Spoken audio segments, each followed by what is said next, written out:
Sports Radio, Today 95.1 FM. Hello, my name is Kanwanko, aka Papilo. For the latest and trending sports stories, always listen to Today Sports Live on Today 95.1 FM Port Harcourt.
My name is Gianni Infantino, FIFA President. For the best of sports, always listen to Today Sports Live on Today 95.1 FM Port Harcourt.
Each time he is asked to deliver, he steps up to deliver, proving why he was undisputed once and why he is undisputed again.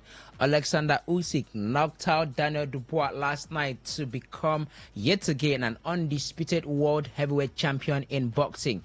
Many waited to see it. He has now defeated all British fighters that come his way, adding Anthony Joshua to the long list, including the one that was marked to be the most fierce rival or the most fierce opponent to the Ukrainian. I'm talking about Tyson Fury. All of them he has pocketed, and right now he reigns supreme above all earth, and there is no competitor to the reign of Alexander Usyk at the moment. Who is going to stop him? He believes he can come back to stop him, but it's yet to be seen if Tyson Fury is going to return to the boxing ring in an attempt to stop Tyson Fury, as make that to stop Alexander Usyk, as it looks like there is no man on the planet right now, at least in the heavyweight division, that can put a stop to what the Ukrainian is doing at the moment. In Abeokuta, it's about the under-18, under-20 athletics championship, where Nigeria is looking to host and win and sealing so many medals as possible. But we understand that the National Sports Commission has now rewarded make promises of a 1 million naira reward for gold medalists, 750,000 naira for silver medalists, medalists in a bid to boost the team to go on to conquer in their respective sports. While we can bring a report regarding the ongoing Women's Euro, we now have the semi-final pairings as well as the Women's Africa Cup of Nations.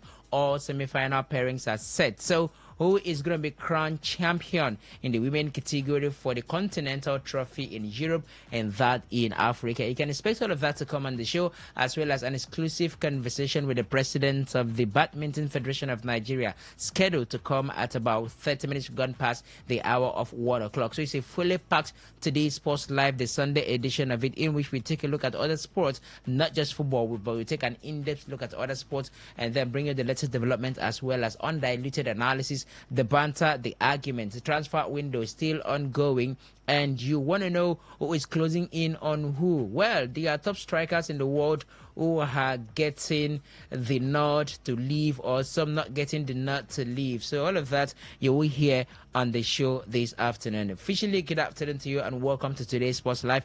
It's the marathon edition of it. It's reaching you from the studios of your premium news talk and sports radio station, Today 95.1 FM, right here in the Garden City of Port Harcourt. It's Sunday, the 20th day of the month of July. I could still recall when the year 2025 broke in. Right now, we're getting very closer to the end of the year, the 20th day of the month of July 2025, and Reliable Reliance Udanyan marks a return to Mike 1 to bring you the latest conversations as well as having you weigh in on it regarding sports. That's my name, and these days I'm being called the man with Sabi One in sports, alongside Henry Ogugwa with me in the studio. Good afternoon to you, Henry. Good afternoon, Reliance. Good afternoon to all of listeners out there. Great to be here. I mean, a lot. Yeah. You say that was the bout people were expecting yesterday. It felt so and looked so one-sided at the end of the day. But Alexander Usyk, two-time undisputed heavyweight champion, and Daniel Dubois couldn't be the first Briton to actually unify the heavyweight belt. But I mean, I think that bout yesterday was quite one-sided, and it wasn't shocking at the end of the day that Usyk did win, but I just think it's the manner of the win. Usyk won with a knockout at the end of the day. I think that has to be the thing that sort of, you say, perplexed people as regards that bout. Normally, it's Dubois you're expecting to do that, but I mean, Dubois never got into his groove, and Usyk was at it from the sound of the first bell. So it is what it is, and Dubois will have to go back to the drawing board to get some work done. And also, transfers are happening. A lot is happening. Liverpool, I mean, they look like they're hot. They're about to spend over £250 million in the transfer market. So now them they hot now. Now them suppose show us we. Now Liverpool they hurt. Now them they do the spendings. Well, let's see how that turns out eventually for the Merseyside Red side as they prepare for the beginning of the new season in the English Premier League. There are equally transfers happening in the Nigeria Premier Football League, but that will be the point of discussion when we have to talk about Nigerian football. So, are you ready?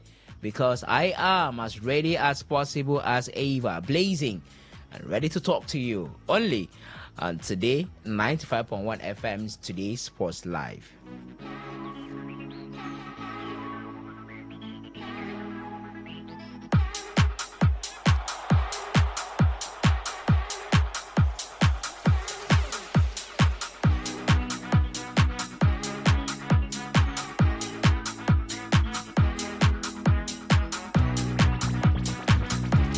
The platform for your reactions remain 0701-9339-962 for SMS and WhatsApp. For the call line, much later. But for now, it is 0701-9339-962 for the SMS and WhatsApp messages. The National Sports Commission has announced cash rewards for Nigerian athletes competing at the ongoing CAA African Under-18 and Under-20 Athletics Championships in Abeokuta in a bid to further inspire medal-winning performances. According to the NSC incentive scheme, athletes will receive 1 million naira for every gold medal won, 750,000 for silver, and 500,000 naira for bronze. The announcement was made on Friday during the continental competition with NSC Chairman Shehu Diko and Director General Bukola Olokbade, both present in the stands as Team Nigeria continued its strong showing at the event. Speaking during the announcement, Diko praised the determination of the young athlete and said the rewards were a way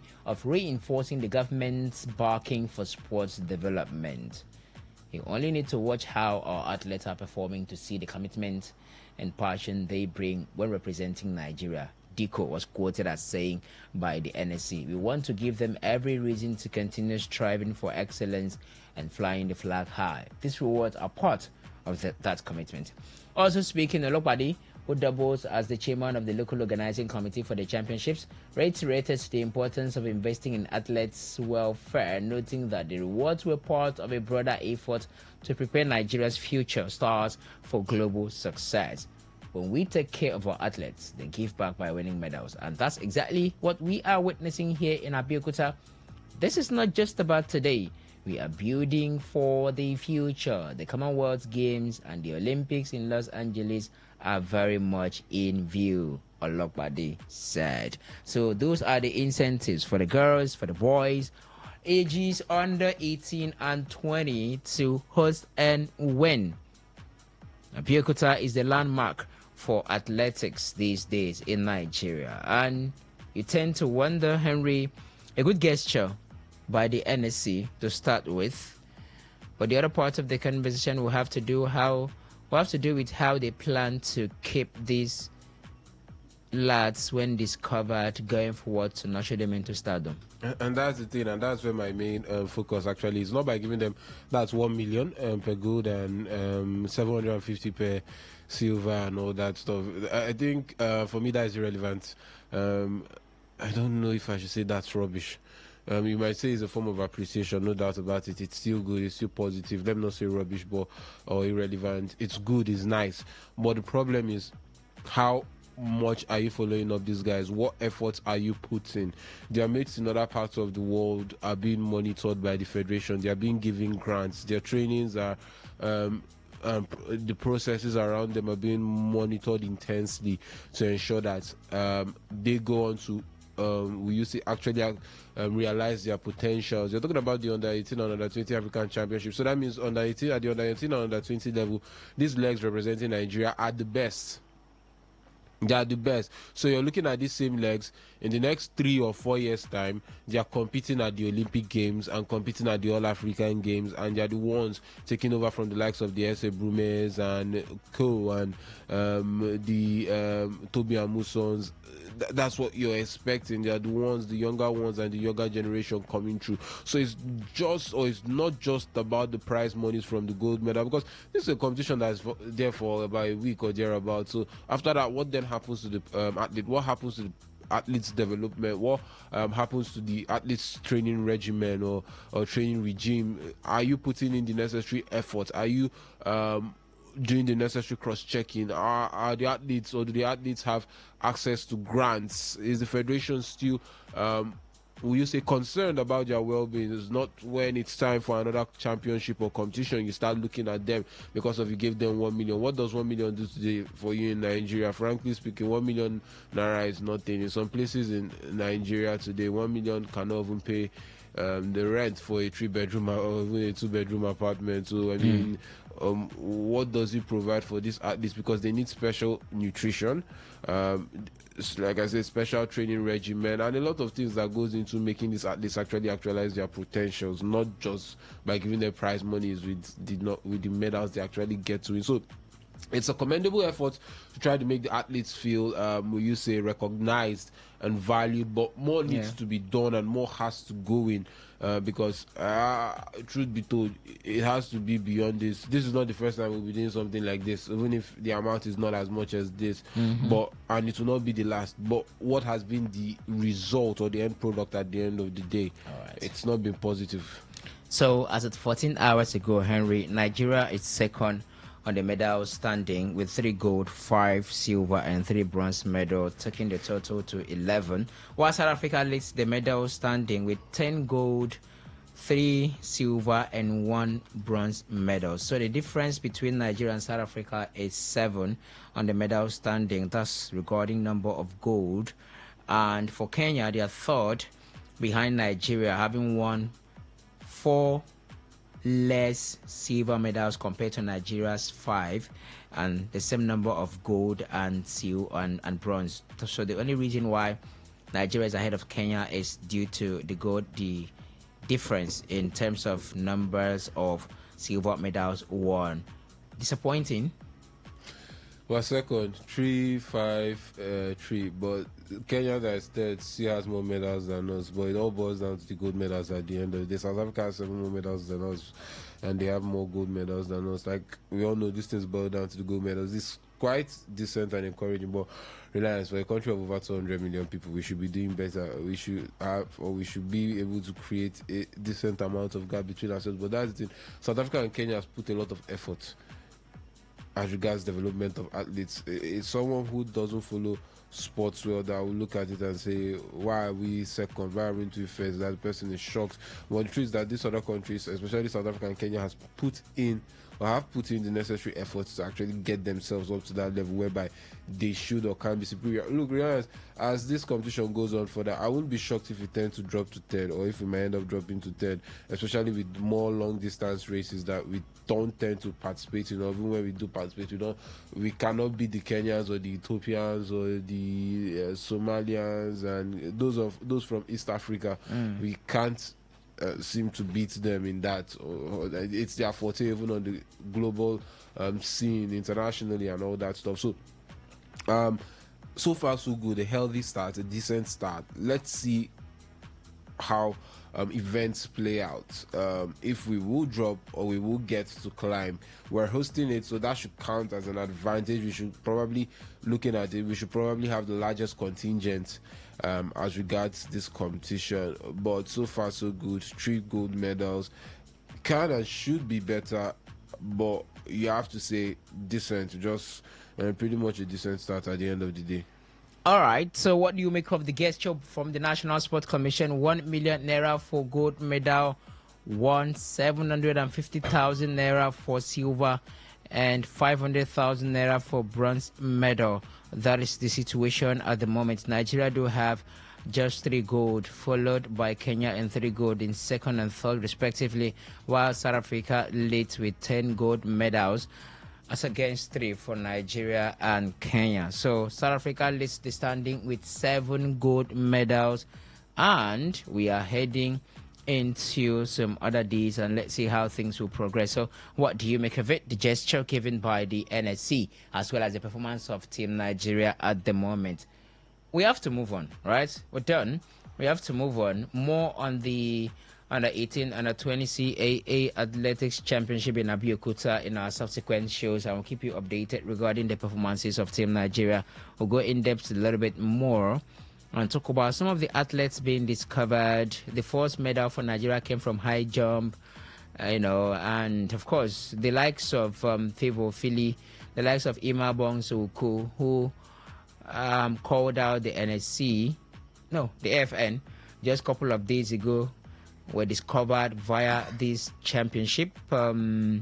So I think Ima Bongsuku was more of the discovery of the National Sports Festival at the Edo 2020 National Sports Festival that took place in 2021 due to COVID-19. That was where she was discovered, because she ran for Akwa Ibom State in the 400 meters women, 4x100 meters women, and I think she equally ran 4x400 meters mix for Akwa Ibom State as well. So that's where she was discovered. But so many other athletes were discovered via the CAA under 18 and under 20 Athletics Championship. So let's see the ones that will be discovered this particular time and how they will go on to fare for the country. 0701 933 9962, 0701 933 9962. SMS and WhatsApp portal it is, as we move on now to bring you the latest regarding basketball, as Nigeria is still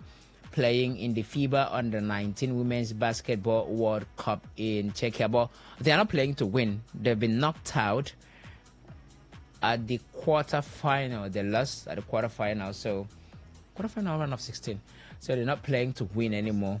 Round of 16, they are out. Round of 16, they are out of the competition to win. But right now, classification games ongoing, and Nigeria powered to a 68-58 victory over Argentina in the classification round encounter at the ongoing FIBA Under-19 Women's Basketball World Cup in Czechia.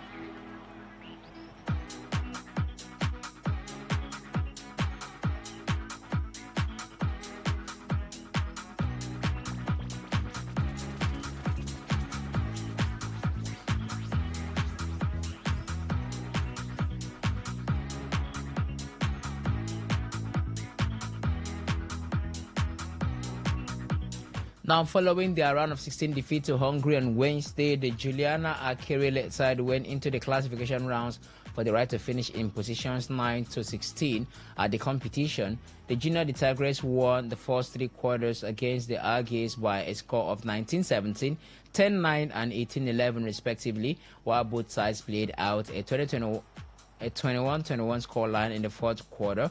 The West Africans registered 71 field goal attempts throughout the contest, whilst recording 22 field goals made. They made also a total of 50 rebounds, 15 assists, 14 steals, and 6 blocks. In comparison, Argentina put up 37 rebounds, 19 assists, 10 steals, and 7 blocks. The South Americans also managed to record 72 field goal attempts while making 21 field goals. Top performers for Nigeria were Nora Ezike and team captain Wandu Hembam, who both put up game-high scores of 17 points each. Aminatu Ayodeji also chipped in with 11 points and 8 rebounds, while Idubamo Begi and Abigail Isaac both registered identical hauls of 8 points and 8 rebounds each. Meanwhile, Toby Nweke, who had recorded double-figure point hauls in Nigeria's last two outings, could only muster 5 points and 5 rebounds in that particular one. As for Argentina, they equally had some top performers, and then we'll let you in on who they were when they played the match yesterday. So let's start with Juliana Box, who put up 14 points and 8 rebounds, while Malena Maggi and Virginia Peralta dropped 9 and 8 points respectively. Nigeria will have to file out against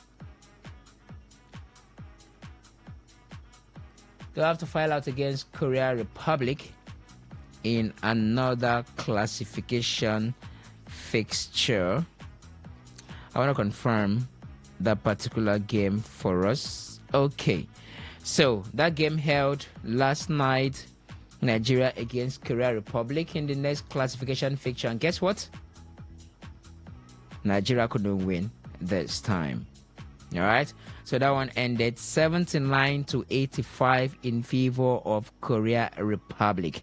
Okay, Nigeria had 72% from the free throw lines, scoring 18 out of 25 attempts, while Korea had 60% from the free throw lines, scoring 3 out of 5. That gives you an idea of how bullish the Korean side was in that particular competition. So Nigeria couldn't wrap it against their Korean counterpart in their next classification game.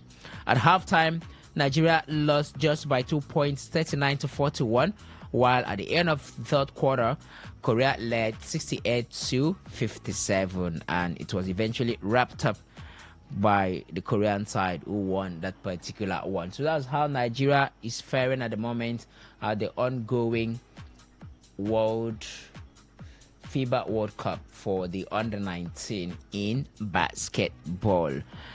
One thing you could say, certainly, Benjamin, is that there are some talents that ought to be nurtured and be made to grow, at least going by how they perform. They lost scandalously to Canada, found a way to make it to the round of 16 regardless. And against Argentina, a powerhouse in basketball, maybe not at the under-19 level, but they were able to put up decent performance. Even against Korea, a bit of a decent performance against the Korean side. And you could say some talents found to be nurtured. Benjamin is here with us. Yeah, good afternoon to our lovely listener out there. Good afternoon to the guys in the studio. It's good to be here to talk, sports. But again, I think one thing about myself is I don't believe when you lose in age weight competition, you've lost out. This under 19 championship, FIBA championship, and the idea of FIBA bringing this competition into existence is for talent hunt and progression, into the next stages of young basketballers' careers. I know it's not everybody that could make it into the NBA, what have you, the biggest leagues in the world, but again, it's something that the reason why you go to this competition is for exposure, first of all, and secondly, you look at it and you want to see the players that the basketball players that you could get, the future stars of this, and then see how you can nurture these talents till the next stages of their careers, possibly before they get to the bigger leagues, or let's say the play in the biggest leagues of this world. So I think for Nigeria, one thing that is not just in basketball, I think one thing that disturbs us in our sporting sector is progression. Where you see a player from the under 17, under 20 moving to let's say under 15, the future Eagles, and then you move to under 17, under 20, 23, and then to the national team. That progression have been the last time we saw that progression, I think, is Mikel Obi's time, where he gets to play on under 17, under 20, 23, and then the Super Eagles. Now we are seeing Victor Osimhen, the likes of what's his name now, Samuel Chukwueze, Kelechi Iheanacho, and all this, what have you. So I think that's the essence of this young age grade competitions, where you have to nurture these talents and then make them the shining light, and then take over from the bigger players that we've got. In the playing in the national colors in terms of the basketball sector. So I think that's mainly the essence. But yeah, that aside, we know everybody go into a competition to win, but if you don't win, we've seen losers of competitions come back and become world beaters. So it's how you take the lose. You get to nurture these talents, make them know that yes, we are here to win, but not if the win don't come, then we look at progression. We look at how we could nurture you down to the other level of basketball. So I think all is not lost. All hope is not lost for the under 19 Nigeria team in the FIBA competition. What they need to do is come back. If they're out, come back home. After the game, come back home, see how you can nurture them, take them to the next level for the betterment of the nation and for the betterment of the players. If it's better for the players, it's better for the nation, for the name of the nation. So I think all hope is not lost in this competition. Okay, so that's it about basketball. As time will allow us, we will update you on what's going in the NBA. All right, but it's about time that we turn attention to our interview session for today. In a bit, we'll be having the president of the Nigeria Badminton Federation join us via the phone line. Elected into the council of the Badminton Federation, or make that World Badminton Federation, couple of months ago, Badminton World Federation, a couple of months ago. He will be joining us on the line. But what do you make of what has happened or what's ongoing at the CAA Under 18, Under 20 Athletics Championship? Let's have your thoughts regarding that one. You can use the SMS or the WhatsApp portal to weigh in on the conversation, as well as Nigeria's performance at the classification games at the ongoing FIBA Under 19 World Cup. Let's have your thoughts via the SMS and the WhatsApp portal, double at 0701 933 9962. That is 0701 933 9962. That is where you can be part of the discussion. Boxing is still on the menu. Alexander Usyk is doing great and mighty things these days, and looks like the man is unstoppable. Beating someone is about 11 years older than, or thereabout. So still on the menu, and then of course transfers and other matters that we will be talking about. Women's football, men's football, And like Henry said during the introductory part of the show, who they hurt? And Liverpool they hurt. And let's see if that hit will transition into the season performances proper when the season starts.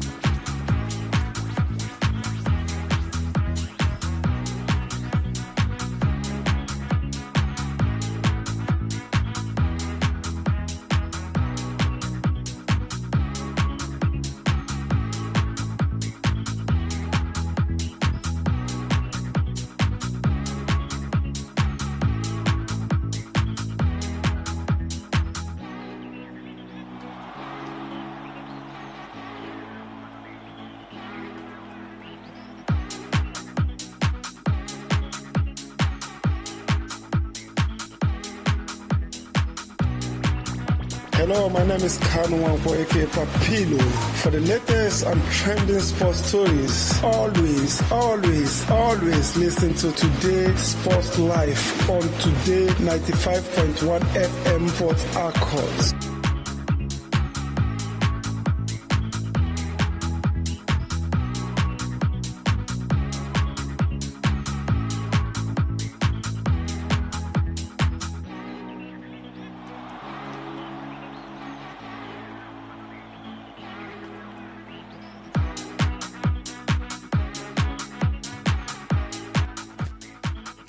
All right, apologies, that discussion might have to come up later. Let's move on now. Let's talk boxing, and this happened last night. In the fifth round, and there is a minute 34 left, and this the round where his dreams came true against AJ. Will they turn into a nightmare here at Wembley? Big right hand from Usyk. And he's gone. He's out. Daniel Dubois. He's never going to make it. Alexander Usyk can be crowned right here, right now. He is undisputed for a third time. Once, twice, thrice. The genius of modern boxing, Alexander Usyk, pound for pound king. Pound for pound king, Alexander Usyk. Second time he is the undisputed heavyweight champion of the world after sending Daniel Dubois to the canvas and then eventually knocking him out of the heavyweight bout between the two. Undisputed, unstoppable. Alexander Usyk, the Ukrainian, doing great and mighty things in boxing. It is what it is at the moment. Who can stop Alexander Usyk? Looks like the heavyweight division is done at this point. Henry, your thought on this one? Yeah, like I did say earlier when you did introduce the show and when we did start, and look, I think Usyk has cemented himself as the best. I want to say pound for pound fighter as regards the heavyweight division. I mean, no one comes close. That's the simple truth. No one comes close at this point in time. We've seen how this man has dispatched Fury, Anthony Joshua, and now he's dispatched, he has dispatched Daniel Dubois, which seemed like the closest challenger as regards potentially taking his belt or his heavyweight belt. And it's, like I did note, funny the mode and manner at which he did dispatch Dubois. I mean, Dubois didn't even, like, it just felt like the whole bout was, it just felt like Dubois didn't even come to the party at all.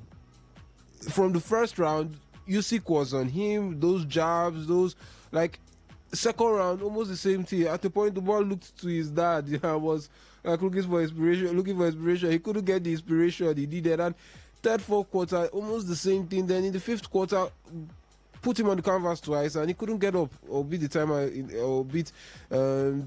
in time. to get back onto his feet, and Usyk was declared champion. See, it's the manner at which Dubois was actually beaten. The man suffered his third loss in 25 bouts, but it's the manner at which he was actually beaten. Daniel Dubois was knocked out. It's not something we're used to seeing from Alexander Usyk and his game.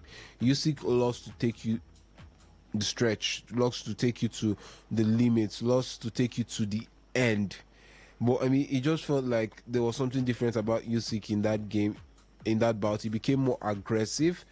Wilder, Dubois, we used to say, made a lot of errors, and he's coming out from that bout with a whole lot of points to actually prove, because he felt like Dubois had put behind the loss in 2023 behind him, and the man had gone on consecutive runs of victories, and his career was looking up again, and did defeat Anthony Joshua and was the IBF title holder at a point in time. So look, it's just funny how we played that. A lot of people expected a tougher bout, but it just felt like the bout even ended as it started, because of the way Usyk, or how dominant Usyk was throughout that bout. For Dubois, there's a lot of work to be done. That man has to go back to the drawing board or to the gym and re-strategize. But I'm not like, how do you come back from that manner of defeat? I mean, you should be the ones handing out the knockouts, and not just it just felt like it was in no contest at all from you, because Usyk was the one piling up the punches,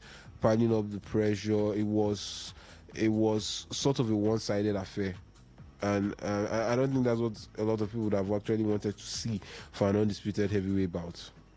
All right, so it is. Can we just say how far Anthony Joshua has fallen?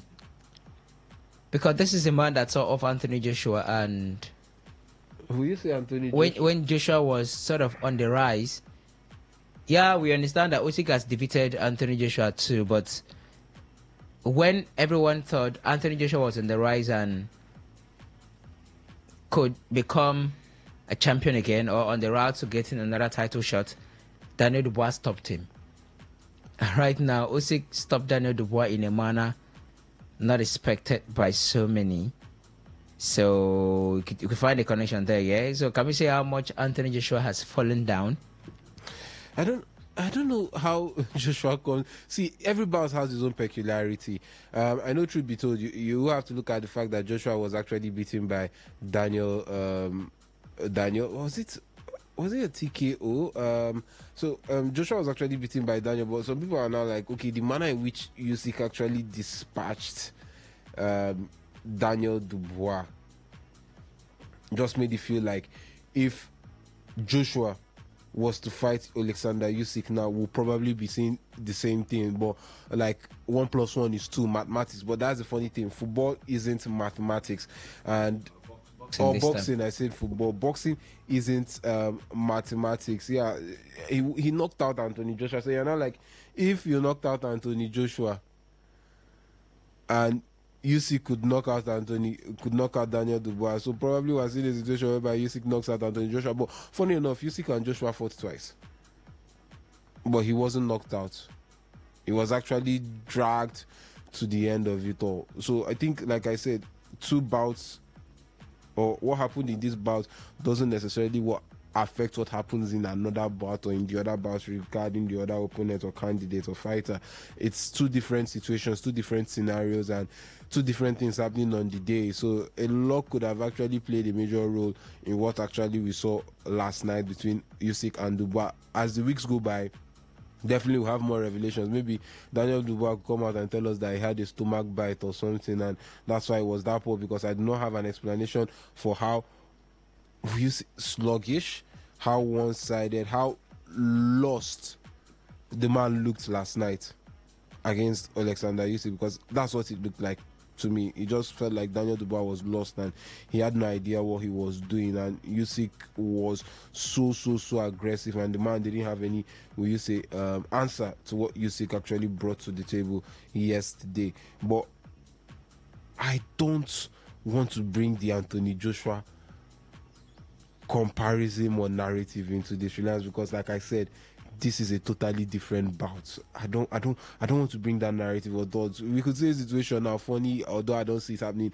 Joshua and Usyk get to fight again, and Joshua gets to beat Usyk. But although I'm not seeing that happening again, but I don't think we'll probably see this sort of whitewashing from Usyk on Anthony Joshua as regards the manner in which that game started from the first round till it ended in the 5th round.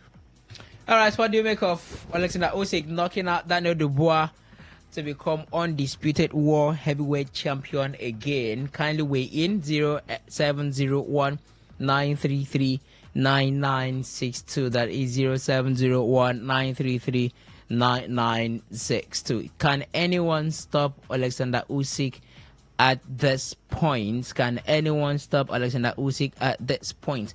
Now, have you ever seen Daniel Dubois as one of the elite heavyweight fighters, Benjamin?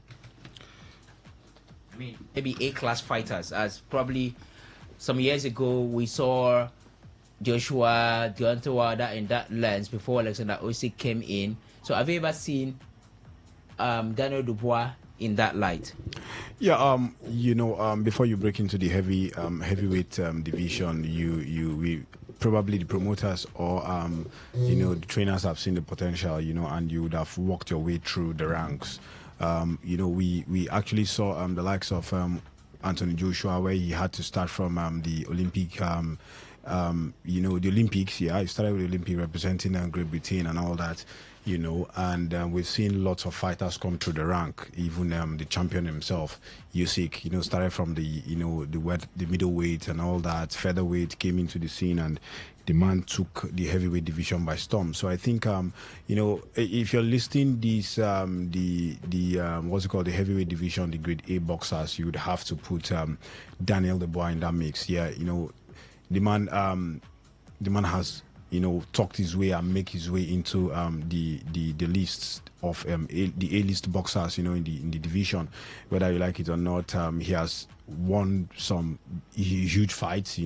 One of those is the likes of beating the likes of Anthony Joshua.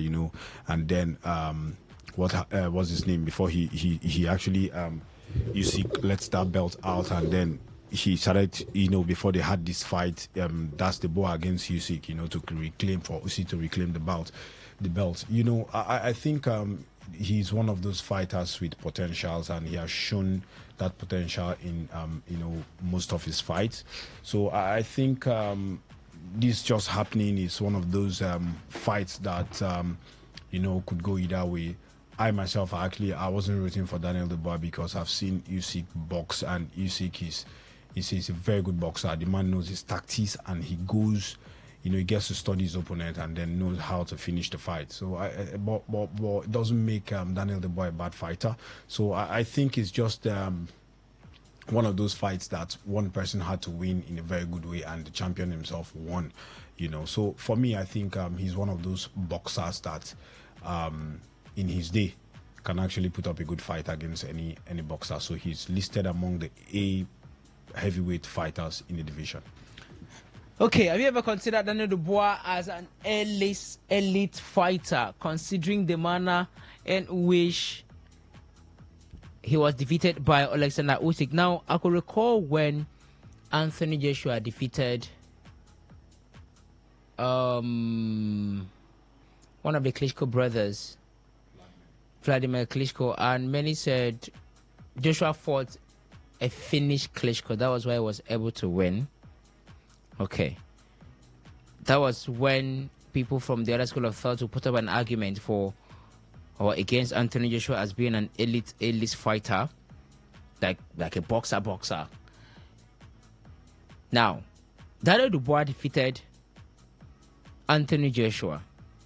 Probably an Anthony Joshua that was looking for a way to regain himself and come back into contention for the championship, for the belt. And can that argument hold that Daniel Dubois defeated an Anthony Joshua that was finished? And so that questions his credentials of coming up against Alexander Usyk that has defeated other Anthony Joshua twice. Meaning he probably wasn't up to that level by technical interpretation. Can that argument also hold? Now, aside from that, the big question right now is, if you look at Oleksandr Usyk with what he has done, Tyson Fury was like the most feared heavyweight fighter. Oleksandr Usyk happened to Anthony Joshua, the next in line, twice. We don't even want to talk about Deontay Wilder at this time because he's still finding his feet. This is the man that conquered the lower division, the welterweight, relinquished the belt and stepped up to the heavyweight division, and so far is undefeated. So when you look at Oleksandr Usyk's legacy, do you in any way look at Oleksandr Usyk in the lens, in the perspective, in the category of Iron Mike Tyson, Muhammad Ali, Evander Holyfield, George Foreman?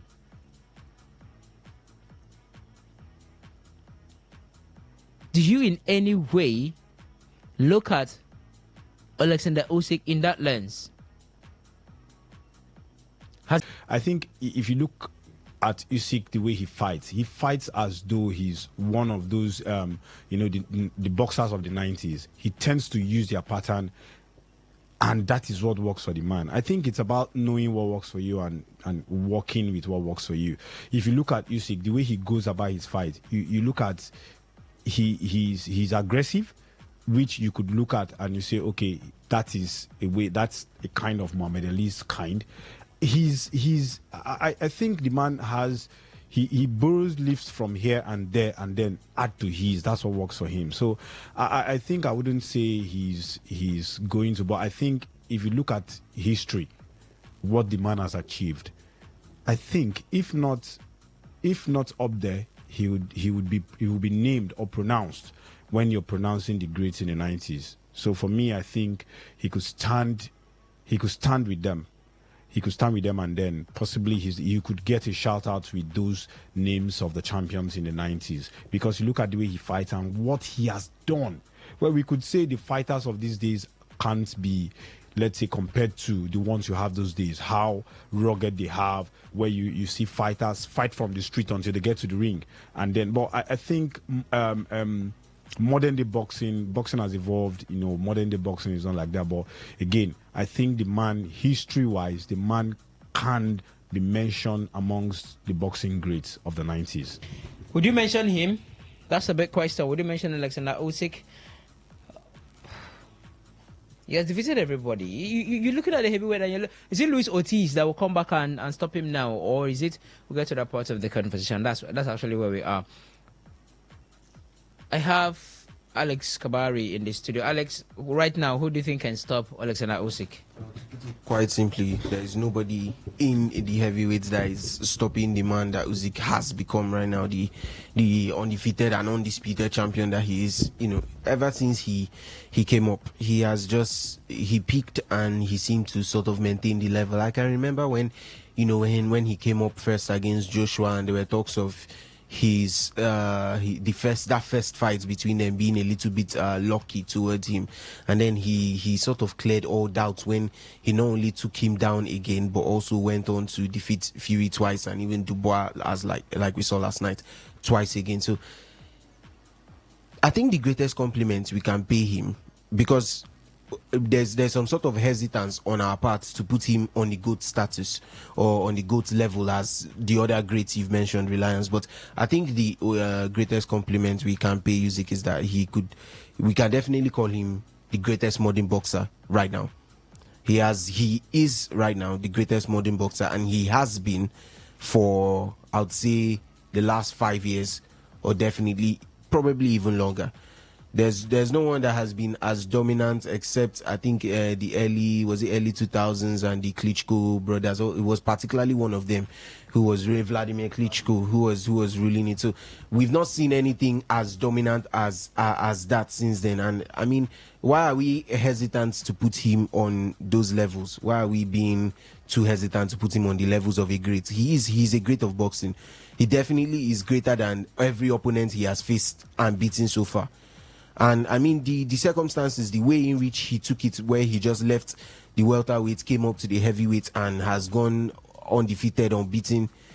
Not only does he not try to, secure points by knocking down his opponent, even on unanimous decisions by the judges, and we still see him score enough points throughout the decision for most strikes and most, all of that striking actions. He has tenacity. He's aggressive. He knows when to come at you. Plenty of people say he's small. When you look at the boxing category, he looks quite small. He does not look like he's a small but very powerful man. If that's how we want to put it. I mean, we are seeing the big guys, Joshua and Tyson Fury, Wilder, who can use their height to an advantage, and this man just shows you enough tact to beat you like almost silly. So I don't think there's any hesitancy on my own end to put Usyk on the level of the greats you mentioned. I think if we were to talk about dominance in an era, if we were to go era by era, would call out, the names, the Muhammad Ali's, the Mike Tyson's, and all of that, and the people that reigned. I'd say Muhammad Ali was / Foreman, because Foreman was also like his biggest competitor then. So if we were to call out era by era, and then we were to come down to the modern era, the first name you have to call has to be Usyk.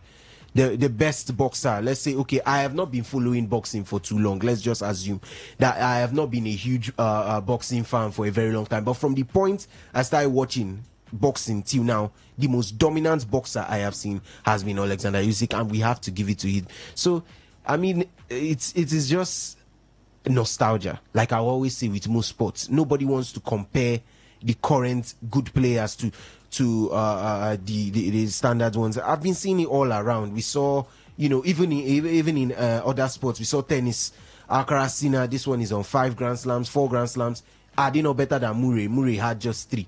So everybody's already like, no, don't disrespect him. So we understand where we are coming from. There's a hesitancy to place them on that level. There's a bit of nostalgic feeling that comes with their modern age. It was much tougher in the past. They are always trying to paint it, but what I believe is that if we are talking about eras, we have either a dominant force, or they are more than one. They could be 2, they could be more, they could be just one.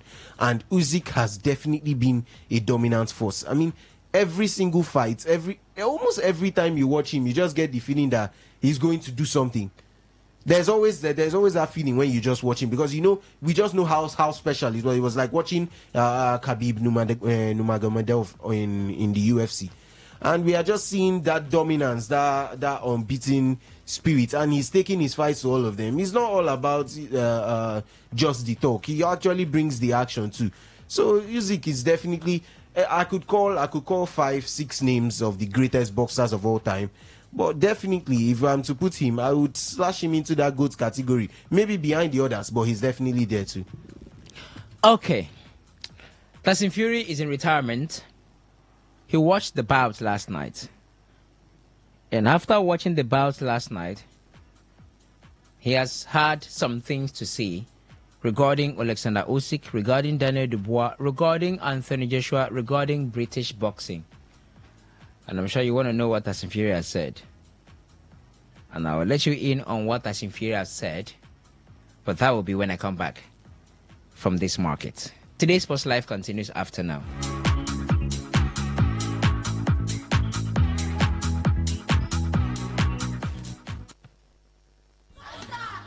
Launched in the city of Port Harcourt, Kosa Next Gen is now live in Nigeria. From grassroots to greatness. Girls can play, girls can score. Kosa believes you can do more. Port Harcourt River State, get ready to play. July 25th to 26th is the date. Girls and boys aged 6 to 11, join the fun. Kosa Next Generation has just begun. Venue is Joseph Yobo Mini Stadium, D-Line. 48 teams have a chance to glow. So let your talent show. Call us on WhatsApp 080-212-10860. Get involved 080-212-10860. Kosa!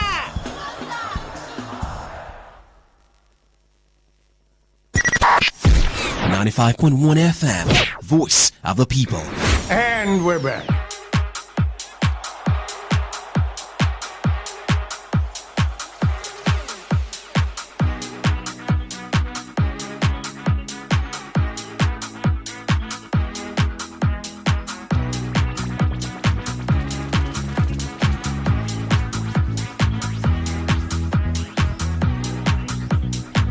Thank you very much for staying right there. Today's Sports Live continues on your favorite frequency today, 95.1 FM, situated in the Garden City of Port Harcourt. Reliable reliance to Daniel is my name. Henry Ogugwo is here with us. There is Benjamin Mina alongside Alex Kabari, and we're talking boxing. We started off talking the under-18, under-20 CAA Athletics Championship ongoing in Abeokuta, and how there are money incentives for the girls and the boys who are competing, 1 million naira for gold medal and others, and then how Nigeria is performing at the moment. Just 3 gold medals they've won compared to South Africa 7, and that places them second on the medals table, only above Kenya, who is third.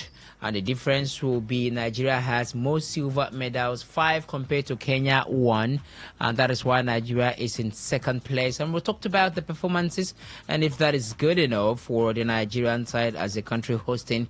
And when you consider the many talents the country can boast of, then we also looked into the ongoing World Cup, the FIBA Under-19 World Cup in basketball, where Team Nigeria defeated the counterparts from Argentina, but couldn't hold up against Korea Republic and then succumbed to a loss in that one.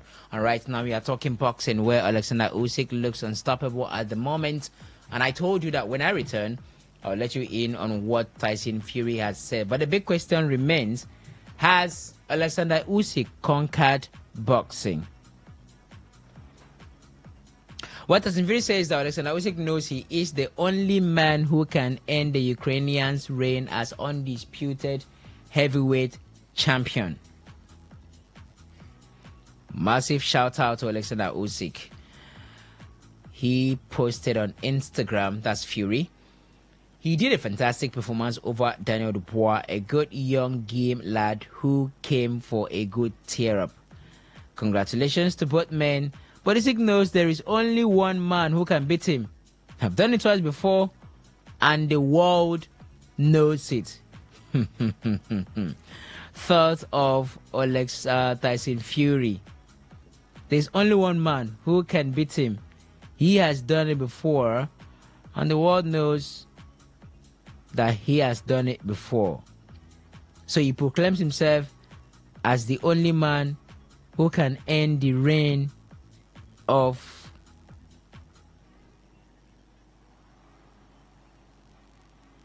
Tyson Fury. Alexander Usyk. I'm trying to see if I can get us to listen to Tyson Fury on the show after that bout. Let's see if that works. How's it? Okay. Let's see if this is gonna work. Massive shout out to Alexander Usyk. He did a fantastic performance tonight over Daniel Dubois, a good young game lad who come for a good tear up. So congratulations to both men. But Alexander Usyk knows there's only one man who can beat him. I've done it twice before, and the world knows it. I've been fucked good and proper without any Vaseline on, and I've took it like a man. And here's me, not fucking around at some boxing match. I'm out on the fucking road running, but I'm running tonight. I come home, I done my job, myself back, and I am the man. I'm the fucking span. Okay, we have to end it there. Apologies for some non-radio friendly words used by Tyson Fury. So he is the man. He believes that he is the man that can end Alexander Usyk's reign as the undisputed heavyweight champion. But when you think of it, it all started with beating him in the first place, Henry. It all started with beating Tyson Fury to become undisputed. But right now you're in retirement, you got beaten, and you're thinking you're the only one that can end Usyk's reign as undisputed world heavyweight champion. Not just beating him twice. Or he beat you twice, and that's it. I think some people might want to share a little bit of that sentiment that if there's anybody to actually stop Alexander Usyk in this heavyweight division, it's not Anthony Joshua, it's not Deontay Wilder, and it definitely doesn't look like it's Daniel Dubois at this point in time. But maybe Tyson Fury can get to that. But that thing, Fury has been beaten twice by this man. So what makes you think he can actually do it? I mean, being beaten twice probably forced Fury to go into retirement, although there are reports that he might come back out of it. But you're not looking at what this man has been doing, and as much as he's trying to be confident, there probably might be that little doubt that is creeping up inside the man, that if Usyk can smell that and take advantage of that, then he probably gets another victory against Tyson Fury. Fury knows how to talk. That's simple truth. Fury knows how to talk, but as regards beating Usyk, I can't see anybody in the heavyweight division being capable of beating Usyk at this point in time. Usyk is on a totally different level. He's fighting at a level different from every other heavyweight boxer at this point in time. So it's difficult to see, even for Fury, it's difficult to see how Fury will be the major factor as regards defeating Alexander Usyk. I don't know if Fury actually has that in him, or you can say Fury is the man for the job to actually get that done. I still have my doubts about that, but still a fantastic fight. I think come back or come out of retirement face one or two lesser names, then we can start thinking or talking about you challenging Alexander Usyk for the belt, because currently if the man does come out of retirement like that and go straight in, then we're going to see a battering or a beating that isn't funny at all. But for Tyson Fury and Alexander Usyk, I find it difficult. I'm finding it difficult. It's sports, anything can happen. But I'm finding it difficult to see someone actually defeat Alexander Usyk with the way he's fighting at this point in time. So would you put him in the same bracket as those who have cemented their legacies and legendary status in boxing? Definitely. Let's go back to the 90s. Definitely. I think you put him there. You're not a two-time undisputed heavyweight champion for nothing. You have to look at how he has dispatched some of the big names, or all the big names during his own tenure and time. I know some people will be talking like this because of you're currently seeing Usyk. You're like, nah, it doesn't come close to the likes of Mike Tyson, Muhammad Ali, George Foreman and co. It doesn't come close. But this guy has done it. Unified all four belts. The first person to actually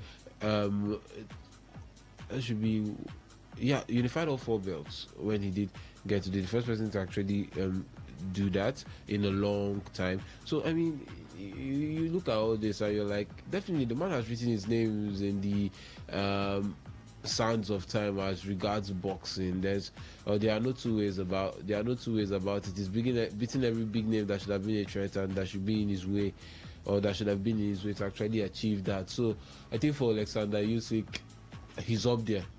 He's among the greatest the heavyweight has ever seen, because also it just seems like nobody even has an answer to him at this point in time. So for me, Alexander Usyk is definitely among the greatest the heavyweight has ever seen. So Tyson Fury fought 59 times, Alex, and Usyk has only fought 24 times.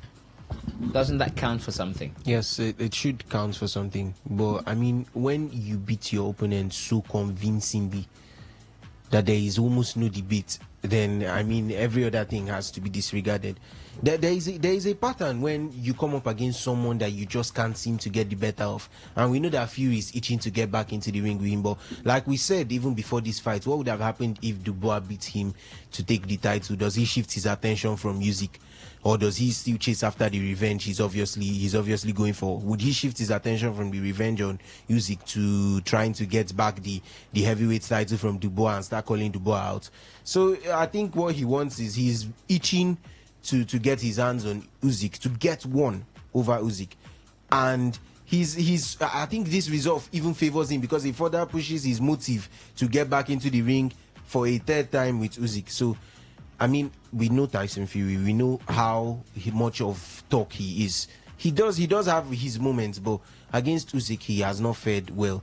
Even after claiming to have better than upped his game ahead of their second bout and saying that he was going to, he has figured out how to keep Usyk down and to sustain him throughout the game and possibly find a way to knock him down. But then at the end of the day, we went in there. We saw quite clearly across all 12 rounds, Usyk dominated. We could not even say it was a 50-50 fight. I would say Usyk scored more in points for striking actions, and he was just leaving Fury on the defense. I think everybody just finds out that the minute they get into the ring with him, it's a different deal. He does not look like the same guy he is outside. He's not always going to answer to all their banter, but he is. But then, like you said, it does play a huge role, because when you fight more, I think you are, would I say, almost destined to lose a couple.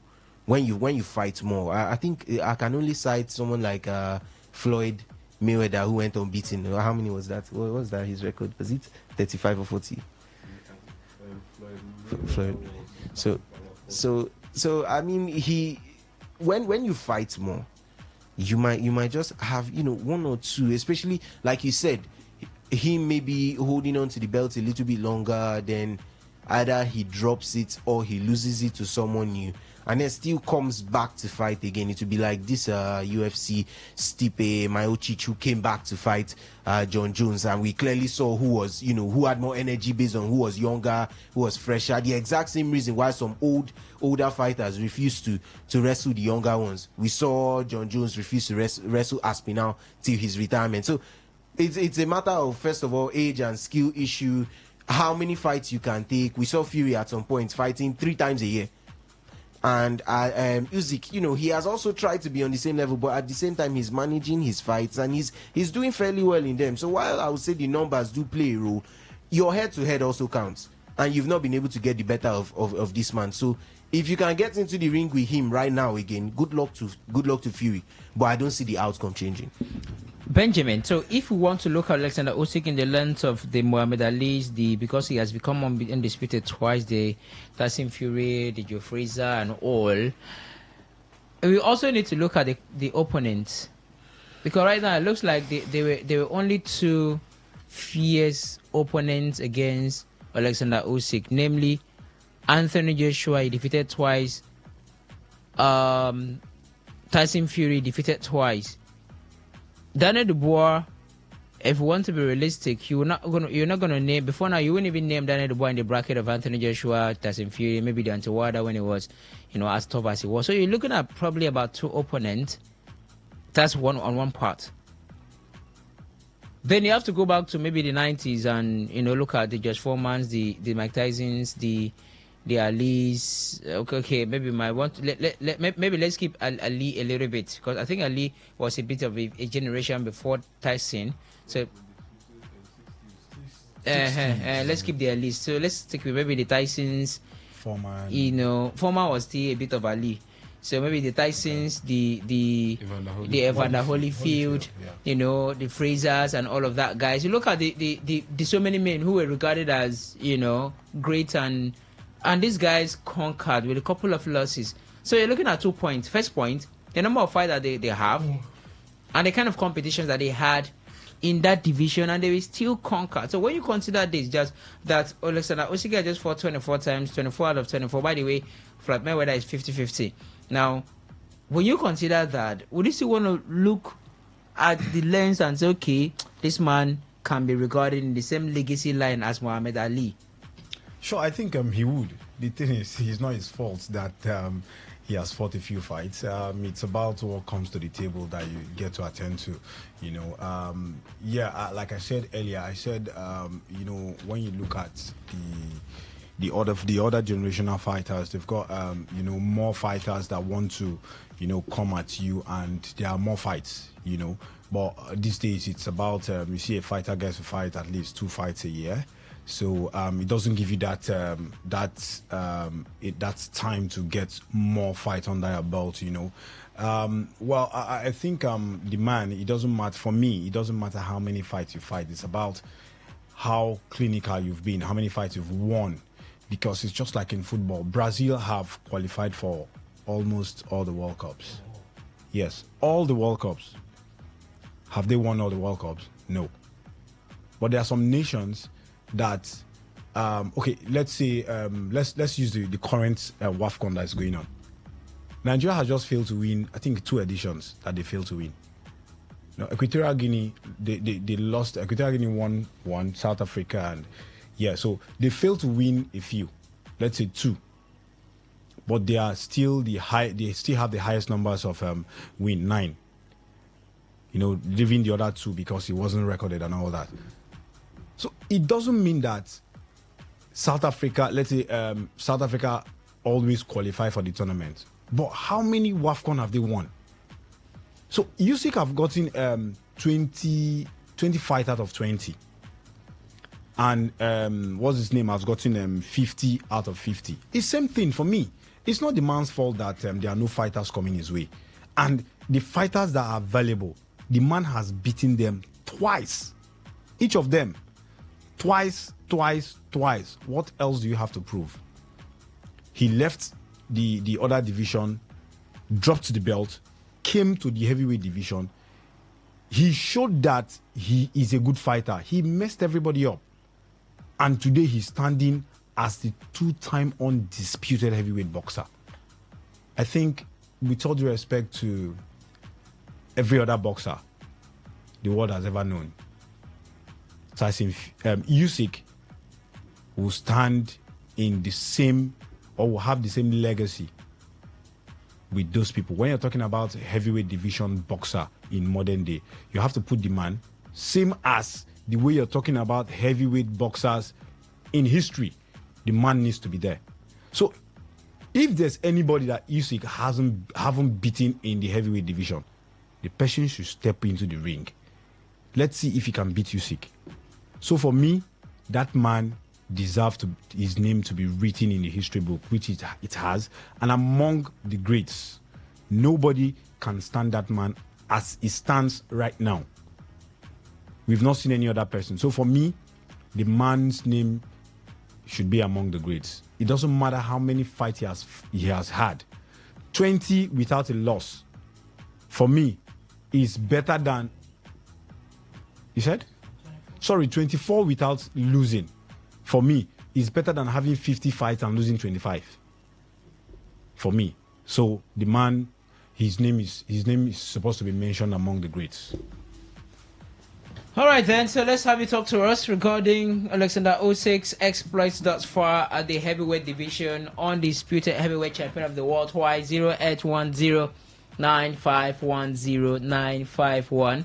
That is 0810-9510-951. That's the number to call to be part of the conversation. Will you look at Alexander Usyk in the lens of Muhammad Ali's, Mike Tyson's, the George Foreman's, Freezer's, and all, because he has been undefeated so far, and he is twice the undisputed heavyweight champion of the world, considering what he has done and the fighters he has had against. Defeated Tyson Fury twice and is able to down Daniel Dubois, who was like the emerging talent that could come up and spoil the party for him. So the phone line is officially open and it's left for you to call in to be part of the discussion. Good afternoon, welcome. Good afternoon to you. Yes, please. What's your name? Where are you calling us from? My name is Benjamin and I'm calling from Rome, Ghana. Okay, Benjamin, go ahead. Yes. I want to appreciate you for the job you are doing there. Thank you very much. I watched yesterday's match. Inside of me, I was expecting more from Dubois because of the kind of speed he carries, the kind of footwork, the kind of body movement that he carries, which is far better than what Anthony Joshua can put to you in the ring. But along the line, I discovered that both of them were very, very technical. Do you notice that they did not really land much blows? Body shots, yeah. They didn't really land. They were very technical. They throw a jab, they reverse. They throw a jab, they dance around, they reverse. Try to see who is going to get the first shot on the other person. But unfortunately for for Dubois, I don't know what happened to his stamina. He got tired so easily. Because when he was about to launch out, he cornered Usyk, and it was as if Usyk is in trouble. Usyk fight back, landed about 2 or 3 blows, and that was the end. If he has gotten enough stamina to put through to round 6 and continue in that tempo, I feel it will have been a different fight. But it's quite unfortunate that instead of Usyk to get tired in a match, he gets more stronger. I don't understand. I've never seen a fighter like this. The closest I've seen to that is maybe Lennox Lewis, or what's the name of this guy from the same Ukraine? Vladimir Klitschko. Yeah. Yes, they don't get tired. They can go round 12, round 13 if there's anything like that. Well, it's interesting. It's the congratulations to you, Sick, and I want to see more of him. Against who? Who they again? I want to see more of him against who? Is the man retired now? Isn't it justified? Because it feels like there's no challenge again at the heavyweight division. But how has the heavyweight division just fallen? Is it just because of the emergence of Alexander Usyk that makes the heavyweight division to fall the way it has? He practically sent Tyson Fury to retirement. Send them go retirement. And Tyson Fury is still having the audacity to come out and say the only person that can stop him is me. I've done it before. And the world knows it. Person will pursue you go retirement. What do you want to do again? And there are many who said, bro, don't even try it. We don't want to see a 3-0. Don't even try it. Okay, the heavyweight division used to be tough back in the days, right? Even a couple of years ago, it used to be tough. At least when we have the trident of Joshua, Wilder, and Fury. Unfortunately, we've not seen Joshua against any of the big 3 or the big 2. We've seen Fury against Wilder twice or 3 times. First was a draw.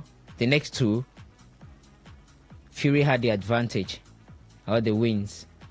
But we've not seen Joshua up against any of Wilder or Fury before Fury retired and Wilder was disassembled by Joseph Parker. And that sort of ended Wilder. That's on one part. Then on the other party, in the other part, they are looking who is there again for Alexander Usyk to fight. Maybe I should step into the ring. Maybe I'll do a better job than Daniel Dubois. I can stop Alexander Usyk. I am here, Usyk. If you think you've got what it takes to remain the undisputed heavyweight champion of the world, look for me, find me. Look for me where I am. Come and call me out. Yes. Find me and come and call me out. You see what I will do to you in the ring. I'll become undisputed heavyweight champion. We just one bout in my career. Then after that, I'll retire. You want to do one fight and run? They play one fight again. Everybody will just stand up. Just one fight and run. They play. Make money for a lifetime. I'll become undisputed after beating Alexander. I will say after that, I go back to my village. They play. They whine. You want to make everybody stand up, begin to find you. See that boy, Anthony. What's his name? I just recall the situation that happened to the Nigerian. What's his name? Hey. This is Samuel Peter. Samuel Peter. The boxer. Yes, who became the BBC heavyweight champion of the world and was making mouth. Somebody came out of retirement. Good afternoon. Good afternoon. Yes, please welcome. Yeah, Big John is calling from Port Harcourt Township. Big John, tell Alexander Usyk to look for me. I'm the one to stop him. I believe you. Just go, bring the money, fight him, bring the millions, let's share and become big boys. Just one bout in my career. I am undisputed heavyweight champion of the world. I'm a billionaire in dollars and that ends it. I'm telling you, you can do it. We'll buy the whole of River State. He made 130 million, while Dubois made about 71 million US dollars. Go back to Nigerian naira and see what we've got. But back to the question you're asking why the heavyweight division is falling. Yeah. Why is it falling like a pack? Yeah. Believe me, while I'll give credit to Alexander Usyk for what he has done, he's a generational great, no doubt about it. But then, when we give him all the credit, let's also look at the quality of fighters we have in his generation compared to the other generation of boxers you've mentioned. Talking about the Muhammad Ali's generation, talking about the Mike Tyson era of boxing. You see, in that time, in that era of boxing, we've got fighters, determined great fighters who go to work. Not these ones in this time that are being paid big money, millions of US dollars. I mean, take a look at the performance of Daniel Dubois. Is this same Daniel Dubois that knocked out Anthony Joshua? I don't ask that question for this studio. I don't ask, I'm tired. If not like this, I don't wonder how he beat Anthony Joshua. I mean, Anthony Joshua and Tyson Fury performed far more better than he did in this second fight. If you take a look at the fighters in the other generation, we are talking about boxers that if they hit you, I mean, I was saying the same thing when Usyk beat Tyson Fury. In the first fight, we saw what Tyson Fury did to him. Tyson Fury was actually scoring good points in that first fight until he started showboating. I don't know why he decided to showboat in a fight that has to do with all the four belts together. When Alexander Usyk got the opportunity and landed that punch on his nose, he didn't waste time. He did not waste any time going to showboat or going to play. He took advantage and beat him again the second time. But when you land those punches and you compare the punches being landed in the other generation I'm talking about an Iron Mike Tyson, for example, that can throw one punch that can make Trevor Barbie go down 4 times. I'm talking about someone like Sonny Liston, who till today is regarded as him and Amy Shavers as people who have the hardest punch in boxing. People like Sonny Liston that can go down on his head. Instead of standing on his 2 legs, he will stand on his head for hours.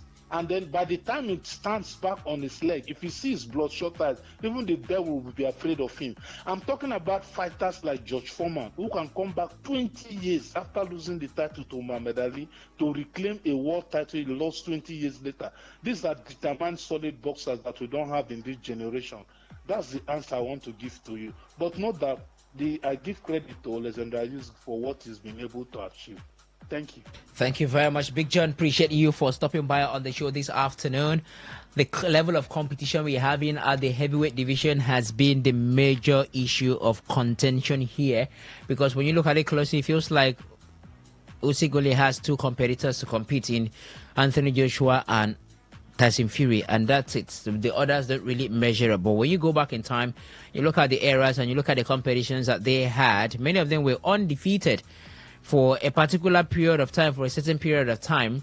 They were equally undefeated until they met themselves and they canceled themselves out.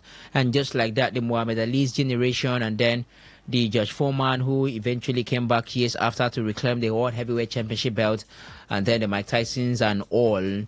So when you consider all of these and also consider the number of fights that they had, what do you make of Alexander Usyk's reign as the undisputed heavyweight champion of the world? What do you make of it? Let's have your thoughts via the SMS and the WhatsApp portal 0701-933-9962. That is 0701-933-9962. The phone line is 0810-9510-951. What is happening to the heavyweight division? How do they come back alive at this point? Cause look like it's done. It's done. It's done. It's like no contest now for Usyk. What is happening? How does the heavyweight division come back alive? When they announce one fight like this, and you like the world will be on their feet anticipating that fight, the trash talking, everything will be happening. But right now, it doesn't look like that anymore. What's going on? Let me go to the market. I'll come back. We'll continue the conversation. There's also Formula 1, and we'll be talking Max Verstappen today. Is it living? Red Bull, is he staying? Today's Sports Life continues after paying some bills.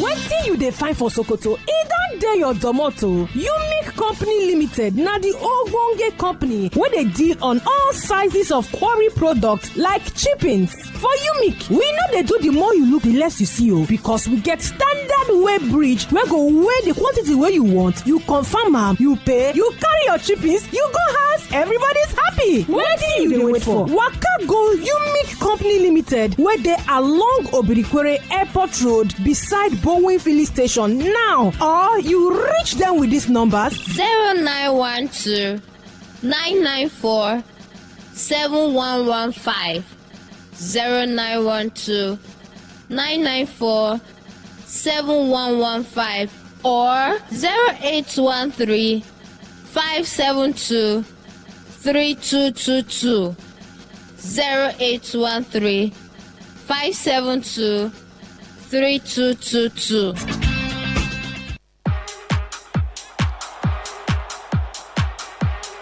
My name is Gianni Infantino, FIFA President. For the best of sports, always listen to Today Sports Live on Today 95.1 FM, Port Harcourt.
Thank you very much for staying right there. Today's Sports Live, the marathon edition of it continues right here on your premium news talk and sports radio station, Today 95.1 FM. My name remains Reliable Reliance Odenyin. I am your reliable radio spokesman, the classical gentleman. This I'm being called the Mawe Sabi one in sports. Benjamin Mina is here. Henry Gugu, Alex Kabari. Each time I call the name Alex, I'm tempted to add Alex OT, but he is not the governor of Abia State. He probably tell the man I'm your namesake. So, can I work as your PA or something? Anyways, that's just on the sideline. So, we are here. Some updates. Mario Barrios retained the WBC Welterweight Championship after a majority draw against Manny Pacquiao on his comeback to the ring. Yeah, Pac-Man returned to the ring but couldn't beat Mario Barrios. His 46 was ahead going into the 10th round in Las Vegas, but all three judges called the final 3 rounds for his younger opponent. 2 judges called the draw, but the third gave Marius a 115 to 113 victory. Pacquiao entered the fight aiming to break his own record as the oldest welterweight champion, which he said in 2019 at age 40. Barrios entered as the betting favorite but failed to deliver a convincing victory. I thought I won the fight, Pacquiao said in the aftermath of the loss. The close fight, my opener was very tough A wonderful fight. The politician Manny Pacquiao returned to the ring, but he couldn't get it done this time against Mario Barrios. Good afternoon. Good afternoon. Yeah? Now, this is Mr. Benjamin calling back from Brumudara. Okay. All right. So, I was about responding to you earlier, but I don't know, the line went off. I was should call me out, right? Yes. You were asking me who should, what's his name now? Usyk. Yeah, you said you wanted to see more of him. I was like, who you want fight again? Maybe me. Please, have you watched the match between Mike Tyson and Evander Holyfield? Mm-hmm. That match between the two of them is deadly, rough, because the two of them have almost the same pattern of boxing. All right. Yeah. Somebody who has the same pattern of boxing with Usyk, the younger will beat him. Like who now? Well, I want to find this person. Who do ultimate search? There's a particular guy that came to my mind, but I don't know why we are not hearing it again. He was the first person that knocked out, what's his name? This is our man, John, I keep forgetting their name now. This Nigerian guy, the Nigerian UK guy, AJ, Anthony Joshua. The first person that knocked... shot guy, Ruiz. Andy Ruiz Jr. Ruiz. Yes. That guy has this stamina. He has the capacity to receive as many blows you throw at him. Okay. And that's the kind of person that can face Usyk, receive enough blow, have stamina, and be daring to take him on. But I don't know why we are not hearing about Ruiz anymore. I'll be remember that Andy Ruiz Jr. lost the rematch to Anthony Joshua that Usyk defeated twice. I know it doesn't work like that, but these days it looks like it works like that. It looks like what? I said I know it doesn't work like that. Now I just made mention that Andy Ruiz Jr. lost the rematch to Anthony Joshua. And this Anthony Joshua has been defeated twice by Alexander Usyk. But I know it doesn't work like that in sport. But these days, when you look at the heavyweight division, it looks like it works like that. Yeah, but I'm just trying to look at the qualities, individual qualities, and the ability to match this guy toe to toe. And for me, some of this arithmetic might not work when it comes to what this guy is bringing to the table. He has everything. My major concern about him is that he has this speed in his hand. Before you open your eyes, he has landed two blows, and you'll be like, where did that come from? Well, it's not good. I wish him the best. Okay. All right. Thank you very much. Thank you. Appreciate you for stopping by. For Andy Ruiz Jr., he hasn't been fighting for some times now, but he has been cutting down his weight, by the way. I don't know whether I will call that cutting down weight or reducing his body size. If you look at Andy Ruiz Jr. these days, he's not looking like a macho man. He's not looking like that Andy Ruiz Jr. that you saw. You know, a couple of fights. The one against Anthony Joshua. Just check him out in one of the social media handle. You will see how he has transformed his body. And, you know, I look at him and I'm like, bro, are you sure this is not going to be a problem to you? Anyways, good afternoon. Welcome. Yeah, and the Ruiz Jr. shot himself in the leg. After beating Anthony Joshua, he started asking for too much money from promoters, and they decided to sideline him. This is Big John. The last caller said what I concur with. Andy Ruiz Jr. has a style and has a power and is fast too. Maybe if he did not behave the way he did, maybe if he was still in contention after beating Anthony Joshua, I think he let the money he made then get into his head. You know, he made cool money, bought a mansion over there in the US. Yeah. And it was, so he allowed that money get into his head and was beginning to ask too much money, much more than the promoters were ready to offer for him to fight again. And you see, there's one thing in boxing with these promoters. When you begin to behave like that, they have their own way of dealing with you. And so they decided to sideline him. Remember, he's not from America, neither is he from Britain. And these two countries, America and Britain, before now we are known as the two superpowers as far as boxing is concerned. Yeah. I think he's a Mexican. Yeah. So, They call him American Mexican, anyways. I mean, Mexican American. So he caused the problem for himself. But the last caller said what was right. He has a fighting style that is the same, almost the same like Usyk. He's fast, he can take blows. I mean, we saw Anthony Joshua bring him down. Yeah. And then he was able to get up and beat Anthony Joshua. As for the rematch that Anthony Joshua won, there was another ugly side of the story, but something I wouldn't like to say on air. Yeah, thank you. Okay, all right. Thank you very much. Appreciate you, Big John, for stopping by once again. Okay. But Mona shall go see how the guy look now, because I feel troubled looking at Andy Ray Jr., how much he has cut down on size and all of that stuff. He looked more balanced in the ring with the way he looked before. Yeah, there were so many persons who were a bit uncomfortable talking about how he looks and stuff, but the new looks, sort of gives off little confidence. But that's that about that. Okay, let's move on now. Let's head to talking Formula One on the show. Football to come much later. It's understood that Max Verstappen is more likely to stay at Red Bull after Christian Horner was sacked by the team on Wednesday.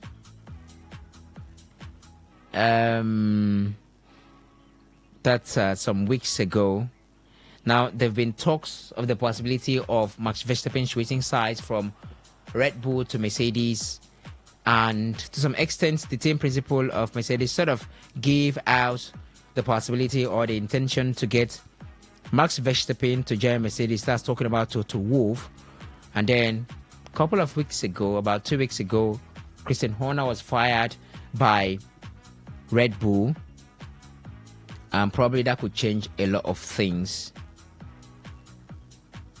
The dynamics in whether he stays or he moves.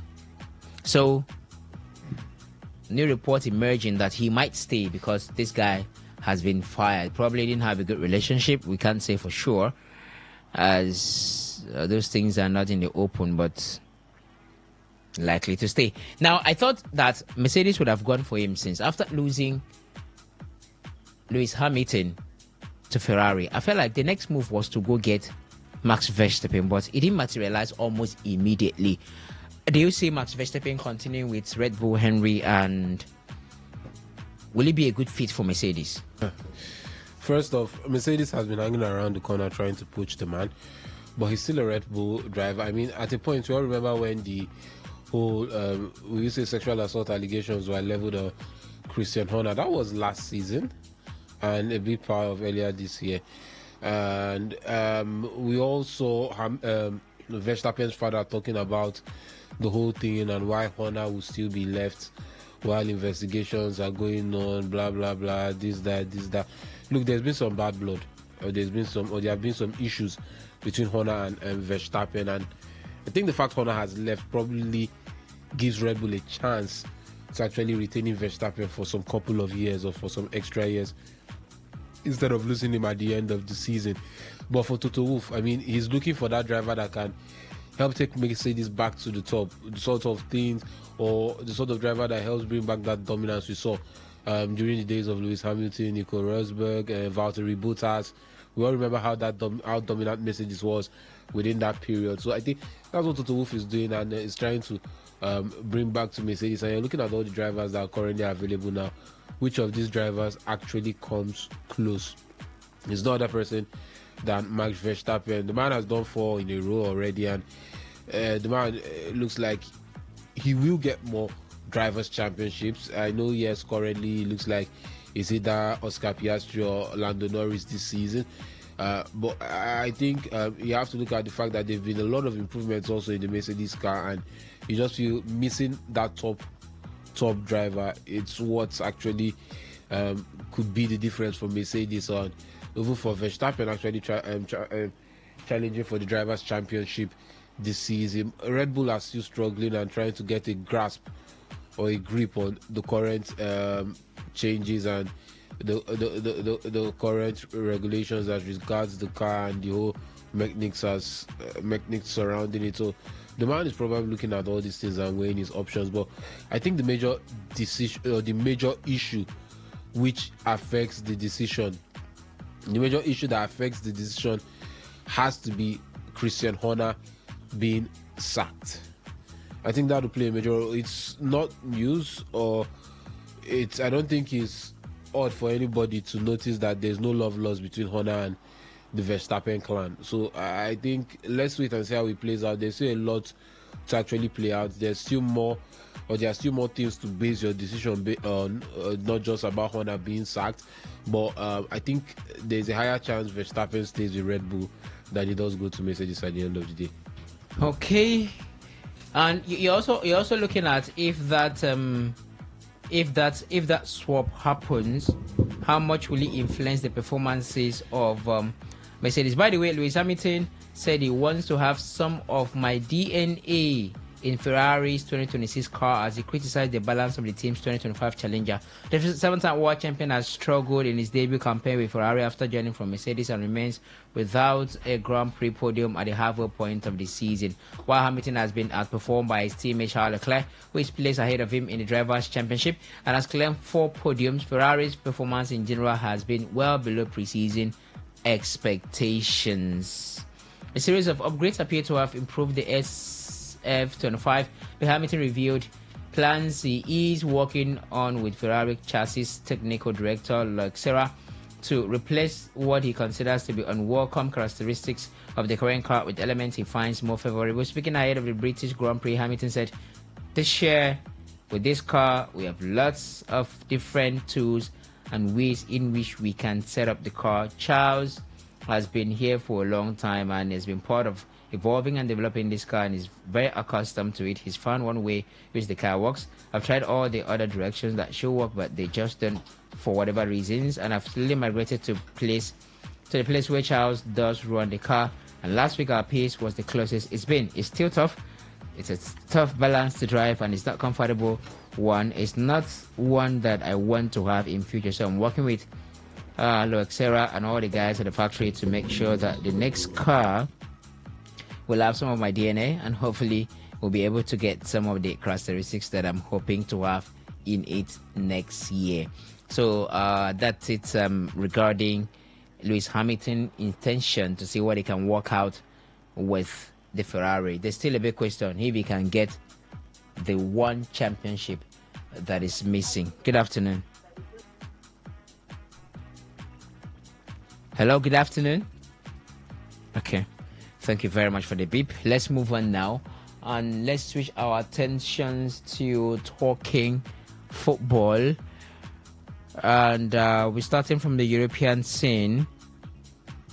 As the show progresses, we wind down to talking Nigerian football. But for now, it's no more news that Lami Yamal will be wearing the jersey number 10 for Barcelona. And the jersey number 10 has been worn by legends of football. Mention them, Maradona for Barca. Mention them, Ronaldinho for Barca. Mention them, LM10, Lionel Messi for Barca. And after being given the iconic jersey number 10, he said he will try to continue the legacy of these guys at Barcelona. That's on one part. On the other part, there are strong reports of how much of a pay cut that Marcus Rashford will have to... Okay, let's not call it a pay cut. Let's say how much Marcus Rashford will have to contribute.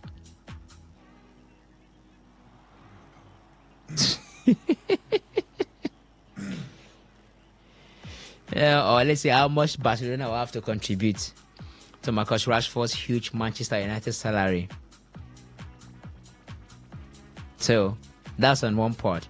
Then on the other part, the father of Victor Gyökeres is crying. He's in tears. Why is he crying? Why is he in tears? When he was told that his son's move from Sporting Lisbon to Arsenal may collapse at the final hurdle. So you see the 3 parts now.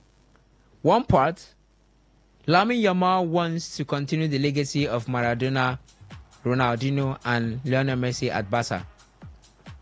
The middle part. There's a contributions of Barcelona to the huge salary that Marcus Rashford was earning with Manchester United as the deal nears completion. That will see him switch to the Catalan club. And then on the other part, Victor Gyökeres' father is in tears when he was told that this day if he collapse again, that's Gyökeres moving to Arsenal. I don't know about that. So let's start with the first part. Alex, Lionel Messi was Barca since 2009 when he broke into the first team. Has been Barca since till he left. Yeah, and I know some persons will argue that he needed Iniesta and what's the other guy's name? Xavi, you know. And some will also argue about the MSN era. Football is a team sport now, so everybody will need everybody. But he has been the star man, the go-to man. Since then, that's decades. Ronaldinho, maybe not as long as Lionel Messi, but he was Barca. Somebody argued about Diego Armando Maradona, how much he was at Barca, how much influence he had at Barca after leaving Napoli. Yeah, I think people will remember him legendary more at Napoli than at Barcelona. Mm-hmm.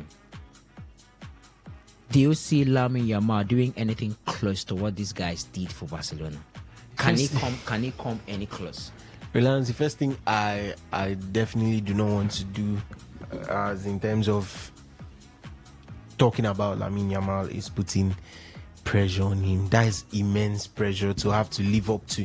I think he will consider his career a very successful one if he had 50-60% of the achievements in terms of individual performances, goals, assists, and trophies and accolades as these greats that you've mentioned. He would be a huge player. He would be a legend, basically speaking, if he has even 50, even if it's just half of Messi's numbers or 60-70% of what Ronaldinho was for Barca during his period. So the pressure, we saw the immense pressure that was put on Ansu Fati when that number 10 was given to him.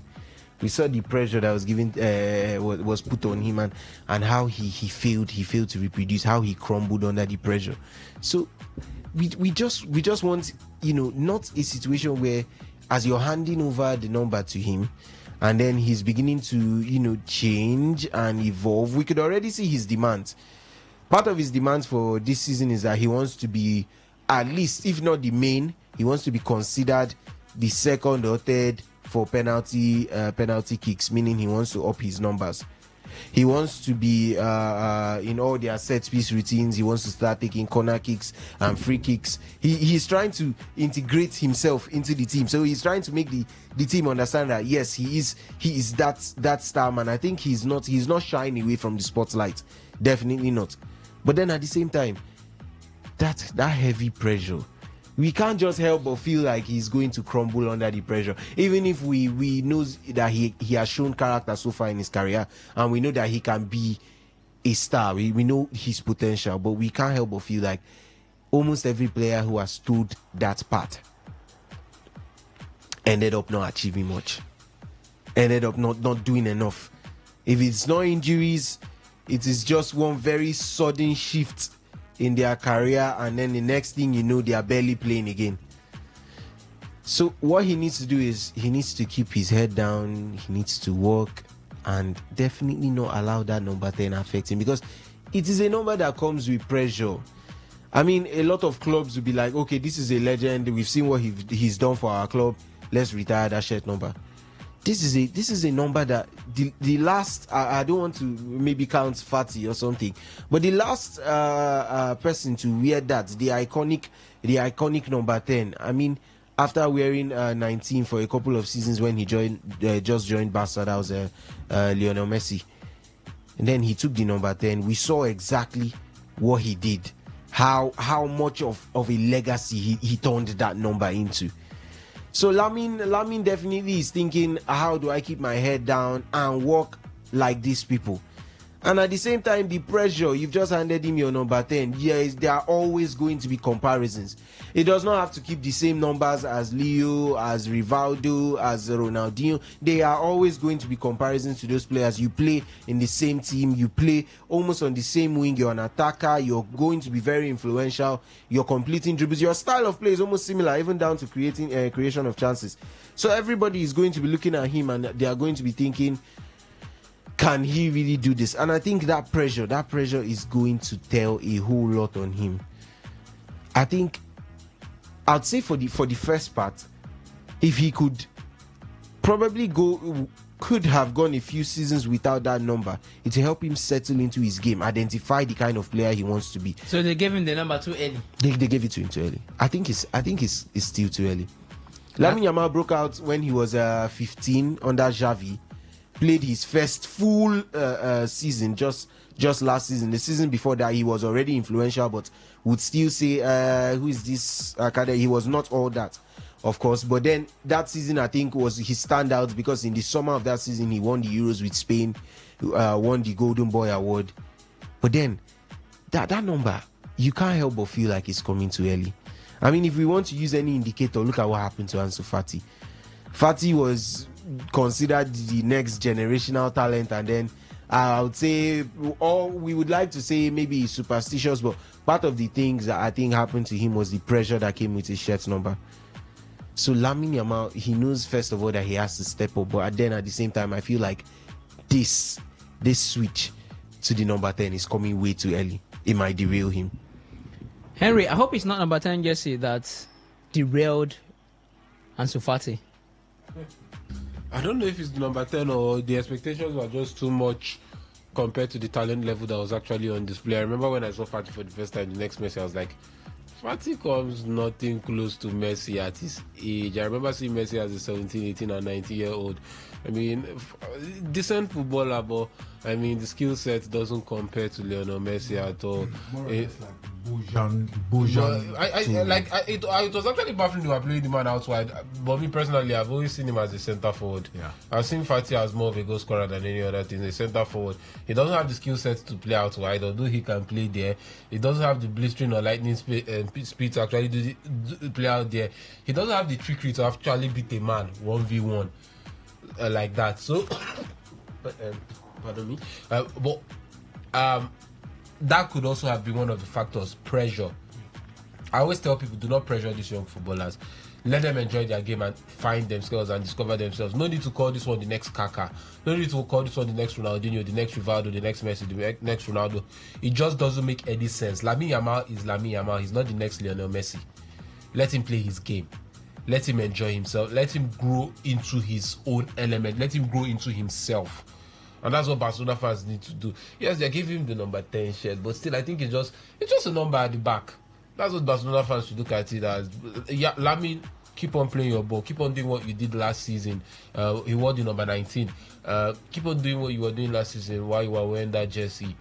We don't care about the number. Just keep on doing it. Yes, a lot of old names, the likes of Rivaldo, the likes of Messi, the likes of Ronaldinho, they've all donned that number wearing the Barcelona jersey, or they've all won that number in the Barcelona jersey, but it's just another number for Lamine Yamal, and he should just keep on doing what's there. I don't know why people are making such a big fuss about it. Naheem Tokam will say he hopes to continue in the legacy of Lionel Messi.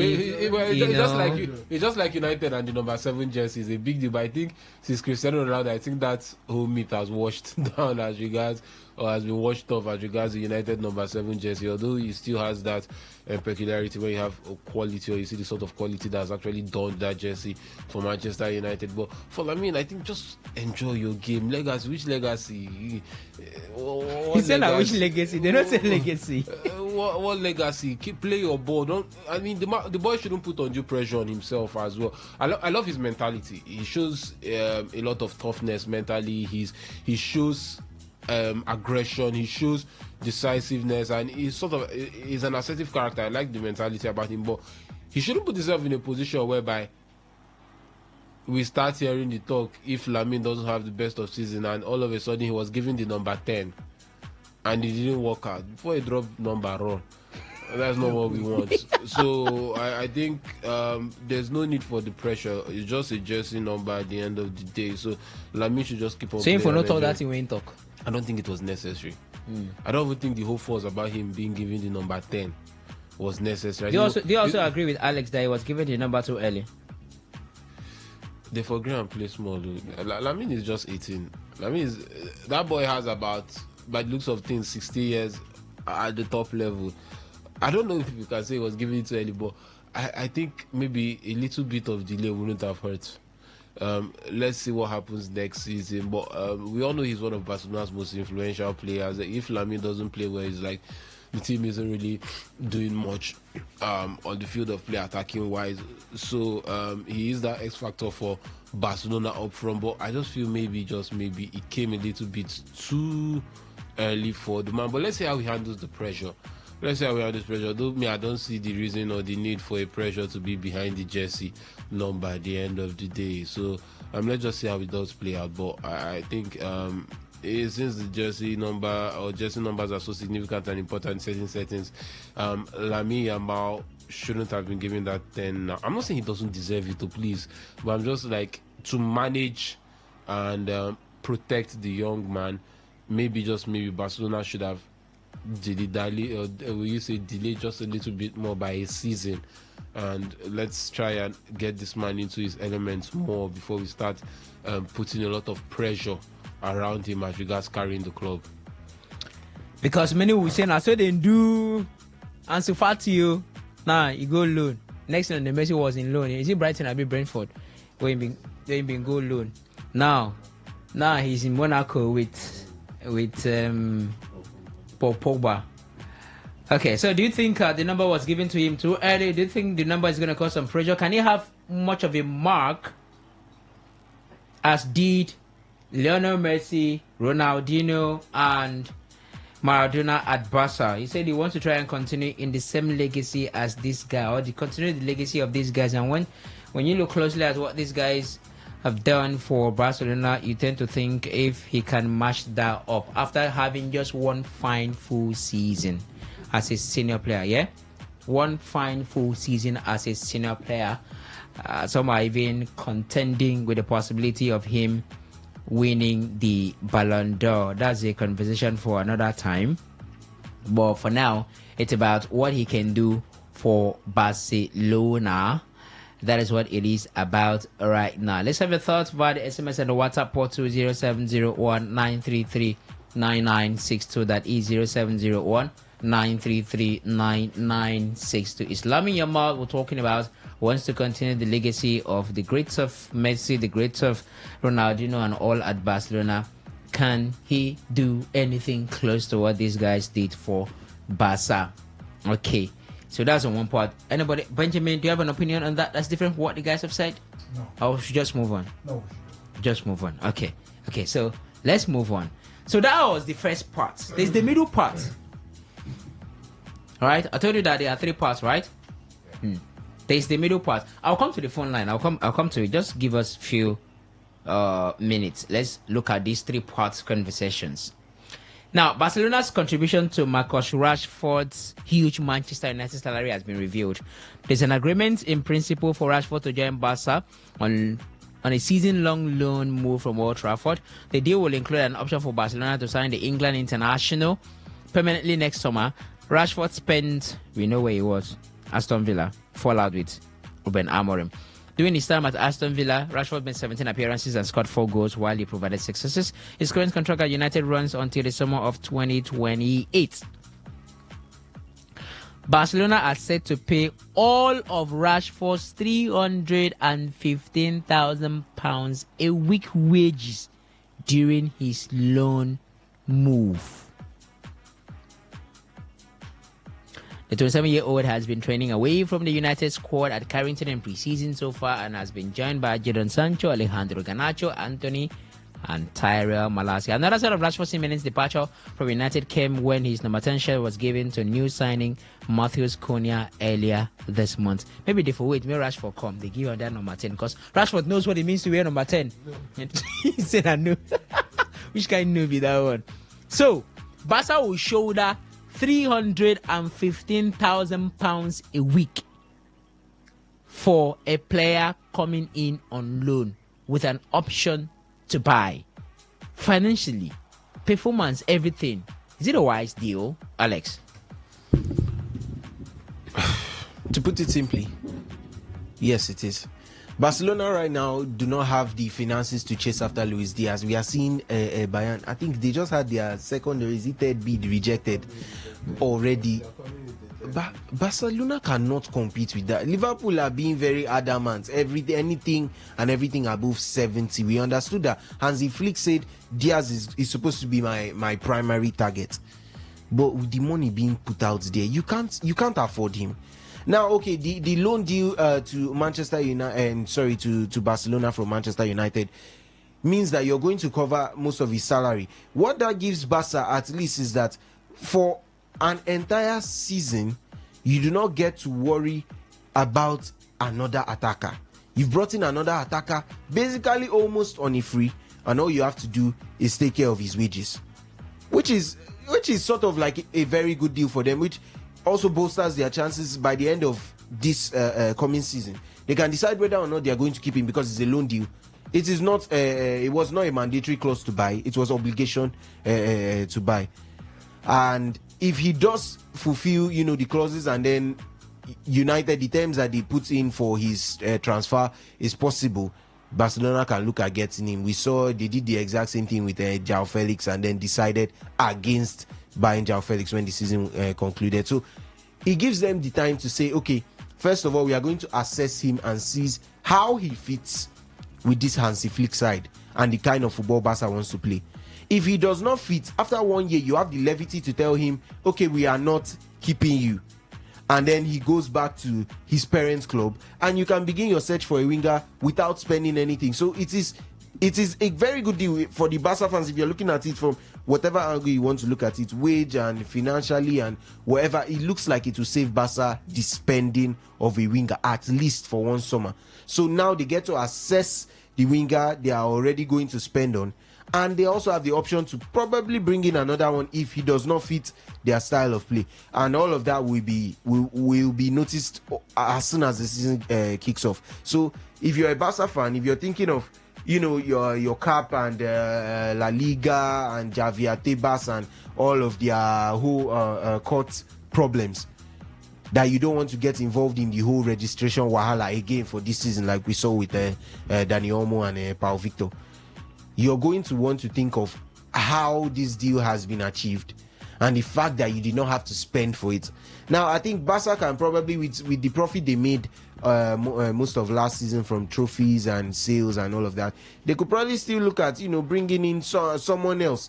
They are looking at maybe a cover for any of their fullbacks, Balde and Koundé, who tended to be injured most of last season. So this is a very good deal for them. If you're a Barca fan, you're probably applauding the club for keeping your options open, bringing in a much needed winger when for the injured or the injury part of the season where we get some very serious football, and then at the same time keeping your options open to go back into the transfer market if the Rashford deal does not work out. So yes, wages over 50, 60, 70 million transfer fee for a new winger all day. I think Barca fans are going to pick this Rashford wages. So yes, it is a good deal considering all things.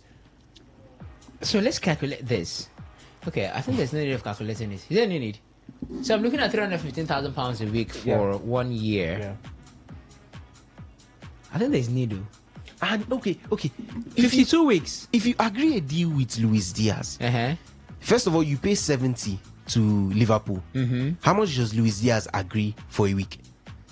Where's his salary at Liverpool right now? I'm very sure he's not going to take the exact same thing. He's probably going to demand higher. Bayern has already offered him higher wage structure than where he's currently. So that was why I had the other one for whether to calculate it or not. Because if you actually put it together, you spend more. You spend more on Diaz than you would spend on Rashford. Okay. So right now it looks. So what this means is that Rafinha goes to the bench.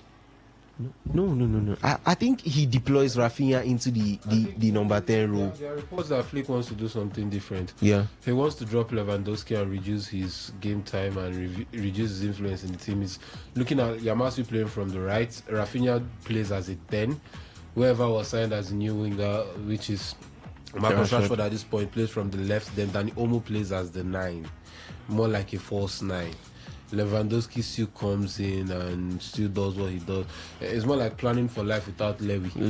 That's what they're trying to do. So I think the fact that they are going for him, they know they want him, or the fact they're going for a left winger, they know they want one and they want to fit one into their team immediately. And Barcelona is not going to go for a left winger that you want to start and just put him on the bench like that. So I think the man will get playing time. Let's see how Flick arranges his team next season. But I think he will get enough playing time. Plus, Henry, I also think that I think most times I also forget that Rashford can play that 9 pretty smoothly. Yeah, He can play as a 9 pretty smoothly. So that's a wonderful addition for him compared to Luis Diaz, who I would say maybe when they had to put Diaz plays as a he was a false 9. But Klopp tried it out with Salah, Mane, Diaz, where Diaz had to play in the middle. We saw it in the UCL later stages of the UCL and in some games. I can remember the one time where I would say he played well, the United Liverpool 5-0, where Salah, Mane, Diaz all recorded goals and assists. But then apart from that, it has not really been his strong suit. Most of the times, it's either he does his dazzling runs and all his beautiful football from the wing, or they push Gakpo to invert him into the middle. So, I mean, the Rashford deal works for them either way. Okay, Barcelona fans, that's for you. They said the Rashford deal works for you. Arsenal fans, the last part of the conversation before Benjamin takes over. Victor Gyökeres's father is in tears. Is there any other way I can emphasize that tears? Like he's in tears. They cry. It's like saying, why is this kind of thing happening to me? Well, he has been told, according to report, that the deal between Arsenal and Sporting could collapse as they got closer to the final hurdle of setting things out. And probably he becomes an Arsenal fan. So the man wants the deal for his son. The son wants the deal. The man wants the deal. But the president of Sporting doesn't want the deal. In the family. What's going on here? The hijack. So United are trying to hijack the deal. That's what I hear. United, they hijacked you. I didn't say anything, by the way. Well, United. Anyways, so let's give you the full story of how this is panning out at the moment. Mail Sports understand that the clubs are close to agreeing a deal worth an initial £55 million, with a further £7.4 million in add-ons, while Gyökeres has agreed a 5-year contract. Arsenal had hoped to seal the deal before they flew out of their pre-season tour of Asia on Saturday, but the two sides remain at odds over bonus payment with the schedule of installment. It's Sporting pushing for more of the fee up front. This kind of thing. When I want sign person, when I just go sign, I think like that's how they do with this. And they drag with him. Arsenal they do the same thing. They drag, they make person papa they cry. Which kind of wahala? According to Portuguese outlet Abola, Arsenal's latest bid has been left unanswered for 6 days as Sporting refused to budge on their stance. Amid fears that Gyökeres' dream move may be slipping away, his family are reportedly devastated, believing he deserves a better send-off for his service to the club. Benjamin, this question is for you. The report added that Gyökeres has even distanced himself from the idea of a move to North London. Arsenal feel they have gone as far as possible with their offer and are reluctant to meet Sporting's strict terms on bonuses, but the Portuguese side insists that any variable payment must be realistically achievable, fearing Arsenal's deal relies too heavily on future add-ons.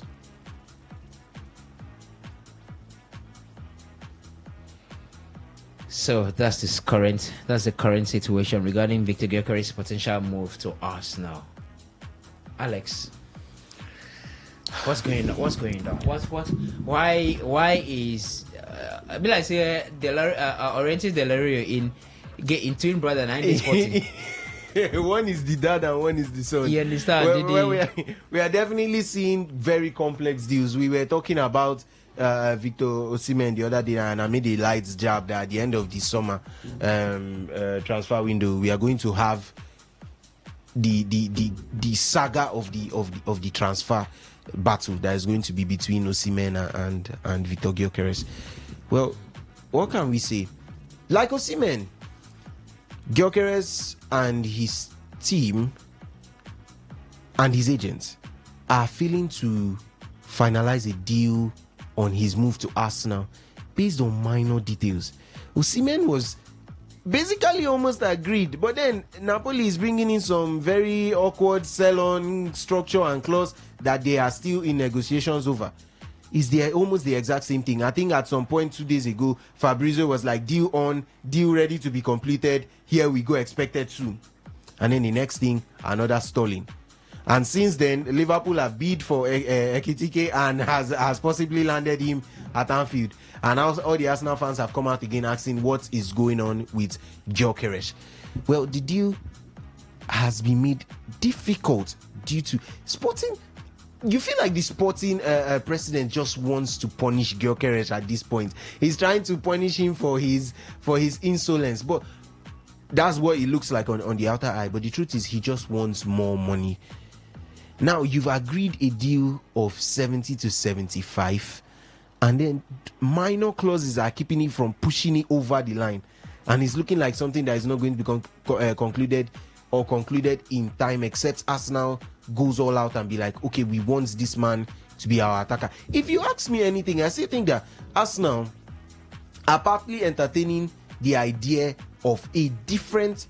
I don't want to particularly pinpoint Šeško, but the Arteta particularly wants Šeško as his main man.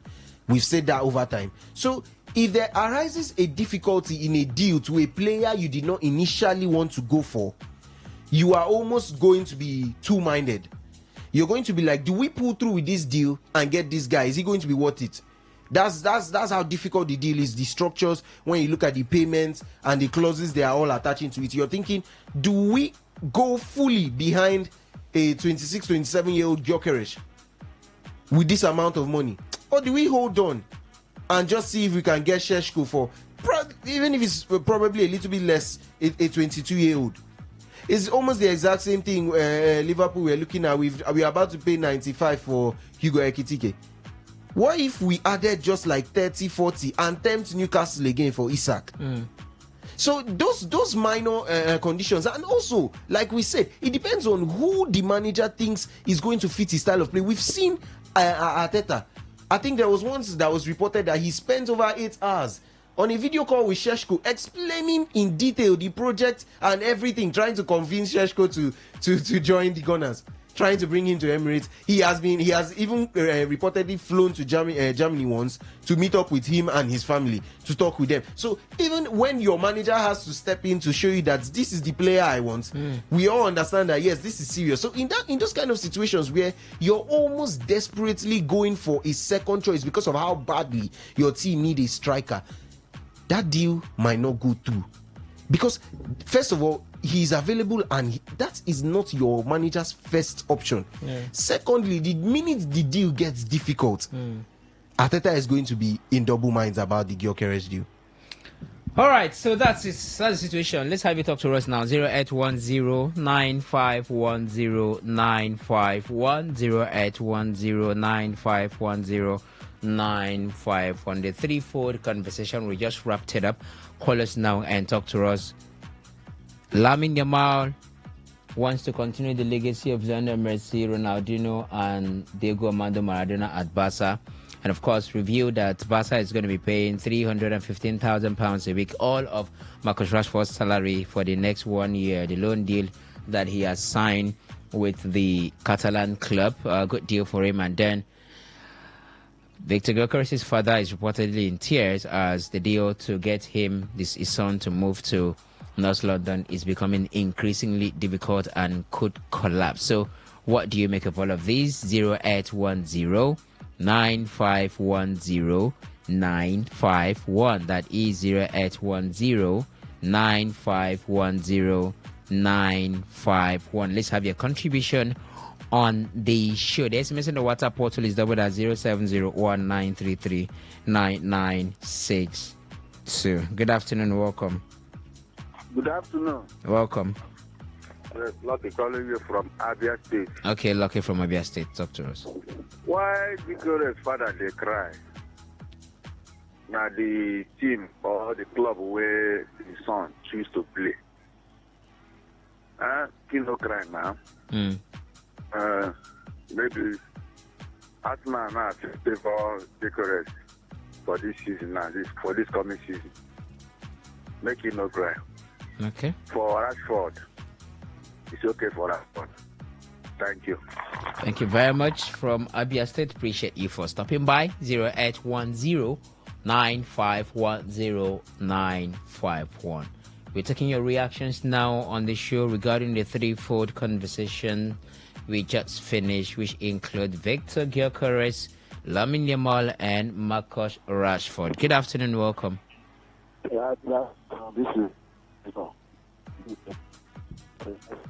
This is who? Hello?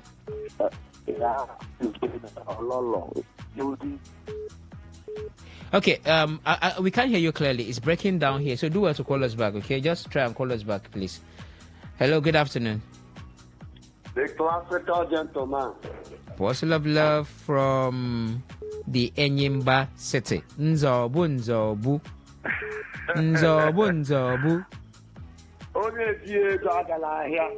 In a come Hey. If you no get money, no go market. Hey. Why Arsenal they go market every time without money? You the third person if you win Ballon d'Or, which you know is impossible. How Sporting go agree that can be? Who win Ballon d'Or? Go correct, man. Wow. Nobody see what Arsenal they tell Sporting. Wow. For their add-ons. Say Gyökeres win Ballon d'Or, abi? They know he cannot win it. So Arsenal want to add that kind of clause in the contract. Okay. So, well, tell the father make him not cry because if that guy go Arsenal, at that time he go cry well. Why are you like this? Why are you like this? Make him reserve his cry. He has to reserve that cry until that time. You are an apostle. You shouldn't be causing problems. Apostle of peace, not of violence. See, all of us know now. So it's not as if it's not a cause. I'm just reminding him where his son is going to, so that he should not put his trust there. Too much trust, so that he will not cry more. Anyway, let's see what will happen now. I think Ateta this time is going to hurt for him because Premiership is coming with a banger.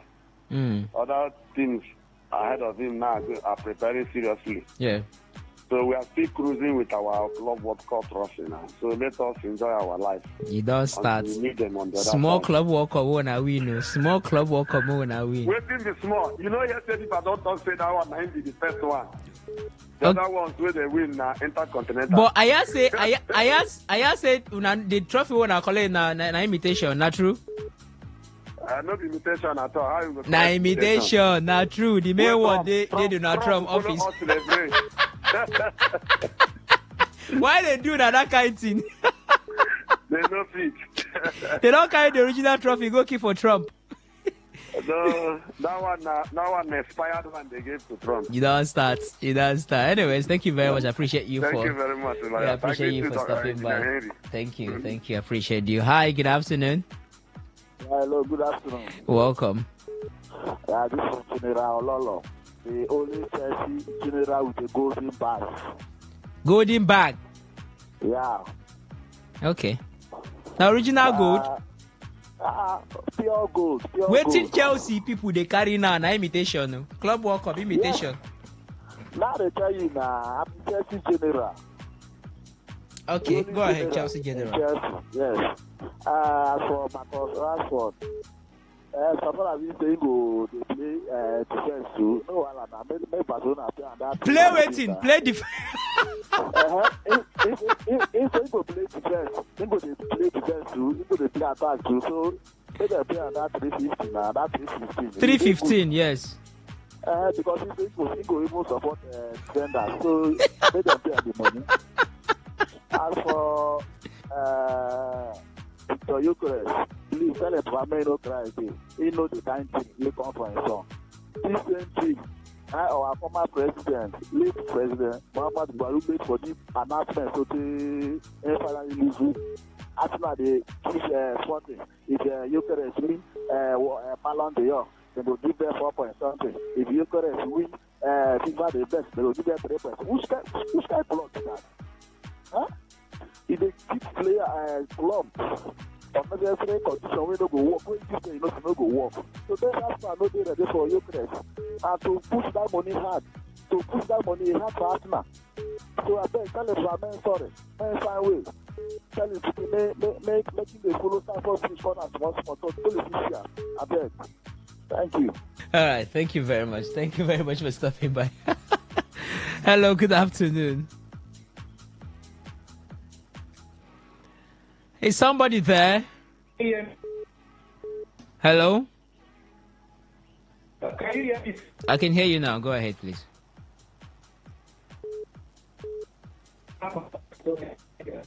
Is it raining outside? It's breaking. Let me call back. Please call back. Thank you very much. It's breaking serious. I don't know if it's raining outside. Hello, good afternoon. Good afternoon, Mr. Monday from Stafford. Mr. Monday, is it raining?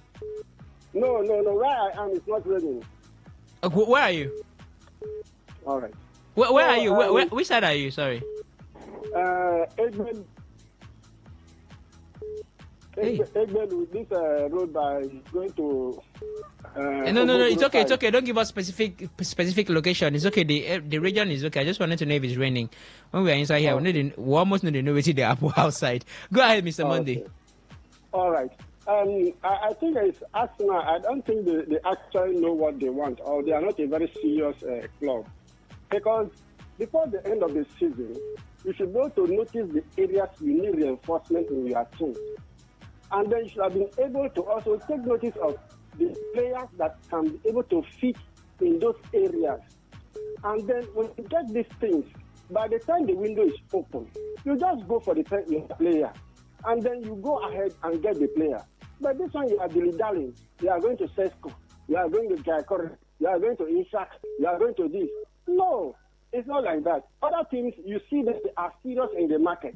They know the player they want. They know the area they want to reinforce. And then they go after those players. Look at Liverpool. They won the league. But see how they are active in the market. So I think Arsenal, they are not a very serious set. I'm sorry. I'm an Arsenal fan. But I pray they should do something better. Thank you. All right, Mr. Monday, thank you very much. Arsenal isn't serious, according to Mr. But they sign players. Now Arsenal don't sign. Mokora's deal should be announced anytime soon in London for medicals. They don't sign Nani Madueke. They don't sign Christian Norgard. They don't sign who again? Kepa Arrizabalaga. You know, the only striker remain. Good afternoon, welcome. Reliance, good afternoon. Yes, please. And happy Sunday to you. Thank you very much.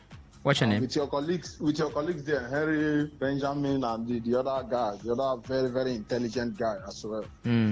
He go send small thing for him. And again, Yaza, as in the intelligent.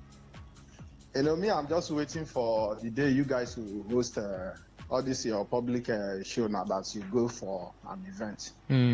We go host. I'm just waiting for a day like that because all other days that you've been doing, either I am not around or something come up. That one day we go arrange another one. We go arrange it, but for now, that guy with the intelligence. I'm just waiting for stuff like that. So I know now. I don't hear. I didn't argue you. I don't hear. But for now, that guy with the intelligence, make a call in Azana, make you the guy for that intelligence. He understands football very, very well. For that intelligence, when he gets now, me reward them. Now wow, now they reward intelligence for this side. it's not a problem now. Okay. Reliance, yeah. Amos, the Barcelona legend. Amos, go ahead. Yeah. See, that Rashford signing, I see it like a panic buy. To me, I'm not comfortable with it. I see it, though you say, okay, we don't have money. Barcelona does not have money. I understand, but the scouting team, to me, should have done more by looking into the South American League and other European teams. We should have still got a player that can play that left up front, this team, wing. That 350 million euro, if that is what will be paid to us for, that money is too much. 315, no, not 350. I understand, 315 is too much now. That is a lot of money. 315,000. That is a lot of money to a Barcelona that is trying to balance their book. So that is a lot of money. If Luis Diaz had come, that would have been a permanent fix to that wing. My problem is that if another creative player comes to that left wing, the work would have been reduced for this guy, Yamal. Last thing, if you check, if Yamal is not in top one, like Henry said earlier, Barcelona struggled to create. They struggled to create, and they were predictable. They were very, very predictable. So if a player like Luis Diaz had come, or somebody else that still has that creative ability, it would have been better. But to me, Rashford is more of just straightforward. Except you want to play into the first 9, where maybe you'll be drifted to maybe the number 9 position. But even there, I don't think he will even be as clinical like Lewandowski. I don't think so. That Rashford will be clinical like Lewandowski. I don't think so. So I don't know this thing. But as far given Yamal that number 10 jersey, like the rest have stated earlier, I agree with them. To me, it is still too early. Yes, Lamar, very great player. The guy is good. He has shown himself for 2 seasons. He has been consistent. Okay, but they should have still allowed him to play for like maybe 1 more, 2 more seasons before giving him that responsibility of number 10. Number 10 for Barcelona, Rivaldo. I could remember the days of Rivaldo. I didn't watch Maradona in Barcelona, only the clip that I saw. Rivaldo, Stoichkov, that I watched a bit. Then Ronaldinho and Messi. So I don't think Yamal should be given that pressure. So they shouldn't be given that pressure of, okay, you should replace them. Yes, he's a great player, just as Henry said. He should just do his work, just be playing. But as for comparing Ansu Fati, Ansu Fati flopped. Yamal is different from Ansu Fati. So number 10 no go make him flop. No, to me, the jersey does not matter. It doesn't matter. But to me, the pressure should be less on him. It should be less on him. Okay. Even in the team, if you look at it, there are a lot of great players there now. Like Pedri is a great player. De Jong is a great player. Rafinha is a good player. There are a lot of good players there. But as far he should carry the responsibility of the team. To me, he's too young to carry the responsibility of Barcelona. That is why I was really hoping that Luis Diaz come to Barcelona. Because I know if that deal had happened, at least the creativity would have been coming from the both wings. But this Rashford signing, because when teams play low blocks against Barcelona, it will be difficult. I know Barcelona, we are good at holding on to play. So what teams do is to play on low block. So in that kind of this, where will be the spaces for a player like Rashford to run into? All right, let's wait. Oh, sorry. Before I conclude, look at what Real Madrid is doing. Real Madrid is doing a good business. Look at the teams. To me, if Real Madrid can get a good midfielder, they are good to go. All right. Just one good creative. Look at the left back and right back that they signed. Carreras that they signed from Benfica. Yeah. And this other guy, the Mastantuano. Fine players that they've signed. So Madrid will be very strong. Even Atletico Madrid, look at what they've bought. Look at what Liverpool have signed. So it is going to be tough. And Barcelona's aim next season is the Champions League. Okay, thank you. Thank you very much, Amos, the Barcelona legend. Appreciate you for stopping by. Hello, good afternoon. Yeah, good afternoon. Welcome. This is Busy from Burikiri, the Tottenham ambassador of Nigeria. Wow, nice one. I know only one Tottenham fan in Nigeria, and you are the second. Yeah, number 2. It's an opportunity to know the second. First of all, congratulations to the blue side of London for bagging up a club World Cup. And they can't give the invitation trophy. We're also looking forward to beat PSG and get the Super Cup. In fact, all trophies come to London this period. I'm not. After what I saw at the Club World Cup final, I'm not talking. I want to talk something, but I'm not talking anything again.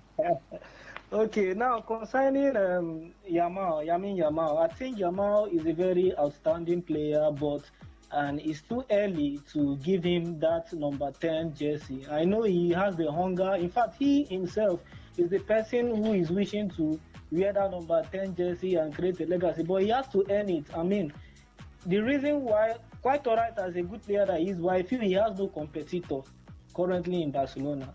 And that is why it's just as if he's the number 1 person. Everybody is just looking up to him. I mean, in the days of Messi, even before Messi started wearing number 10, he played with Ronaldinho for some time. Yeah. And learned some things from Ronaldinho before they gave him that number 10. I mean, he wants it. He had to earn it. Look at Ronaldo. You know, Ronaldo is not by who first started the race. So I know say Yamal don't achieve past Messi and Ronaldo based on in age. At this age, how long can it last? Yes, how long? We're talking about how far. At least give him like 2 seasons, 3 seasons. In fact, thank God Rashford is coming. We'll see whether Rashford will be another person we will compete with him. Thank you. Okay. All right. Thank you very much. I appreciate you for stopping by on the show. So we'll continue talking football, and at this point Benjamin Mina will be taking over for the conversation as we continue talking football on today's Sports Live. So do not touch it. More interesting conversation coming as Benjamin switches over to mic 1. When you look at the 2 deals, Alex, Osimhen, Gyökeres, what do you think should be the final thing that will nail these 2 deals to either go in favor of who wants the player? What do you think should be the final, concession, so to speak, for these deals to happen? A hijack? Definitely, Reliance. I am of the view that I do support. You know, you've been saying over time that what Galatasaray needs to do is pretty simple: pay the demanded fee. Like, to some extent, it is always going to be about how much a club, how much a coach in charge wants a player. If he does want a player and he values it, there is no how Osimhen will drop 30 plus goals for Galatasaray and they cannot value that player at least 70, 75 and bring out the money and iron out that deal. There is no how, because they know what he has done. They are valued that in the next 2 to 3 seasons, this is someone that can score 100 plus goals for the club and take us to new heights. So it always boils down to how much you want him. If you want that player, you have the money. No matter how difficult the deal is, you will make sure you are in the deal to the end. Look at what United did with Mbeumo. Although we say maybe they were robbed of it, but at the end of the day, they played the long game. They've gotten their man. So these clubs, essentially, it boils down to how much do you want the player. I don't think Arteta wants Gyökeres as much as he would have pushed for Šeško. If Šeško had pushed a green light and say 60, even if it's 65, Arteta will tell them go and pay. That's the person I want, because that looks like the number 9 that Arteta wants. But for Gyökeres, he might be a little bit hesitant, although the club wants to bring him in, the board wants to bring him in. So at the same time, it also boils down to the club and to the manager on how much they want a player. Okay, it boils down to the manager and the club and how much they want that player. Today's Sports Live, the marathon edition, football side of things. We will be back after this timeout.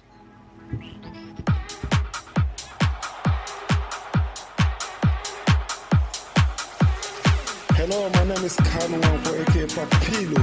For the latest and trending sports stories, always listen to Today Sports Live on Today95.1 FM Port Harcourt. My name is Gianni Infantino, FIFA President. For the best of sports, always listen to Today Sports Live on Today95.1 FM Port Harcourt.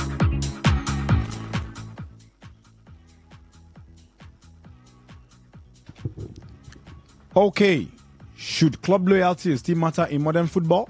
Welcome to today's Sports Live, the marathon edition, football side of things, where football takes center stage. Today, we dive into a topic that stirs passion across fan bases worldwide: club loyalty. In a football era dominated by mega money transfer, short-term contracts, and career planning, we ask, should club loyalty still matter, or is it a dying tradition in modern football? I am your usual suspect, Benjamin Minawachuku. You can call me the Dollar of Sports. I am on mic 1. We will be back after this timeout.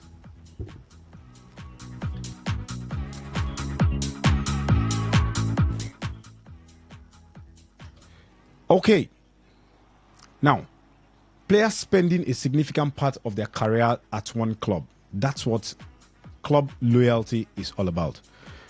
Now, players like that are Totti, Francesco Totti of Roma, Maldini of AC Milan, Steven Gerrard of Liverpool, Lionel Messi of Barcelona. Now, let's look at the modern trends.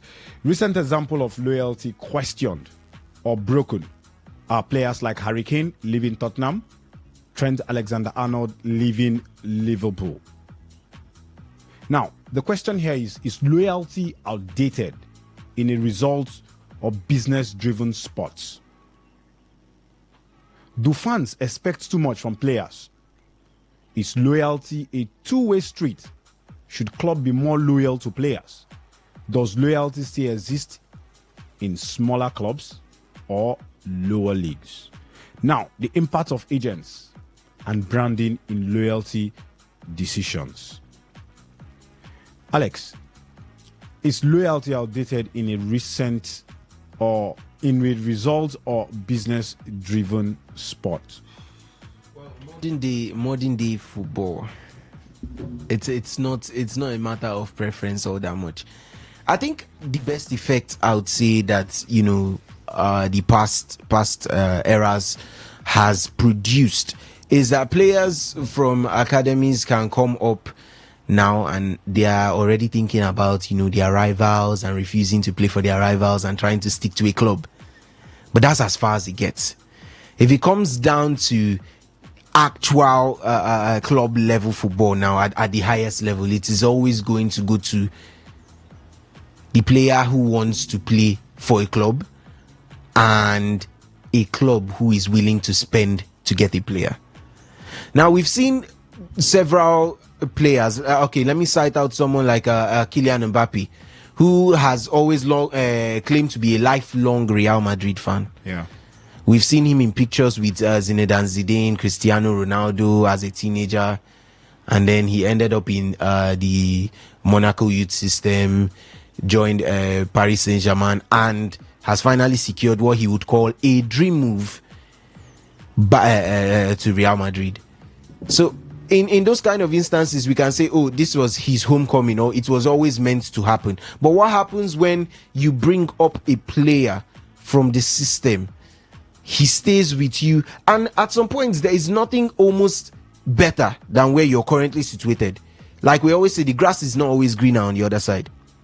We saw Trent Alexander-Arnold play a crucial role since breaking into the team in 2018-2019, and has been that key player since then till right now. Now, in the instance of Trent Alexander-Arnold and his supposed loyalty to Liverpool, I just want to cite out Riyad Mahrez. When he was asked in 2023, he was asked if he would like to leave Manchester City, as there are a lot of speculations about his future. He said, I do not see anything higher than Manchester City. He's at a point where this is going back to Alexander-Arnold. He's going at a point where Liverpool has played 3 Champions League finals in 6 to 7 years. You've won 1, you've lost twice. Very, very, very unfortunately to one of the best teams in the competition. Yeah, you've won the Premier League twice. You're competing in every competition. Is there anything higher than Liverpool at this point? No.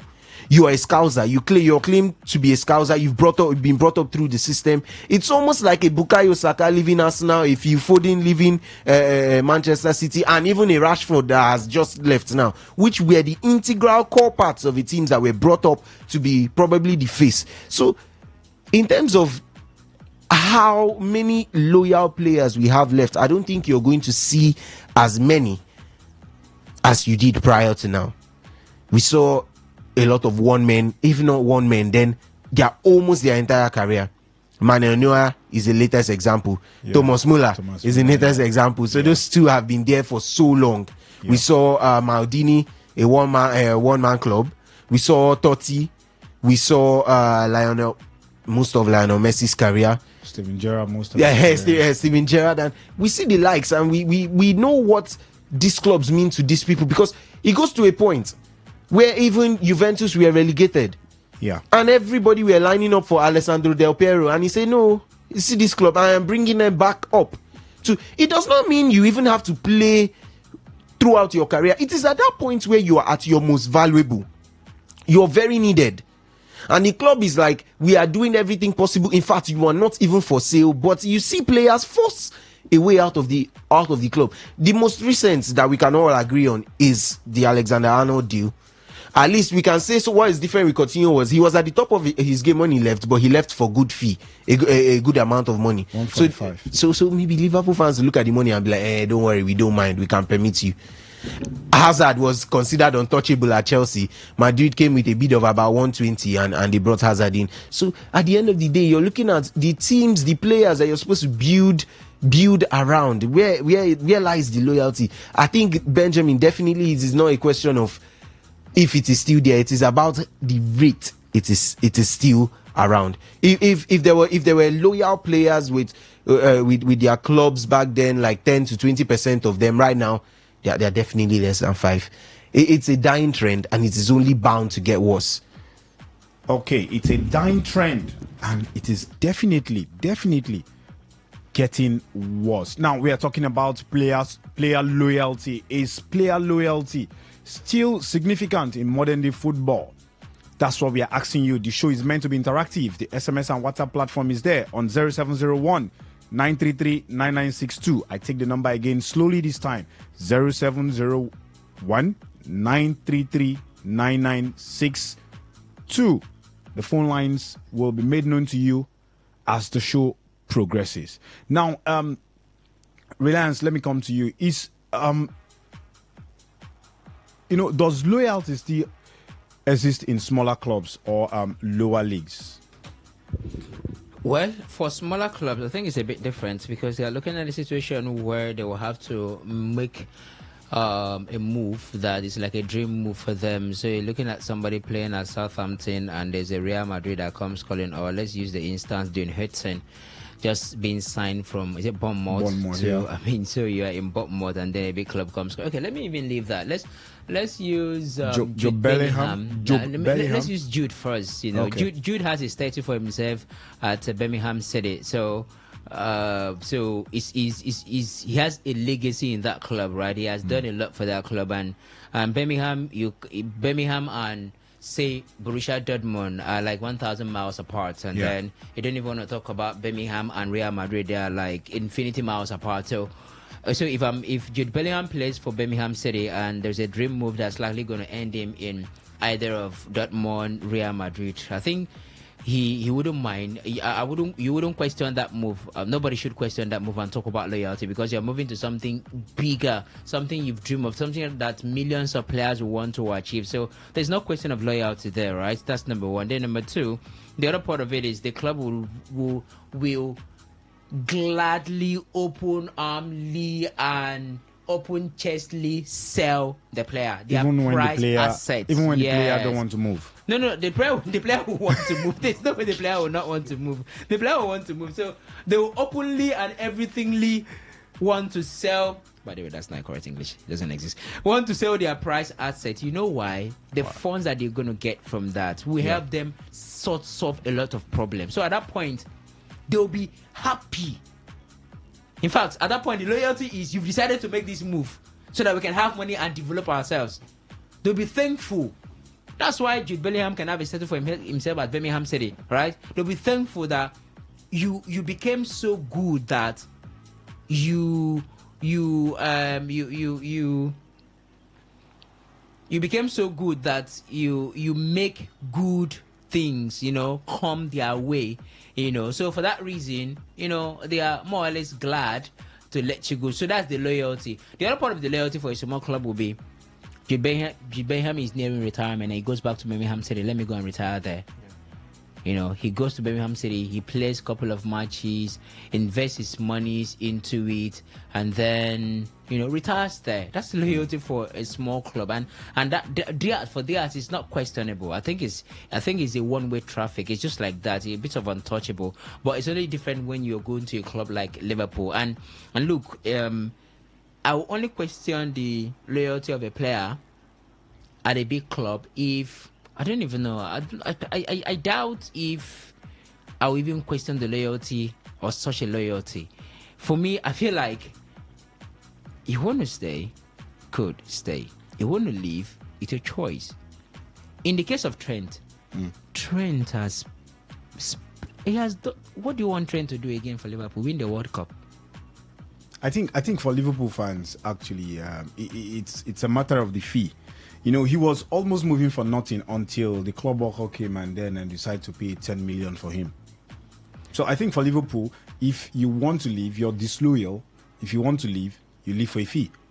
Citing the Felipe Coutinho's what's it called? Felipe Coutinho's transfer fee. He left when Liverpool needed him, but he left for a fee, £145 million.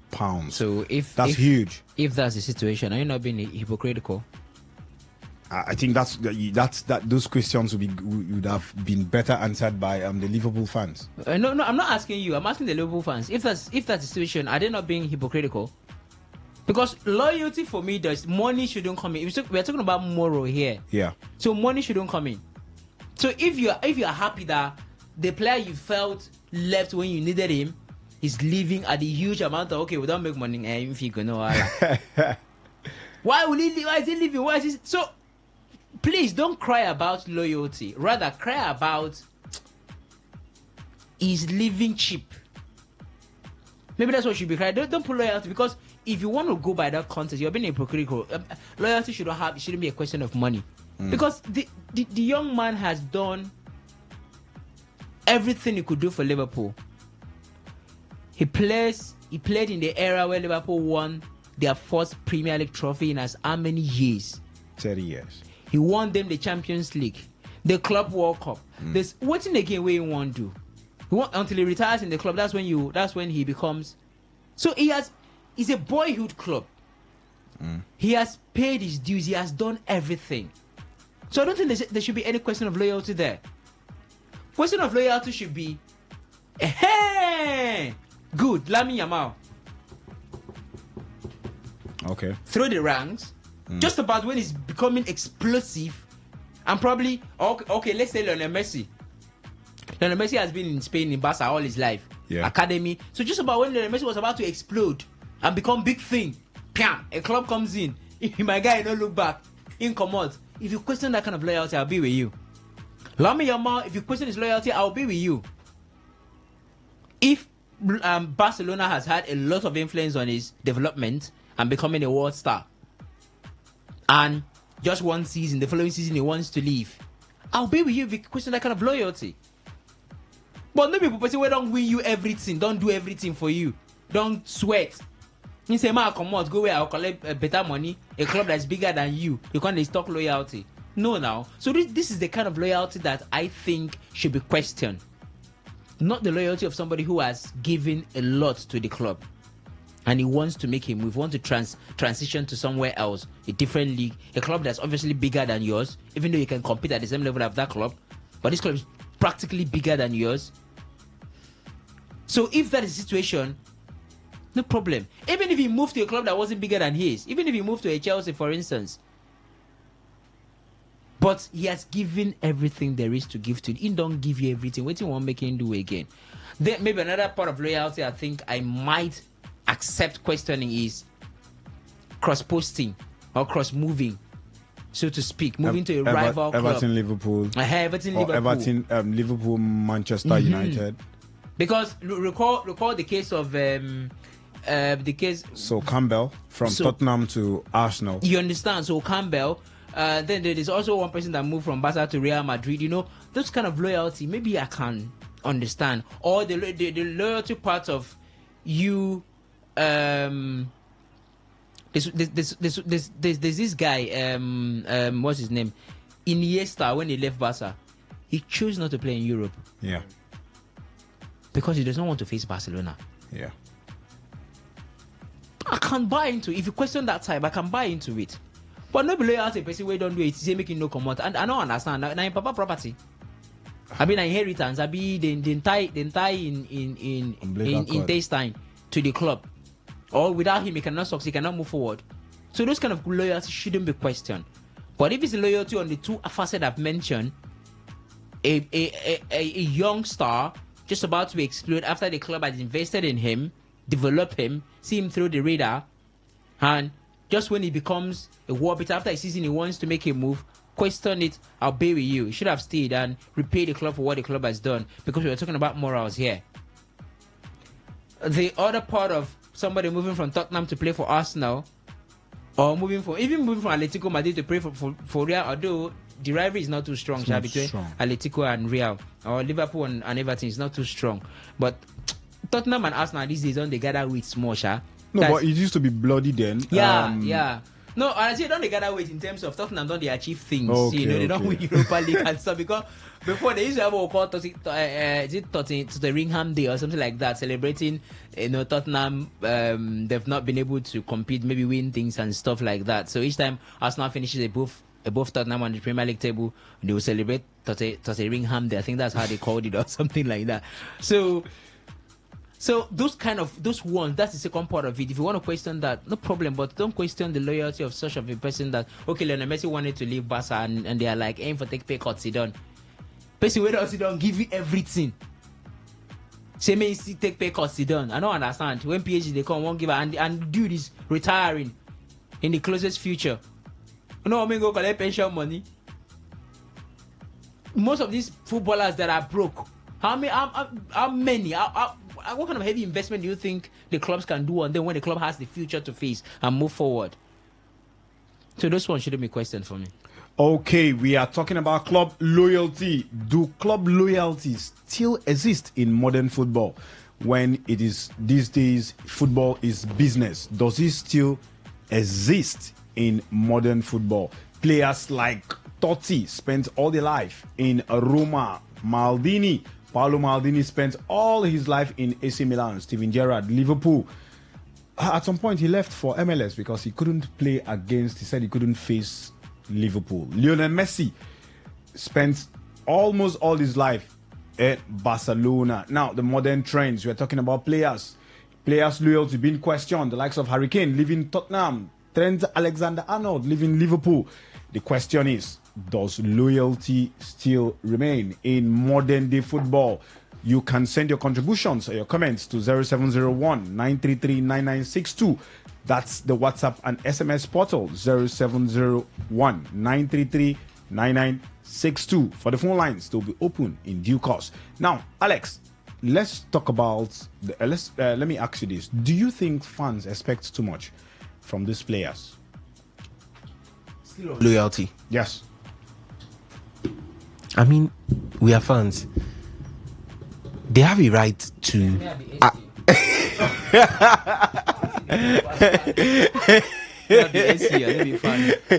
Okay, I think Reliance is indirectly telling us he's an AC Milan supporter. So, at the same time,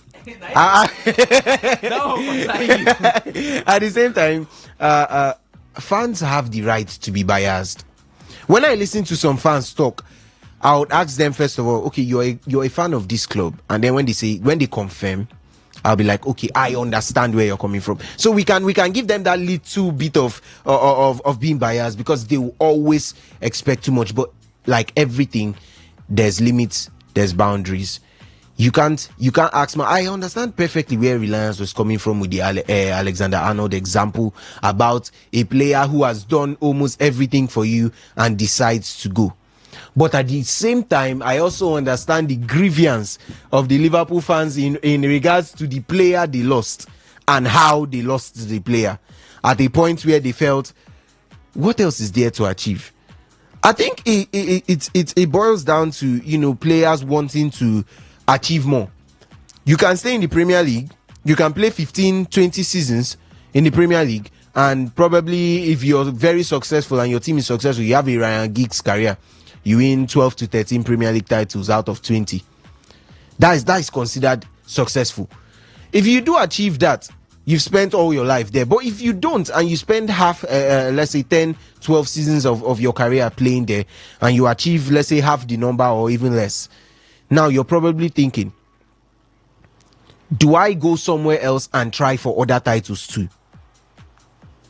At that point, what the fans are thinking is the pressure they'll put on you, first of all, by, okay, you're already an integral part of the team. Let's just assume with Lamine Yamal, he has been given number 10. Somebody that has just been handed the number 10. You cannot open your mouth and say you want to leave this club in like the next 2 to 3 years. The fans will stone you. They will carry stone and follow you to the airport. So we understand the pressure that comes with each and every obligation that the club has already planted on you. No matter how we want to say it is not that big of a deal, it is a big deal. And even the players themselves, they know it. So the fans, their job basically is to be as loyal to the club as possible. That's why we always like to condemn runaway fans. By the time you see somebody that decamps from Chelsea to Arsenal, what are you doing now? Stay with your club. So at a point, my mind just got to one person now, one of our callers. People say hi. Okay.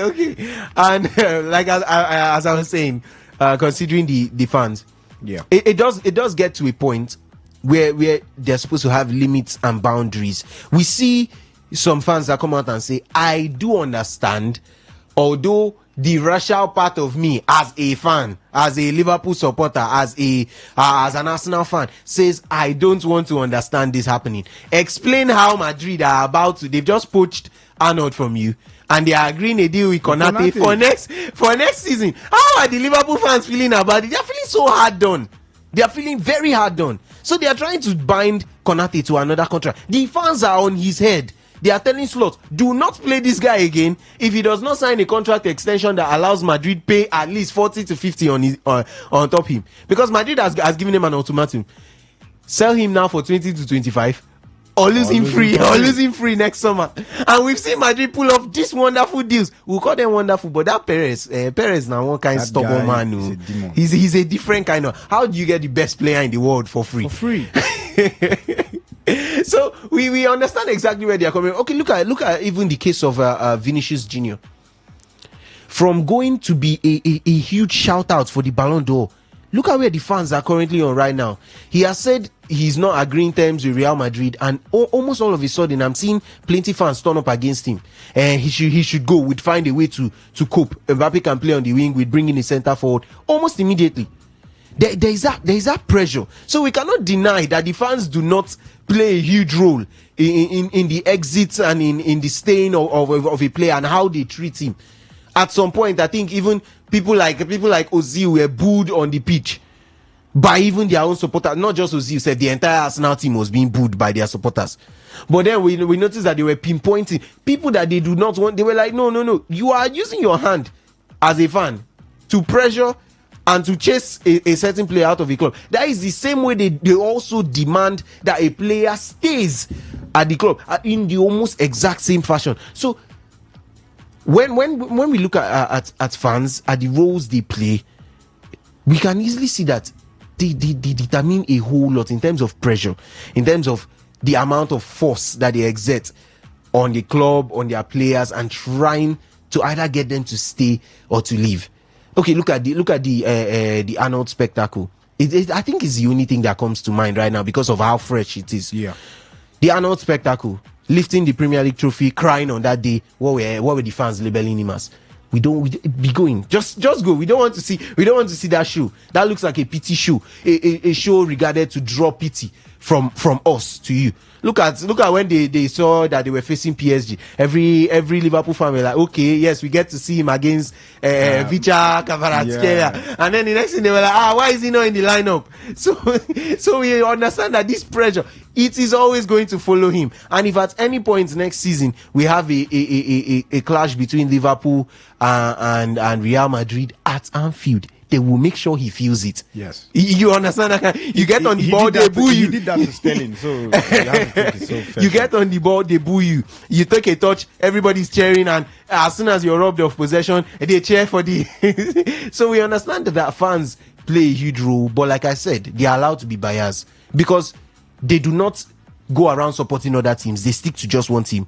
So we can understand where their mindset is coming from, but also, like Ridan said, these things have limits.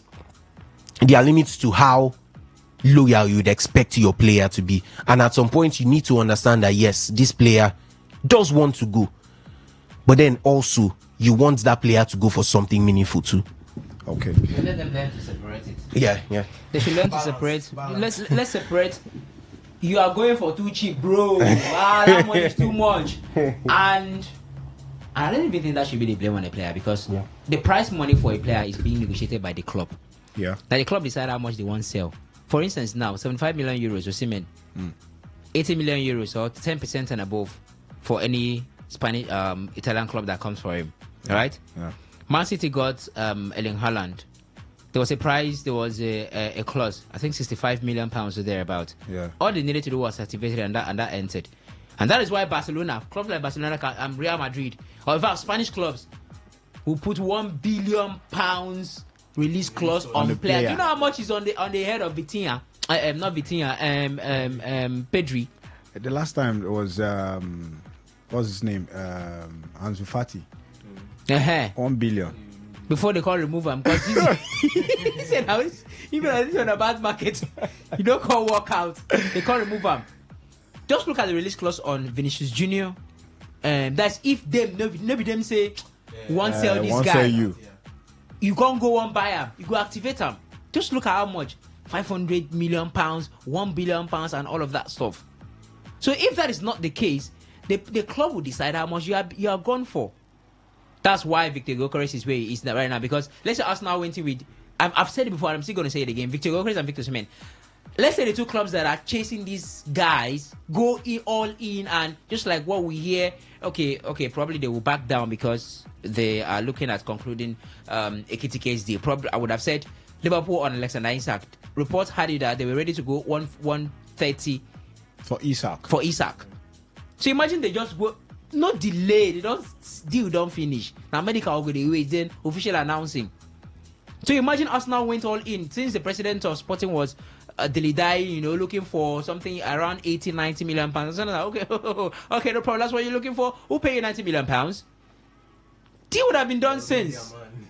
Deal, why you go see 90 million pounds? You go sell him. Same with Victor Osimhen. So when it comes to the amount of money a player leaves a certain club, it's club to club agreement.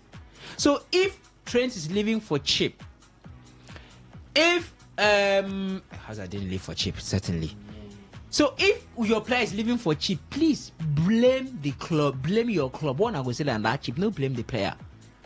Learn to separate loyalty, because you ought to be reasonable at a point. It's individual career we are talking about. The club will still exist, and you're still going to stay there to support the club. But what happens to the player? So fans should learn to be reasonable when having expectations on loyalty, and understand where to channel their blames. If a player is leaving for cheap, now your club. Have you forgotten as a Wenger's Arsenal? They will buy player 2-3 million pounds, cancel and 50. Oh, let's not go too far.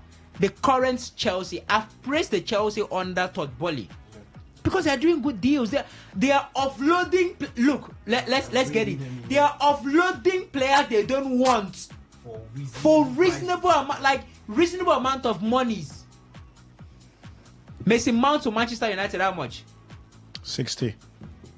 Even when they let go of David Luiz to that was the previous era. Mason Mount, now Neymar Madueke, 55. Jorginho, Kovacic, Just look at how much when Kante left to Saudi. I didn't want to mention that one because everyone will say it's Saudi. Let's talk about the Premier League to Premier League transfers. They are offloading these guys for cool cash. Imagine Manchester United want to go for Nicholas Jackson now. I bet you, if they don't sell that guy between 70 million pounds, man, waiting cost him. No, he's not right now. Chelsea will sell that player. Look, they have Liam Delap. I mean, he's promising. Who saw him at the Club World Cup? Your parents already make a mark. Although Club World Cup maybe Premier League, but at least for what it's worth, he's already make a mark for himself. They have to. So it's safe to say they don't need Nicholas Jackson. Maybe they want to use him to play FA Cup and League Cup. So if they want to let go offload, not even let go offload Nicholas Jackson now, they feel sell him for like 70 million pounds, and club will go buy him. Okay, Reliance. Sorry. Let me add this. Let me give you this. Let me send this question to you.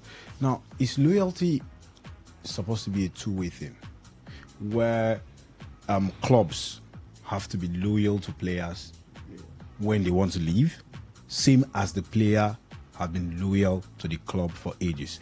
Let's cite Arnold's case. We are using Arnold because it's more recent. Yeah. Now, Arnold have been loyal to Liverpool for 5-6 years now, since he made his debut, right? Yeah. Now he wants to leave. He has told the club, I want to leave. Do you think the club should be loyal to letting him leave when he wants to leave? So I'm looking at how the club will show their loyalty, maybe celebrating, maybe telling I'm like granting his wish to leave. They go grant that. Okay, the reason why I might not really hinge so much on that is because at a point in time you may not have a choice. That's the club? Yeah, the club. At the point they may not have a choice. Let's look at the two instances as dragging. Napoli will still sell Osimhen. It's only that there's enough time. Because in the end, if you want to frustrate the guy's career, for instance, let's say Laurentiis wants to frustrate him, right? You keep him, Abi. He might leave on a free. You keep him. He has 1 year left on his contract. Yeah. Or let's paint a scenario where the player did not had about 2 or 3 years left on his contract, right? He said, okay, I'm not frustrated in career. There is a rule. There's a FIFA rule that if he makes a move, he leave. You know, call it a dime. That's been living on free. That's living for free transfer. More like free transfer, but he never reached to leave free transfer, like based on contractual terms. He will probably need to see off 1 year, and then he's not a free agent. But in will see come out when the matter has been investigated and he discovered that. Now let's look at players that does not have a buyout clause. You know, there are players that doesn't have a buyout clause. Yeah. Like the Coutinho deal, there wasn't a buyout clause until he signed that deal, and then they inserted a buyout clause. Now, Victor Osimhen didn't have a buyout clause until he signed that contract extension. Now, let's look at, you know, if a player gets a contract, like let's say a buyout clause, you can just go there, just like PSG did to Neymar. They just drop the money and pick up Neymar. Now, if that player doesn't have a particular a buyout clause, now I've been loyal to you for 6 years or so. Now I come to you and say, I want to leave for Real Madrid, and you say, and the club management says you're not leaving. Madrid comes, table this, you're frustrating their efforts. No. At that point, do you think the club needs to be loyal to that player to say, okay, you've been loyal to us, it's time to go, or let's make you sign a contract and then add a buyout clause? If the club can meet that buyout clause, then you go. That's still the player being loyal to the club, because for instance, now the case of Osimhen that you cited, where he signed a contract extension and then there was a clause inserted, that was Osimhen being loyal to the club. Yeah, because he probably would have said, I don't want that. For instance, now Ademola Lookman, there's a request for him to sign an extension and there will be a clause inserted. My guy say, you know want. You understand? Once beaten, twice shy. He don't see what his brother did suffer. So you know one time he wants to leave, right? So I think that's still a player loyal. But yes, on that premise, I think the club also owes the player. I don't do here all my life. I don't do everything for you. It's time for me to leave. Please let me go. Let me go. If the terms, if they are well negotiated, right? If they are well negotiated and come to an agreement, please don't insist on outrageous clauses, outrageous monies and stuff. Don't. So I think the club also owe the player that, because he has given you almost everything. On that Premier, I think that they should.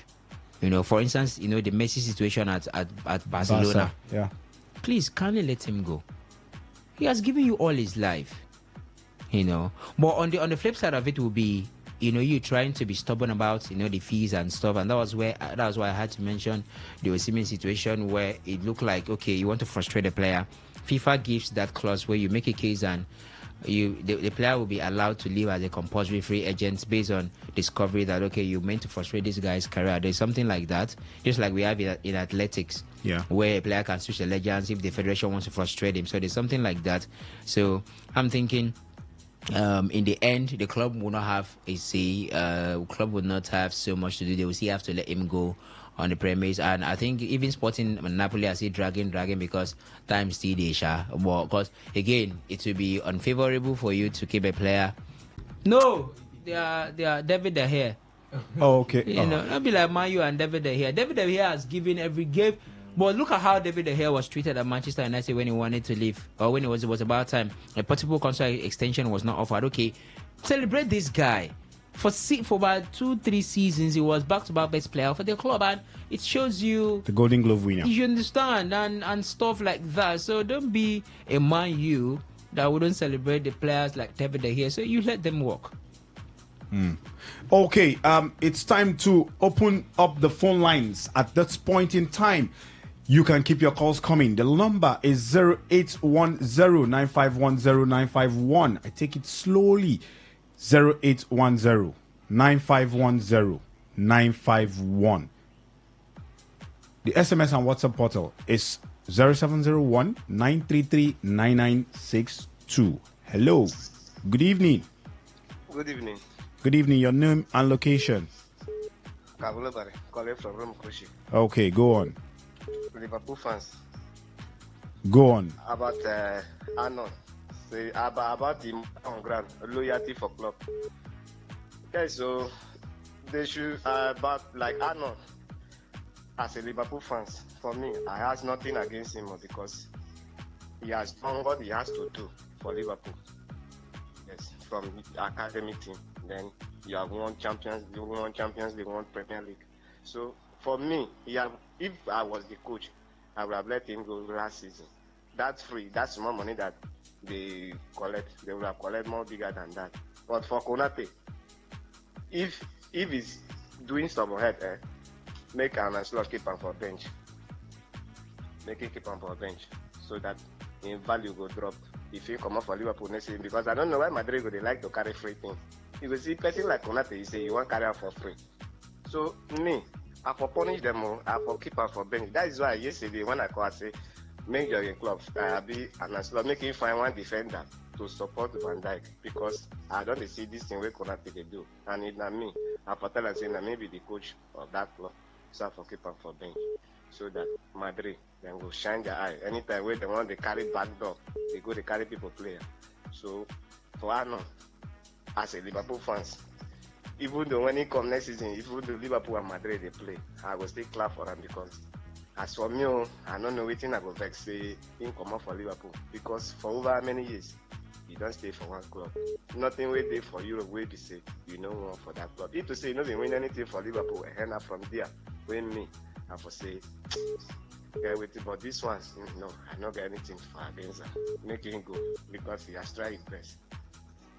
All right, thank you so much for dropping by. Hello, good evening. Hello, good evening. My name is McDonald. McDonald from where, please? Yeah, from Boba here, from NTA. Okay, go on with your contribution.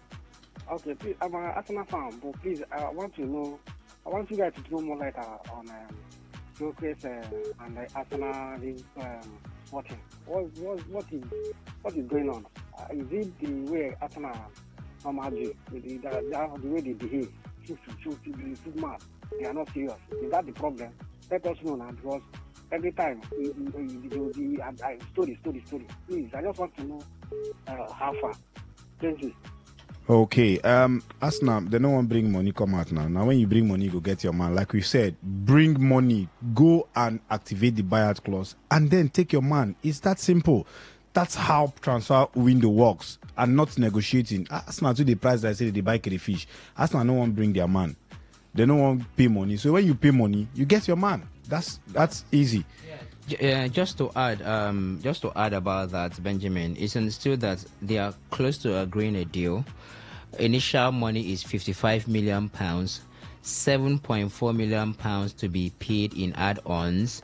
Gyökeres has agreed a 5-year deal to join Arsenal, and that's not hoping to seal the deal. But where the problem hinges right now are clauses, some bonuses, some payments, and stuff. So bonus payment and schedule of installment is where the problem lies. Now Sporting wants more, just like in the Siemens deal before they came even closer. Sporting wants more of these monies up front. So if the deal is £55 million and initial £55 million, let's say if it's a £70 million deal agreed, Sporting wants you to pay 55 first. Arsenal won't pay. And Arsenal don't want to pay 55 first. Arsenal wants to pay, let's say 70. Let's slash it into two. Let's pay 35, and then the other one they would now say, okay, we'll spread that one into 2 years or 3 years. And Sporting don't hear waiting Arsenal do Pepe. I make Leo, so they say no. So Sporting are like, no, we want more of the monies up front, all right, and short term, just like Gala had to agree to pay Napoli 2026 and complete the payment, not 2027 as we initially. Then the bonus, the kind of bonuses that which will also influence how much Arsenal pay for the deal. So if he wins the Ballon d'Or, he will give you £10 million. We'll pay Sporting £10 million. If he becomes the Golden Boot winner of the Premier League, we'll give you £5 million. Now, if Sporting agree to these things, it will mean that the amount of money that Arsenal will pay will reduce as sign-on fee. So are these small clauses and all, that's what's installing the deal. Okay. Let's hear from this caller. Hello, good evening. Hello, good evening. Good evening. Your name and your location? Once again, this is Wheezy from Borokiri, the Tottenham ambassador. Tottenham ambassador Wheezy from Borokiri. Go on with your contribution. First of all, I want to answer your question. You asked that are players still loyal to their club these days? Yes. Do loyalty still exist in modern day football? Yes. It still exists, but they are very few. I mean, at least we still have. I want to applaud Son, who is one of the Tottenham player, has been in the club for up to 10 years plus now, and has still vowed to be in the club for a certain period of time. Despite everybody whom he had played with had left him to various clubs, including Harry Kane. You understand me? So at the end of the day, sir, it's actually the player's choice. I think nobody should penalize a player if a player wants to leave, because that's his profession. Everybody, when your place of work, everybody wants to go higher. But when you are leaving, you shouldn't tell us that, oh, you have done this for the club, you have done this for the club, and that's why you are leaving. We all know you should go because you want to go higher. And to me, I think before a player it is wise to me, I think it is smart and wise that a player leaves a club when he is not performing in that club. Not when the club is not achieving. When you are not performing, when you know yourself that you are not, just like Messi now. I think the reason he left Barcelona because he knows deep in himself, or Ronaldo, that he's not as 100% as he used to be active before.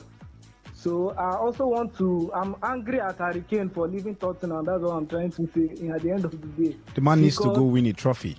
No, Tottenham is always close to the heaven, but they know they enter the heaven. Nobody say they know they reach out. So the man needs to get to heaven. No, he needs patience. He needs hard work and patience. You go dey patient, you go retire, or nothing come out too. No, but see, I didn't mean he was with Tottenham now. He would have at least he would have been a legend. But right now, Son is a legend. Harry Kane is still a legend in Tottenham any day, anytime. So as it stands now, sir, currently, Son has more achievement than Harry Kane in Tottenham because he has won the Europa League as the captain in the club. Thank you. That's your own point of view. Thank you for stopping by there. The phone lines are still open. 0810-9510-951. I take the number again, 0810-951-0951. The WhatsApp and SMS portal is there for your taking, 0701-933-9962. Let's get to hear from this caller. Hello, good evening. Evening, I come back Apollo. Okay, go on. About club loyalty. Make some fans not say, not be every player get patience say he go remain for one club. Because like Gerard, I see the honor Gerard up to today because to say big club come and say no go promote. Na choice. So any player waiting for one club, if they come say he say one promote for that club, me I know people am because that thing a choice. No be any other thing na choice. So if he choose to come up for the club, make the club hierarchy let him to go. If he say no go, make them still allow him, make him go. But me, I want to know whether this Frankfurt guy with Liverpool, how did he don't reach? You get anywhere where don't they go? Okay, we'll get to talk to you about that one before the show ends.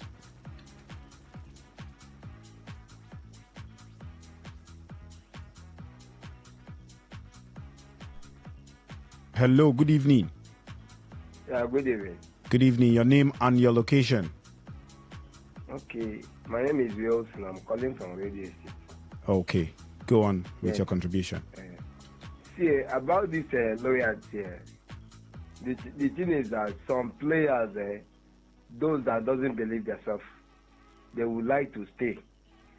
I feel maybe they are loyal. When they are not performing, they will stay and keep collecting the money. Then when they see, sometimes they don't know that they will, maybe the next season they will improve by themselves. Then they will go ahead and sign on that contract. Now they are on contract too. When they want to sign on that contract, they will sign on that extending contract like 3-4 years again. Then by then, when they hit form, the other clubs will like to come for them. Then they will say they want to leave. Leave go where now? Aaron Ramsey. Where you want to leave go? Just like Osimhen issue. Osimhen was very, very doing. He was doing well in Napoli. The next thing, he signed extension contract that wrong with money. He signed a highest. Osimhen is the highest paid player in Serie A. Then you say you want to leave the team. To where? If now you go, make him come out. But no wahala. Now you know. Thank you. All right, thank you. See if now you go leave and make him go. Okay, 0810-9510-951. The phone line is open. 0810-9510-951. Hello, good evening. Hello. Hello, good evening. Your name and your location. This is McDonald. Yes, this is McDonald. I call back again. Okay, go on. So, thank you for enlightening me on that. Okay, I want to talk about the loyalty. What the club is doing now, to me, I don't like it. In the first place, you go for a player. The player decides to come to your club. Then, when he wants to leave, I think you have to allow him to leave to another club also. Even if you are the one that groomed the player, that does not mean that you determine his future. He has his best in your club. Then allow him to go another club and also try his best. So I don't know. I don't like all these things that is going on. That's going on now. Thank you. Hello, good evening. Hello, good evening. Anyone home? Yeah, my name is Aboki Pikin. Aboki Pikin. From where? Yes. From Port Harcourt. I'm calling from Port Harcourt. Okay, go on with your contribution. See, no player owe you loyalty in as much as you are playing it before. The only loyalty you can earn is from the fans. That's the only thing. During the days of Robbie Buffett, that's now. The club no owe you loyalty. They don't know something to Manchester United. I think they tell me now. So every player gets his own limitation for playing in a particular. Hello, Aboki Pikin. Oh, I think we lost that call there. 0810-9510-951. The WhatsApp and SMS portal is Sado on 0701 933 9962. Let's see if we have a message from the SMS portal. This one says, Benjamin and Reliance, we know you people are anti-Chelsea FC. Your mockery of Chelsea doesn't make Arsenal champions. That they will never be. From Joseph in Diob. This one says, good afternoon, sports crew. Jesse number do affect the player. Chelsea number 9 will kill any striker. It was too early to give him the number 10 jersey from Iboroma. He texted that without putting his location. Now, let's check the SMS portal. This one says, the WhatsApp portal. This one says, NS from Woji. Gyökeres' father is crying because his son will retire very early from winning trophies at a very young age if he eventually joins Arsenal. Okay, that's all we've got from the WhatsApp and SMS portal. Let's get to take this last call. Okay. The caller has dropped it. The lines are still open. 0810 9510 951. Keep your SMS and WhatsApp messages coming on 0701 933 9962. OSAS, Super Falcons, Mission X, semi-finals. We play South Africa. Bayana, defending champions of the WAFCON. Do you think there's a possibility we go through to the final? Anybody who finds himself in the semi-finals has the qualities to get into the finals of any tournament. So if the Super Falcons are in the semi-finals up against the Bayana of South Africa, then there is every possibility that either of the two sides could make it into the finals. So I think it's going to be a survival of the fittest. It's going to be who is more or who is hungrier for that place in the finals. Head-to-head, the Super Falcons hold a better and impressive record over the South African female national team. But football is not played based on what you've done in the past. It's played based on what you can do on the pitch of play. For the Super Falcons, they gave us some sort of sweet taste in our mouths in that game against the Copa Queens of Zambia. We didn't expect, I can beat my chest and say almost every football faithful, every fan of the Super Falcons did not expect what they saw against the Zambian female national team. Maybe they thought that even if the Super Falcons would have gone ahead, it would have gone down to the wires and maybe in penalty shootouts.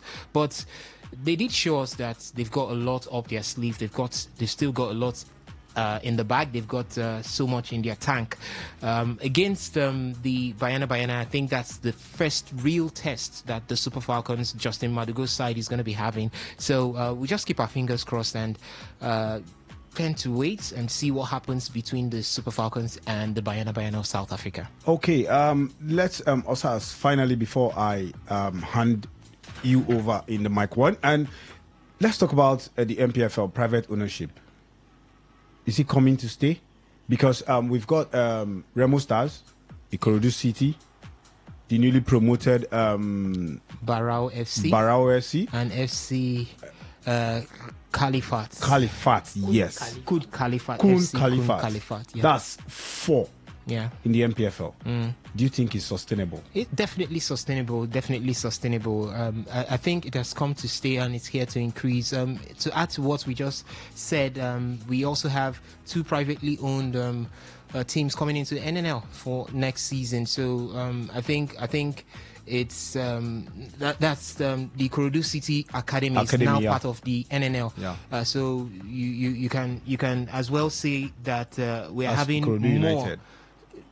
Whether United, whether Academy, but it's the Academy of Ikorodu City. The first team and the Academy forms Ikorodu. So now they are coming into the NNL, and it's quite commendable to see that there's that increasing surge, there's that increasing presence from the private owned club, and that is where development tilts towards. Development doesn't tilt towards the clubs owned by the government. Yeah. You can as well say that those clubs owned by the government that are developing are those clubs that are trying to run or manage their affairs like they are privately owned. Yeah. The likes of Abia Warriors, you can see it happening now. Kanu Pillars doing the same thing. So it's breaking away from the norm. Now I'm not nothing on the government-owned clubs. If you can own a club as a government, but make sure you run it properly and let development be shown, fine, no problems. What we want is the Nigerian Premier Football League to move from where it is right now to the permanent site, and it's obvious that we are making giant strides, yes, even if it's coming little by little, but it's definitely giant strides, and it's going to be beautiful to see the NPFL come the next 5 or 10 years. Okay, it's time to talk Nigerian football. Osas is in the building. Stay tuned. It's still today's Sports Live, the marathon edition, as I hand you over to Osas after this break.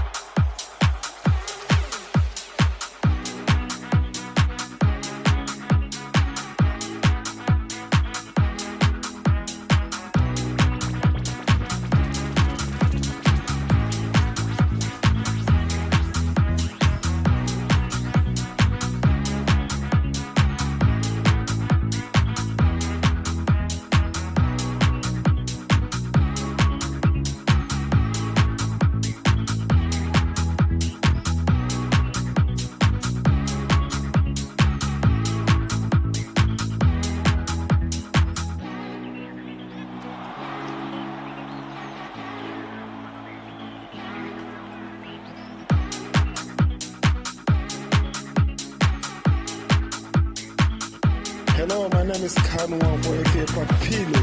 For the latest and trending sports stories, always listen to Today Sports Live on Today95.1 FM Port Harcourt. My name is Gianni Infantino, FIFA President. For the best of sports, always listen to Today Sports Live on Today95.1 FM Port Harcourt. All right, yes, y'all, welcome to the Nigerian football side of things, where we take you through all that has happened and is happening in the world of Nigerian football. It's a beautiful experience to be here right now talking from this side of the divide, and I know it's also a wonderful experience for you to be on the other side of the divide listening to us right here. The platform is Today 95.1 FM, and the show is Today Sports Live right here today, the 20th day of July 2025. I welcome you once more as we take you from now up until 6 p.m. where the news updates will be coming your way. So sit back, relax, just stay glued to your radio set and enjoy the rest of what we have to give to you coming from here. My name is Osasin Hewen. You can call me the demigod in the world of sports, or better still, call me your chauffeur, because I'll be the man behind this console to drive you through this ever amazing and exciting world of Nigerian football. And I won't be doing it alone. I've got my colleagues right here with me. It was a full house before now, and we still have more coming in to join us. And on our honors, we swear that we'll give you the best experience you can get coming from the world of Nigerian football. There is Ovia Wallace seated pretty close to me right here. Ovia, welcome. Good evening to you, Osas. Good evening to Port Harcourt sports lovers in the city, the state, and in around the nation. It's a Sunday afternoon, Sunday evening, talking sports. We get the guys in the first half already did the business, the bidding, talking about all other sports and also now football in general. But now it's time to talk about Africa and Nigerian football in general. And I also greet the guys in the studio. Victor and our guest in the studio. All right, good enough. You decided to keep the cat right in the bag until it's time to let that cat out. Yeah, but we're moving into the semi-finals, and South Africa is next. I heard you when you were coming in. You said South Africa is going to be like our biggest challenge. I think everybody thought our biggest challenge was going to be Zambia. Yeah, and it's just because it turned out the way we didn't expect. So some people say that maybe Zambia weren't a big challenge, but Zambia was a challenge going into that match. And South Africa is going to be a much bigger challenge, and it's just going to become harder the more we go. Ghana will be taking on Morocco, and we don't know who is going to get there, but hopefully it's Ghana that actually goes to the final. So then we can have a jollof derby final. I pity you. You've not watched the Moroccan ladies do their business on the pitch of play. But seated right next to him is Victor Israel as he joins us on the show this beautiful evening. Victor, good evening to you. Good evening to you, sirs. Good evening to the guys in the studio. Good evening to the listeners out there. It's always nice to talk sports here, and also to know that, yes, there's someone lovely out there listening to us. And not just talk about sports. When you look at what Nigeria has been doing, we know that, yes, when it comes to the round leather game, women does it more better than the men. It's just that sometimes we don't put that value the way we put on the men, because if the Super Eagles are playing, you know that lots of fans want to watch, even the women. Don't even go too far. The Super Falcons are the only team in the ongoing Women's African Cup of Nations that do not have a training kit. So let's start from there.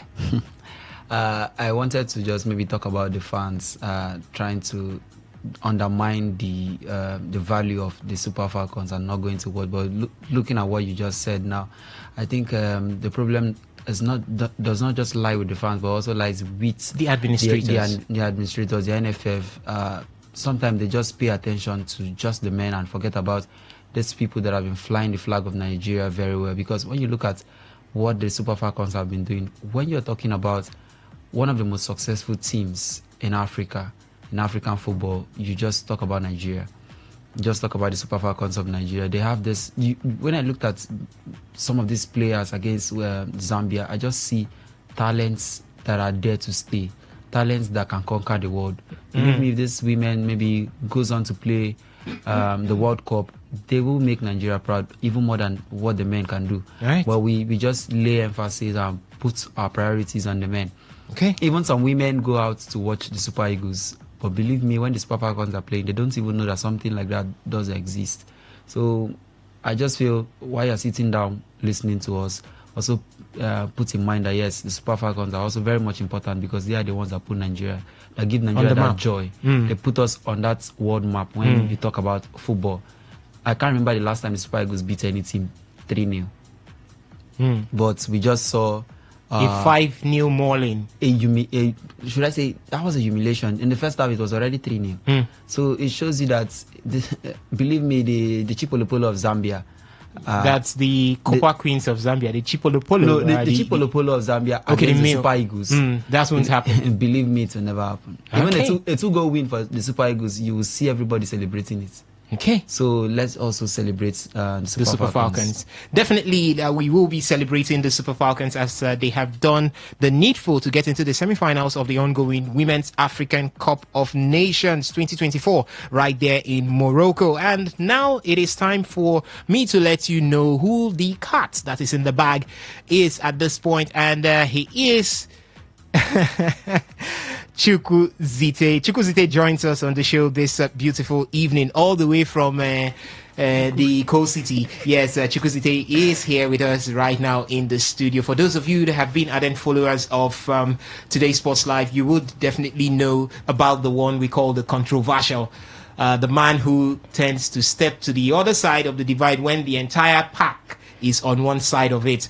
That is Chukwuzite. Chukwuzite, a very good afternoon. Good evening to you. Welcome to the show. Good evening, also. Good evening to my guys in the studio. It's been long, but I heard you guys. There's guys who are listening to us, ardent followers of the Today FM brand. It's good to be here talking about Nigerian football. Yeah, it's always been that part of the show where we just emphasize on what's happening in Nigerian football. Yeah, talk about locally and also internationally. I've heard from the guys, from the women's part of this, the divide. We enjoy what they are doing, actually. I wouldn't drag about that, but at the same time, I have a big thought about them. Yes, you are always Chukwuzite. Go ahead with your thoughts. Just Madugu. I reserve my comment. Okay. All right. Chukwuzite reserves his comments. Maybe he will let us know what he feels when we get down into business later on the show. But for now, you could be part of the conversation at any point in time. You've heard all that we're going to be talking about right here. Basically, what we're going to be talking about right here. So you could be part of the conversation at any point in time through the SMS and the WhatsApp portal. It's open right now for you to drop your reactions, and we'll take them as they come in live and handy. 0701 933 9962. That's the number that doubles for the SMS and the WhatsApp portal. I'll take that again, 0701 933 9962. And for the phone line, I'll be throwing it open pretty soon, and that is 0810 9510 951. So when it's time to talk to us, you could ring the phone and talk to us here, airing your thoughts, and we'll be definitely excited to take it as we go ahead. So we'll start off with the MPFL, but before we do that, let me just bring you into the feel of it with this.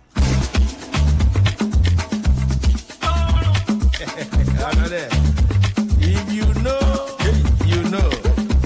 But if you don't know, you know.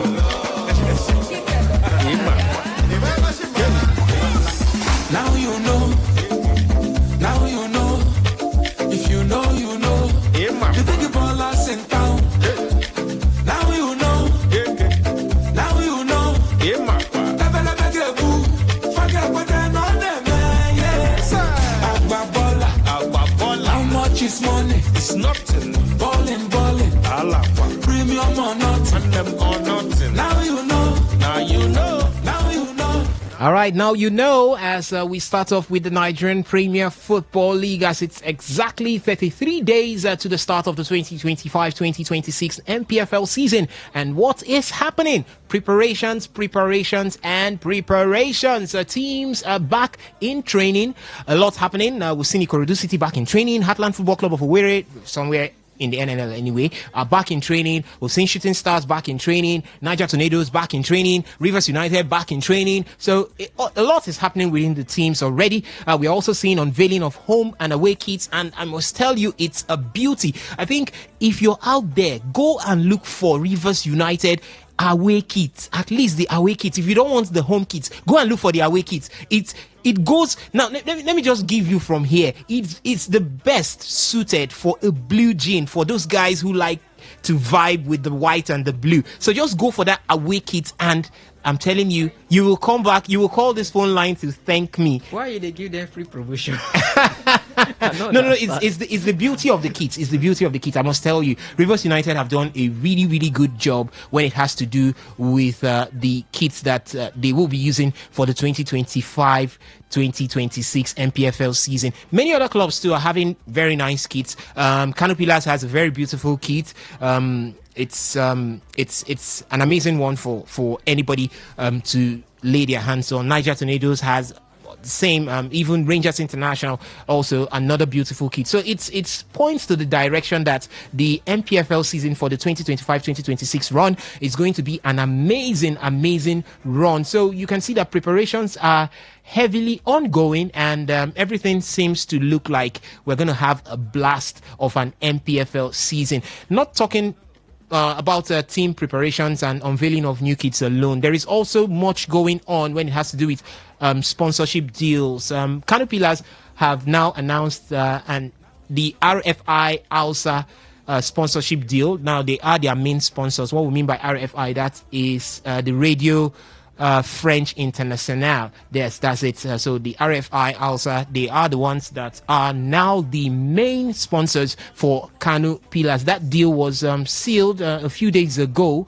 and right now we're going to be seeing RFI ALSA as the shirt sponsors at the middle of the Kano Pillars jersey for this new season. So we've got a lot to enjoy from the incoming MPFL season. As I said before, 33 days to the start of the season. That means on the 22nd of August, the season will definitely kick start. And 20 teams are already gearing up to get things on the way. Abia Warriors is there, Barao FC is there, Bayelsa United is there, El Kanemi Warriors there, Eimba Football Club of Aba there, Ikorodu City Insurance, Kano Pillars, Katsina United, Kon Kalifat FC, Kwara United, Nasara United, Niger Tornadoes, Plateau United, Rangers International, Remo Stars, Rivers United, Shooting Stars, Warri Wolves, and Wiki Tourists. And if you look at the way the table is right now, Abia Warriors is on top of the table. Abia Warriors Football Club, they're on top of the table. That is courtesy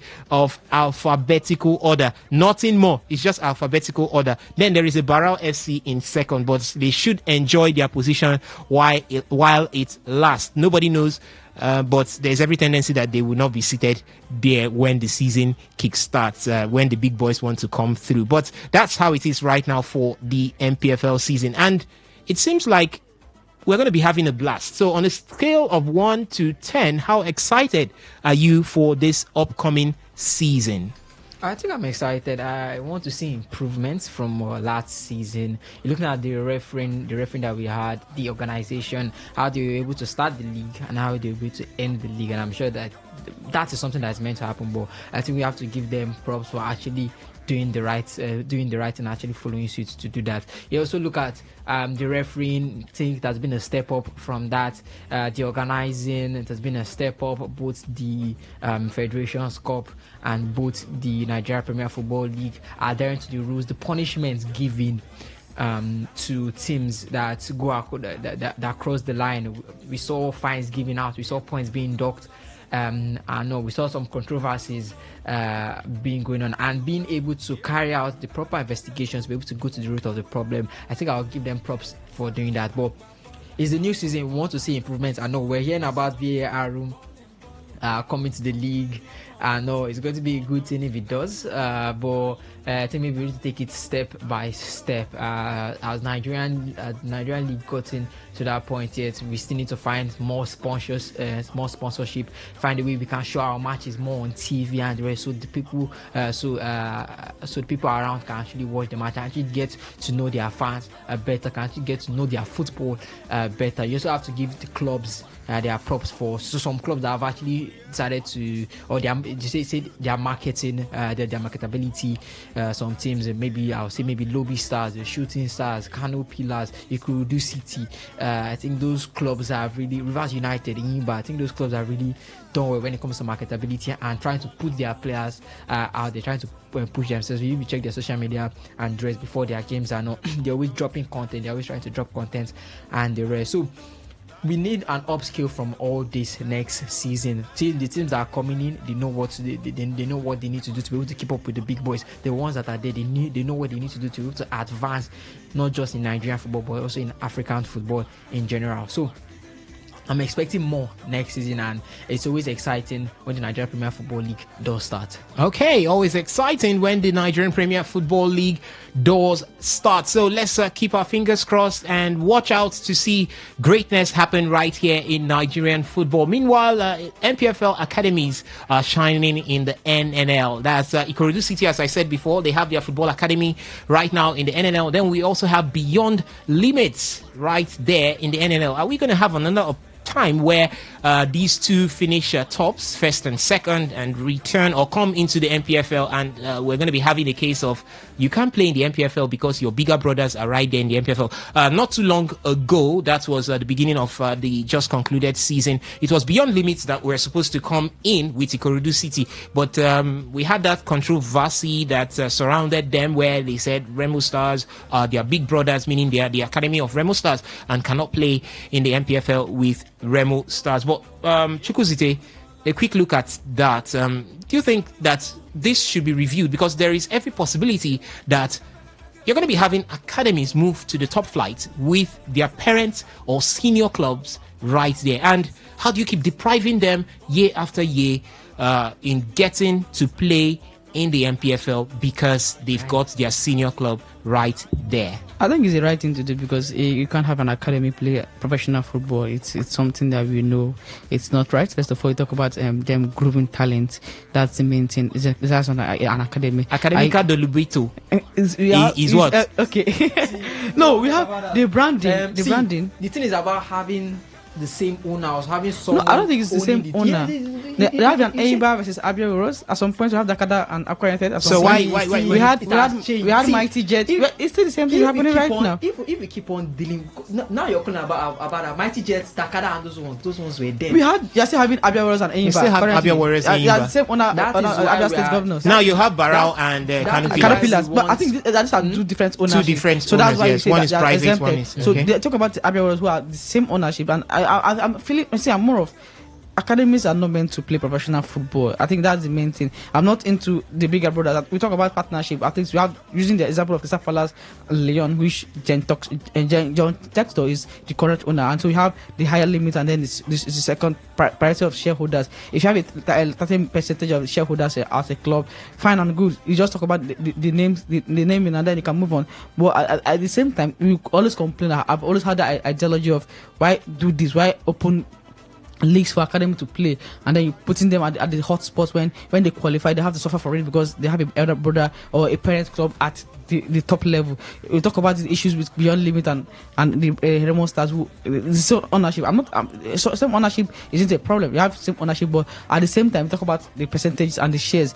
But at the same level, if you have an MPFL, that's we call it the Nigerian Premier League, we have, according to the naming with the body, they have changed the name from the MPFL, from that National Professional Football League, to now the MPLL. You have to now do things the way it's supposed to be. An academy shouldn't be playing professional football. It's as simple as that. We have openings there. We talk about the oldest competition in Nigeria, which is the MPL, the Federations Cup. We see them through these slots open. Yeah, you have state football FAs, and then we have a lot of academies coming to play the state football FAs. And you have to qualify for the top 2 teams who play the finals of the state football FAs to play the Federations Cup, and that's good and fine. We have Abarike FC who surprised almost everyone, reaching the finals of Federation FC to Federation Cup to lose to Quarantine by a long goal. It's sorry, I'm penalty, I beg your pardon, but I'm not fancying the idea of let's have academies. No, let's change the rules. I think we'll talk about the frameworks and the issues. The last time we had a touch in the frameworks was during what's the current NSC chairman now, that's Sheuduko. That's the last time we had a framework that's active. It's terrible. So we have to work on our rules and then try to improve ourselves. Let's know academies are meant for academies. The name academy is for grooming of footballers. We don't use academy to play professional football. I still ask you about Academy de Lubito. That's a different name. So I understand the idea of Academy de Lubito. It's a club. You're only putting bringing one as an example, and it shows you how rare it is, or how Academy de Lubito at some point is a club. It's not as a professional football club. But in this case, you're talking about academies in Nigeria run as academies. We don't use them as okay. Does professional teams. Lobito, does it have a senior team? No, that's the main team. It's not a professional footballer. It's a football. It's not a professional football. If you're talking about having an academy, I create a football team and then I have an academy and then they play the same league. It doesn't make sense. What do I focus on? Same ownership, not a problem. But having academy, I groom boys to play for the bigger boys. So I don't need to sign my players. I just come to you and say, I need to sign you from here, and then go to the bigger team, or the team relegates, or I fight for slots. I want to use the academy team to buy. It's ideas are coming. So I think it's more of let's work on the MPFF framework than let's work on the academic issues. Let's know what are the rules and what are not the rules. All right, okay. We have to definitely look at what are the rules and what the rules also speak about what happens later on in the future. But one thing is sure, we're going to be seeing academic clubs do great things in the Nigerian National League, that is the NNL, come the 2025-2026 season. The NNL will kickstart in October, so we have the MPFL first of all starting in August, then in October the NNL will come through. But it will be heartbreaking for me to see Beyond Limits make it through again, and they will be told to return back. Can change ownership if they can reduce the partnership with Kunle and then strike a deal. Let's change the name. Let's change the name, because I think the Beyond Limit is not an academic posed team. If you say okay, let's strike a deal. Let's take it professional. Make it professional, and then it's good enough. I don't think there's going to be a problem with having a professional team and a club, because it's going to be hopeful. We talk about Heartland not fighting for slots and then just buy all slots and then come back to MPFL, and then they don't decide to go back. That's another thing that we need to look at the frameworks for also. Exactly. Don't come and buy slots. Let's do the rules. We have the report of a club going in for tabling 750 million for any of the private institutions clubs that made it to the MPFL.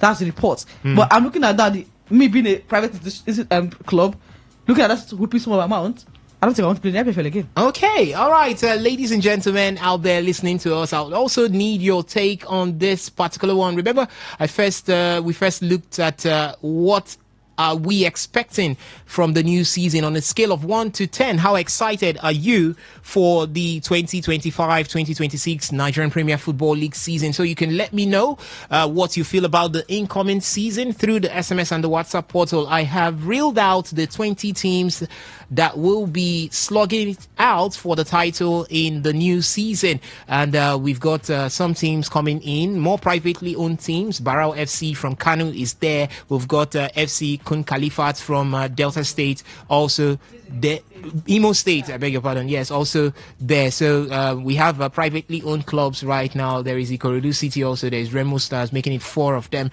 We also have the state clubs who are also doing great in the transfer. You look at Rangers with what they are doing currently, so kudos to what Amobi is doing. You also look at Abia Warriors. I think I want to look at what Ahmed Musa going to do with the GM position. I think that's why I'm he's also going to be playing. If push comes to shove, he will come down and.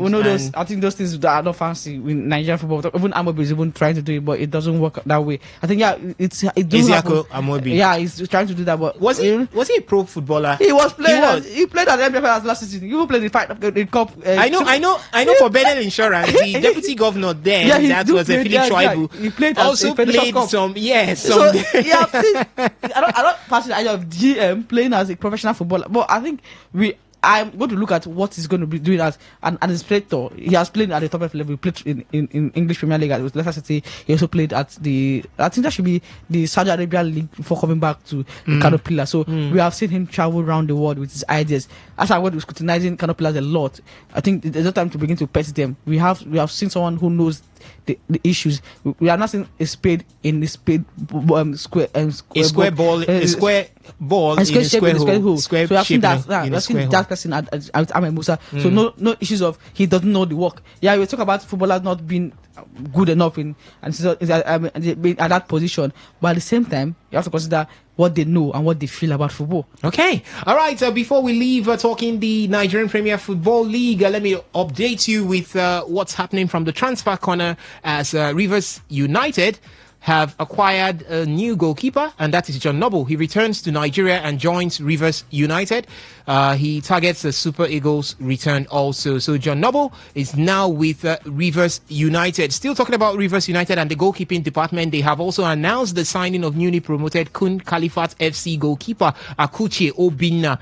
The former Vandresa FC goalkeeper joins Rivers United ahead of the 2025-2026 MPFL season after helping Kun Khalifat FC gain promotion from the NNL to the MPFL. And for Remo Stars, words coming from the coach of the side says that we've brought in 3 new players, 2 foreigners. Yes, so 2 foreigners and 1 indigenous player has joined Remo Stars. We are yet to get a full briefing of who the players are and get their names, but the truth is 3 new faces have joined Remo Stars. 2 of them are foreigners, and definitely a good way to prepare for the CAF Champions League. For Castina United, 5 stars from the Castina United Academy have now joined the senior team for the 2025-2026 MPFL season. So you have Umar Yusuf, Nasser Ahmed, Hassan Abubakar, Kabril Mohammed, and Usman Abdullahi. Now they have moved from the academy. Who says that the MPFL teams don't have working academies?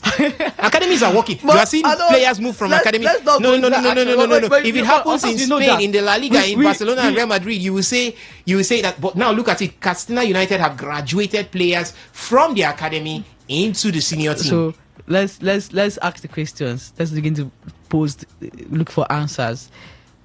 How were they run? How are this academy performed? Who are the coaches of these under-19s? So definitely they will have a coach now. Probably talk about the media issues. I know Nigerian and media performances are always terrible because we know that. I heard we were talking about the packagings of these clubs, how they post before the matches. But truth be told, we force these clubs to post on the X handles, post on the Facebook handles and the rest of them. But at the same time, let's not float. How many clubs can come out and boast of their academies? Okay, beyond limits, number 1. Casina United number 2.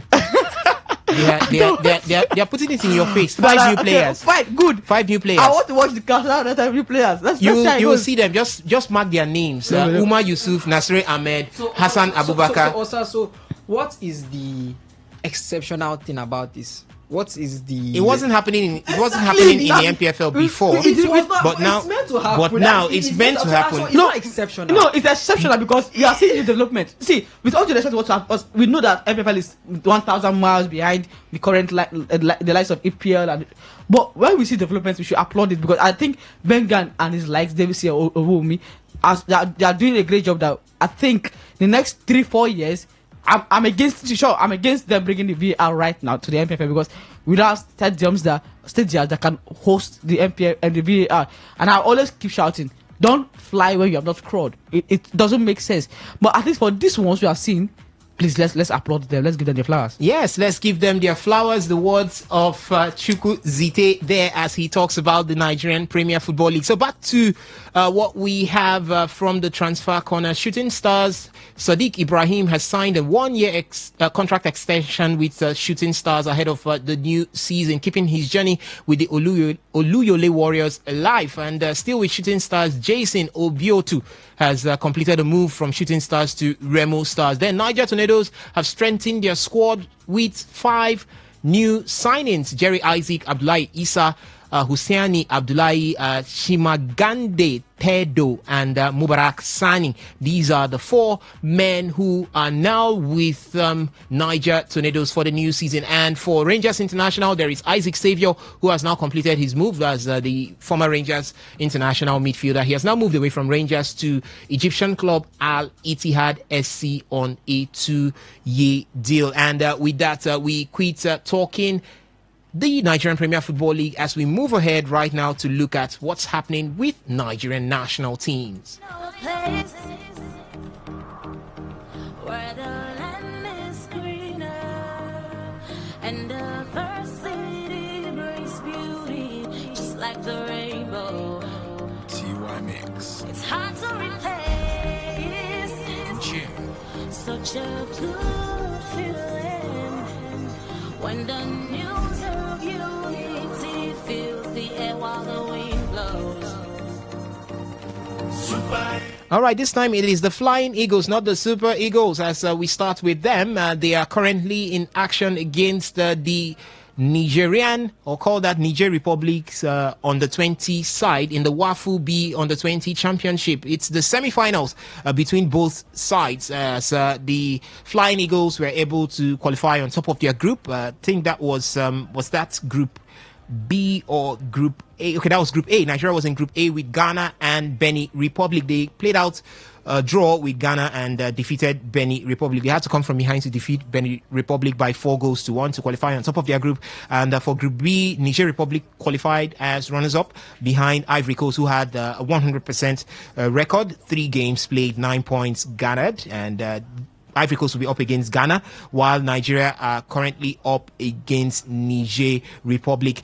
From what we have, that game is in the second half. No goals to be recorded. Yeah, no goals to be recorded in the second half. Though Nigeria has had a shot on target, but Niger too has responded with 2 shots on target, 4 shots off target for us, and 1 shot off target for Niger Republic. 1 corner for us, 3 corners for them. We've had 8 free kicks, they've had 12, and it's yellow card apiece for both teams. So it looks as if they are the ones that maybe might be piling the pressure when it comes to the shots that they have actually made on target. Okay. Just little things like that. I think I don't know whether it's I would think there's an I'm been trying to be antagonizing Eriseko Child, but at the same time I want to see what are you antagonizing Sekou for? We know what he has been doing, and we know what he has not been doing right, and we know that. What has he not been doing right? A lot of things. We know. I don't think we want to dive into that conversation because it will take from now till next year for analyze everything. Okay. But for the Flying Eagles, I'm cool with it because I'm waiting for the World Cup, and that's the simple thing. There's nothing more we are trying to do now. Let's see how. This leads to the qualifiers for the AFCON under 20. Then semi-finalists in the AFCON under. Or would that be quarterfinalists in the AFCON under 20? We want to just grow these players. We always know, but I think the days of Light AK has passed. Unfortunately, he played at some point with what's his name again? Nduka Obaje. Nduka Obaje. So his days has passed, and that was terrible. We were screaming his name at some point when I was around in the studio. Like, okay, the next Neymar. But at this point, we can't even know where he is again. And that's why we talk about how terrible Nigerian growth system it is. I just hope we have a change in system very soon. All right, and the guys who are down there doing the business for the Flying Eagles, that's Nigeria's under 20. In goal is Ebenezer Ifeanyi Hakot.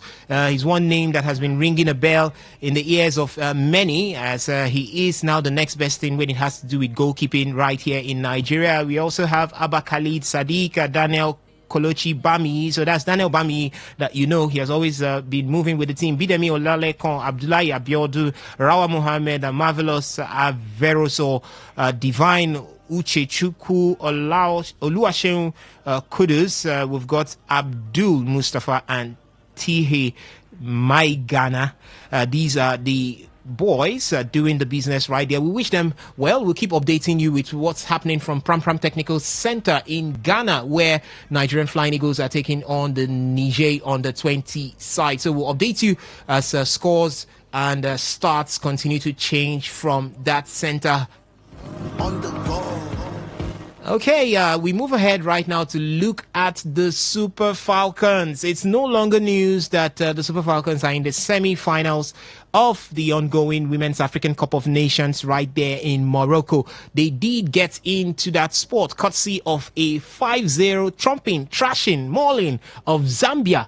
That was on Saturday.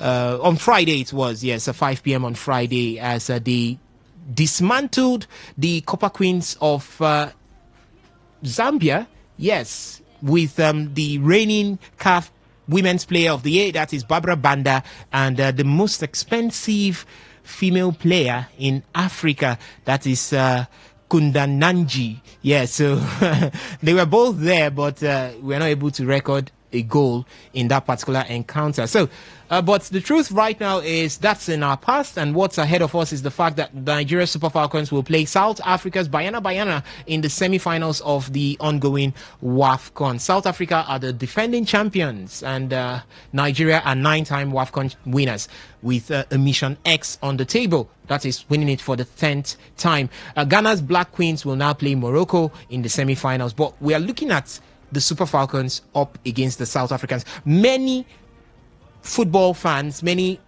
Super Falcon fans would not have wanted Nigeria to come across South Africa, at least in the semi-finals. Even if we were going to come across each other, let it be in the finals. But how do you see this one playing in the heads of the Nigerian girls, as the Super Falcons have met with the Bayana of South Africa 24 times. Nigeria has won 15. They've had 5 draws, and South Africa have taken the other 4. But of recent, the South Africans seem to be a stronger side or a stronger competition when it has to do with the duel between the Super Falcons and South Africa. But coach of South African side, that's the Bayana, that is Desire Ellis, she says South Africa have now known how to beat the Super Falcons. And she's not wrong, because of recent, they have been the ones having the upper hand when it has to do with any game between the Super Falcons and the South Africans. Do you think that this is the end of the road for the Super Falcons, or do you think the Super Falcons can do the magic that they did against Zambia and knock out the defending champions in South Africa? Let me come to you, Victor Israel. I think before you set a plan out, you already have a way to actualize that plan. So because before the Super Falcons said it was Mission X, I think they already had the blueprints was already there for them on how to execute the Mission X. And when you look at what they did against Zambia, take nothing from that game, because some persons might say they've scored all the goals they had in the competition there. So I feel the Super Falcons have they have something up their sleeve there. But the South Africans, it's one thing to know how to beat someone, and it's another thing to implement what you know how to do. Look at the Club World Cup that just ended. Everyone would have said Paris Saint-Germain knows how to beat European teams. Even if we don't put the other continents into the picture, you say they know how to beat the European teams. They know specifically they know how to beat the English teams because they did beat Aston Villa, Liverpool, Arsenal, and Manchester City. Did they take on Manchester City? No. Okay, they didn't take on City. Yes. So they know how to do it against the English teams. But that day, football being played that day will show you a different result if you don't play very well. So the South Africans, the Bayana team might know how to do it against the Super Falcons recently. But believe me, Justin Madugu also has been thinking, what is that thing this team has been doing that they are not doing properly that is making them look very much weak against the South Africans? So he will be ready for this team. The girls will be ready for this game. So it's not a case of I get them before. It's a case of what will I do that day? What are we going to do? Because we did watch this Super Falcons against the Algerians, if I'm not mistaken. It was very difficult for them to even create chances. The game was, at some point, some fans were saying the game remained high.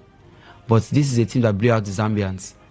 Having the most expensive African player in that team, having the current African player of the year in that team. So it shows that this team does mean business. So the South Africans won't have it the way they used to have it as it has been panning out recently. So I feel the game, let's just leave the game. It will be a keenly contested game. It will be a game that you won't want to take your eyes off because anything can happen. Okay. So the South Africans shouldn't just feel they have the antidotes to the Super Falcons. They should just be ready for anything. All right, be ready for anything, South Africa. The words of Victor Israel there to you. Do you think the same? You could let us know your thoughts. What do you see happening between the Super Falcons of Nigeria and the Bayana of South Africa? It seems like this might be the end of the road for the Super Falcons. Or do you think that the Super Falcons can do what they did against Zambia, against the South Africans? The coach of Bayana, that is Desire Ellis, has boasted, saying that they know how to beat the Super Falcons of Nigeria. Meanwhile, Super Falcons defender Michel Alozie described the quarterfinal victory over Zambia as physically draining, but praised the team's evolution after their most complete performance of the tournament. The defender, speaking to Nigerian journalist Ademola Victor in the mixed zone after the Friday's 5-0 triumph over Zambia, said, and I quote, "It was really good. I felt good. The team play was amazing, and I think that that shows how we're evolving as a team. I'm nothing without the people in front of me, the people on the side of me. So being able to connect with them a little bit more today, defend solidly and make some passes was everything. And I'm glad that I was able to contribute to a goal." She also admitted the match took every ounce of energy as Nigeria successfully neutralized Zambia's potent attacking threats. The words, she says they are a work in progress. But how much of confidence do you have in Justin Madugu? I think I could argue with me at this spot I don't want, but I think I would say 50% because of what happened against Zambia. I will be playing with it. But I also talk about him being tactically, like I said, blunt. I probably trying to look for nicer words to use here. But at the same time, we have always seen him trying to handicap the Super Falcons at some point. I watched the game against Tunisia, which I wasn't slightly impressed. I was okay. Yes, I felt that he was trying to withhold these girls from going all attack. Then against the Botswana, I just shook my head and said, "This is becoming terrible. We can't play with the likes of." I said I was saying we can't play the likes of Zambia and then we go scot-free. And then we have to progress to the likes of Algeria, which I felt, just first the key names and then we move on. Since we already qualified for the quarterfinals. And then the key game which I felt was going to give us the big test, which I think actually Prompter already agreed with me, was the game against Zambia. And oh my God, I saw a shocker. I was watching, I think I was trying to go back at home and I saw this scoreline 3-0 first time. I said, no, I have to calm down and watch this game because I don't understand what's going on. And then, in as much as a mixed feeling, we are happy that we are progressing, but at the same time, we have to see issues that we are seeing, which Madugu is trying to turn blind eye towards. I think him trying to begin to fault Esther Okoronkwo as a substitute or trying to push her to the attack. It's something I don't understand yet. Or trying to put her as a midfielder. You look at the combination of Babajide at the first 3 games, and probably you look at also what's her name, Ezo, and then Okoronkwo coming in from the bench, have been giving us the goals. I think the 5 goals, the demolition of Zambia should actually try to make us look so good enough. But we are not yet. We are not still there. As I think that Desire Alice is actually trying to tell us that, see, be careful, don't be over the moon. We are a team that you haven't beaten for the past how many years right now. And so you have to be confidently showing we have the mojo, we have the confidence, we have everything going for us, but at the same time we haven't considered the goal since the AFCON, and kudos to Chiamaka and Nadozie, fantastic job she's doing. Oluwatosin Demiye did a very nice job. That defense has been solid. She Ohale and Isinachi Ohale and Tosin Demiye. That has been super. I think the combo is good. The issue has always been converting chances to create. Against Algeria we had 17 shots, just 2 on target. That team still at its. That team was basically not the very first team. It still shows that we are not good at converting chances. Against Botswana, we had over 20-something shots, and we just had like 4 targets. If that's my memory still serves me right. It shows that I think the game against Zambia just tried to blindfold a lot of Nigerians, Super Falcons' eyes, the fans' eyes, and show that okay, we are going well. But I wish that we had to test the likes of Babadanda at her highest, even Rachel. Probably they didn't. Like you said earlier, when you were coming to the studio, for your introduction, we were saying South Africa. Babadanda scored twice against Senegal.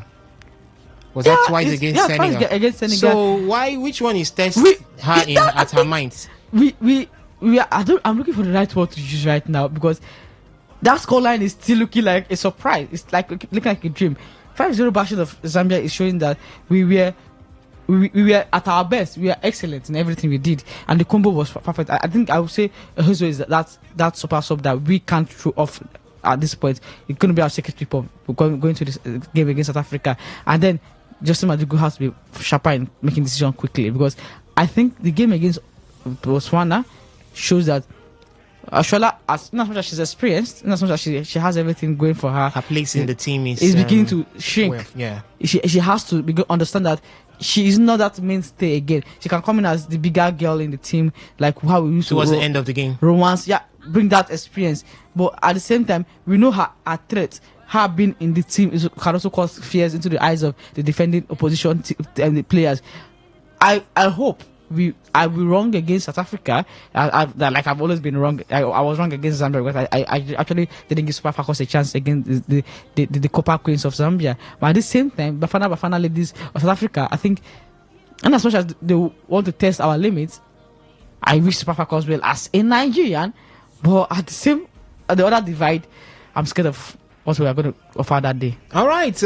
Okay. What do you think out there? Do you think that the Super Falcons have got all it takes to defeat the Banyana of South Africa? Do you think that what Desire Ellis, the coach of Banyana, saying that they have got or they know how to defeat the Super Falcons? Do you think that is just a way of psyching her team, and that would not be how it will all play through?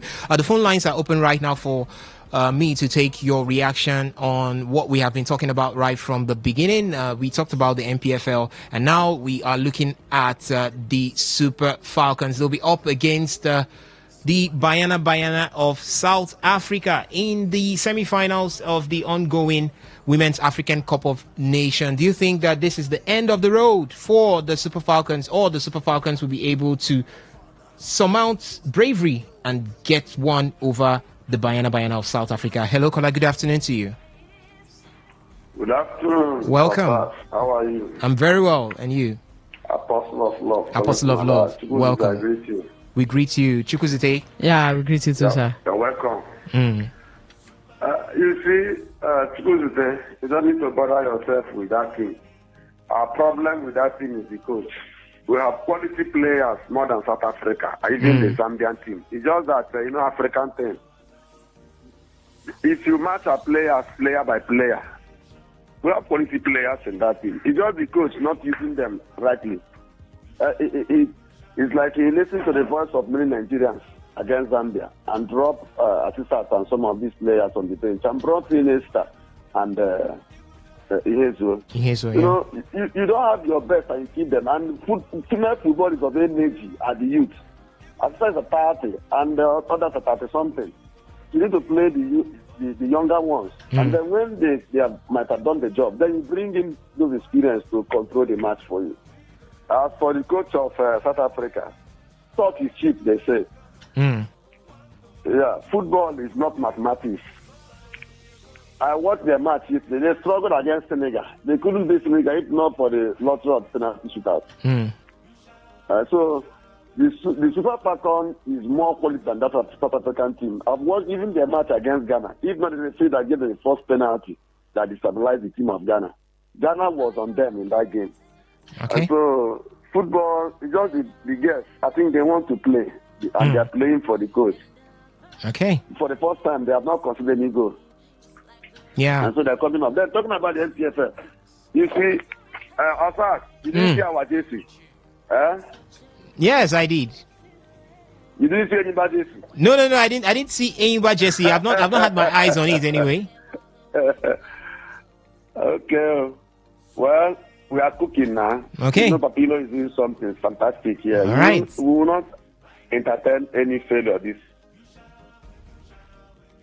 Apostle of Love, are you there? Okay, I can hear you. Go ahead. I'm here. Yes, we are coming up with something. So we are cooking very well. I hope you win the league this time. Anybody will bounce back the way we used to do. Okay. So Rivers United, let them steal our players, no problem. Welcome back. All right. We'll see you guys. Thank you very Okay. much. All right. Thank For a you so wonderful much. performance. Thank you so much, Apostle of Love, for joining us on the show this beautiful evening. The phone lines are still open to take your reactions. 0810-951-0951. That is 0810-951-0951. We also have the SMS and the WhatsApp platform for your taking, also 0701-933-9962. It's open for you to share your thoughts with us right here. We've talked about the MPFL and the expectations for the new season. Preparations are really ongoing, and we've reeled all out to you from the various club sides, as well as the transfers with the MPFL players. And we are now with the Super Falcons. We actually looked at the Flying Eagles of Nigeria as they're up against the Nigerian under 20 side. Wallace, are we having anything from that center? Is it still goalless between Nigeria's under 20 and the under 20 side of Niger Republic? Yes, for now it is still goalless in the second half, and Nigeria are still the one that are still pressing. 66 minutes on the clock. So far so good. We've just added more shots off target, and just as if Nigeria 3 shots on target, 3 shots off target. So hopefully the one or the shots that we're getting off target, one of them can enter into the box or enter. We need to get a goal early, because these days penalty shootouts doesn't usually is not. Even if we have Ifeanyi Hakot right there, but I think he even saved. He just saved a chance, a beautiful chance, and you see that they're already putting him to the test. And Nigeria or Niger Republic and Nigeria, they are doing their bidding in Ghana. Hopefully the boys can at least come out with a goal to nothing, or maybe 2 goals. Because if they don't find the back of the net, then nothing's going to happen. Because where I'm seeing is as if Niger might be the ones to get the goal. Okay. All right. We hope that that doesn't happen. We hope that Nigeria's Flying Eagles continue to fly right there at the Pram Pram Stadium in Ghana, as it's currently goalless between Nigeria's under 20, or call them Aliyu Zubairu's side, and the on the 20 side of Niger Republic. From the WhatsApp platform, we've got this one here that says, "Good evening, guys. Happy Sunday. My name is Charles Anozie, writing from Port Harcourt. Please, when is the match between Super Falcons and South African ladies coming up? Date and time." I believe the Super Falcons will defeat them this time around. So, Ovie Wallace, you've got it. Yeah, the match between the Super Falcons of Nigeria and the Bayana will be coming up on Tuesday. That is the 22nd of July 2025 by 5 p.m. 5 p.m. So Tuesday, 22nd July, 5 p.m. is the time for the Super Falcons to take on the Bayana of South Africa. That's definitely going to be a cracker. Who knows? Whoever moves out from that bout between these two, or would I call it that KG war between these two, would maybe go all the way to win the WAFCON title for this particular term. That's how it is right there. So we still have the phone lines open. You could join us on the conversation 0810-9510-951, and for the SMS on the WhatsApp platform it is 0701-933-9962. that is 0701-933-9962. As we move ahead this time to look at what's happening with the Super Eagles, and this time we're going to be talking about players of the Super Eagles of Nigeria. We'll start with Victor Osimhen, as Galatasaray and Napoli are in the final stages of completing a transfer deal for Nigerian striker Victor Osimhen. According to transfer expert Fabrizio Romano, the agreement, according to Romano, on Friday is reportedly worth a total of 75 million euros, and we'll see 40 million euros paid upfront, with the remaining 35 million euros to be settled in a year. Yes, as part of the negotiation, both clubs have agreed on a penalty clause designed to prevent Osimhen from being sold to any Italian club within the next 2 years. So what Napoli is doing is they are trying to safeguard their own, because they know that Osimhen will come for their jugular if he steps his feet in the Serie A. So for the next 2 years, if this goes through, Osimhen will not find his way into the Serie A. But for now, we're going to find our way to the market to pay some bills, and when we return, we'll be talking more about Victor Osimhen and his stay in Galatasaray. Don't go nowhere. It's still the marathon edition of Today's Sports Live, right here on your premium news talk and sports radio station, Today 95.1 FM.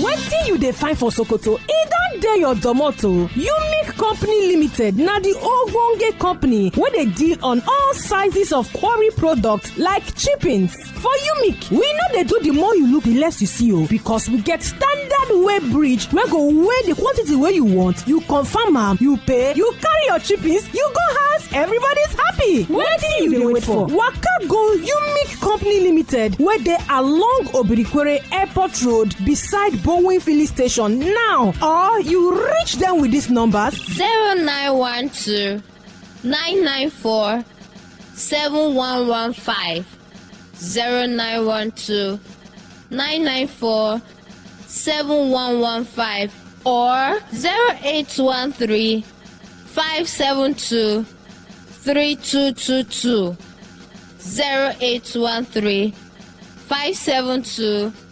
3222.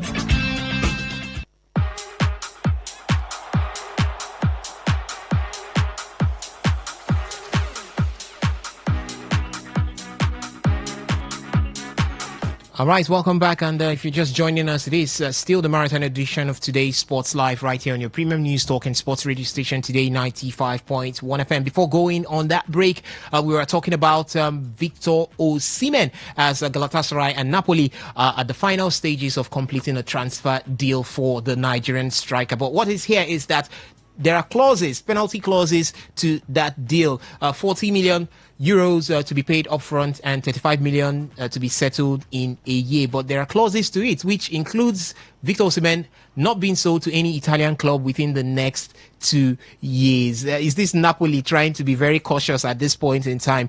I know that what actually stalled this movement so much was that turnaround, where they felt that Osimhen would have repaired broken relationships with Victor Osimhen, and maybe he would have stayed back at Napoli. But you think that, fine, now it's more or less clear. It's almost like an 80% surety that Victor Osimhen would be moving to Turkey. But do you think the Turkish league for Victor Osimhen at this point, should he have just decided to mend things with Napoli, remain at top flight, play Champions League? Fine, Galatasaray is also in the Champions League, but we know that it might just be the league's phase.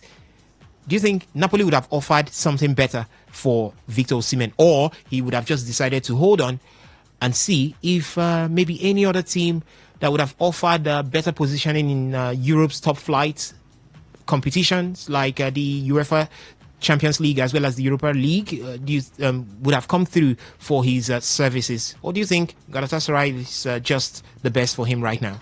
I think it's more of like an escape route, number one. I think that's more like it, because we have seen the saga drag from last season to this season, and then we're almost rounding up the current transfer window. I think it's more than 40-something days, and then we were done with the transfer window. And then talk about the European football season kicking off at a go.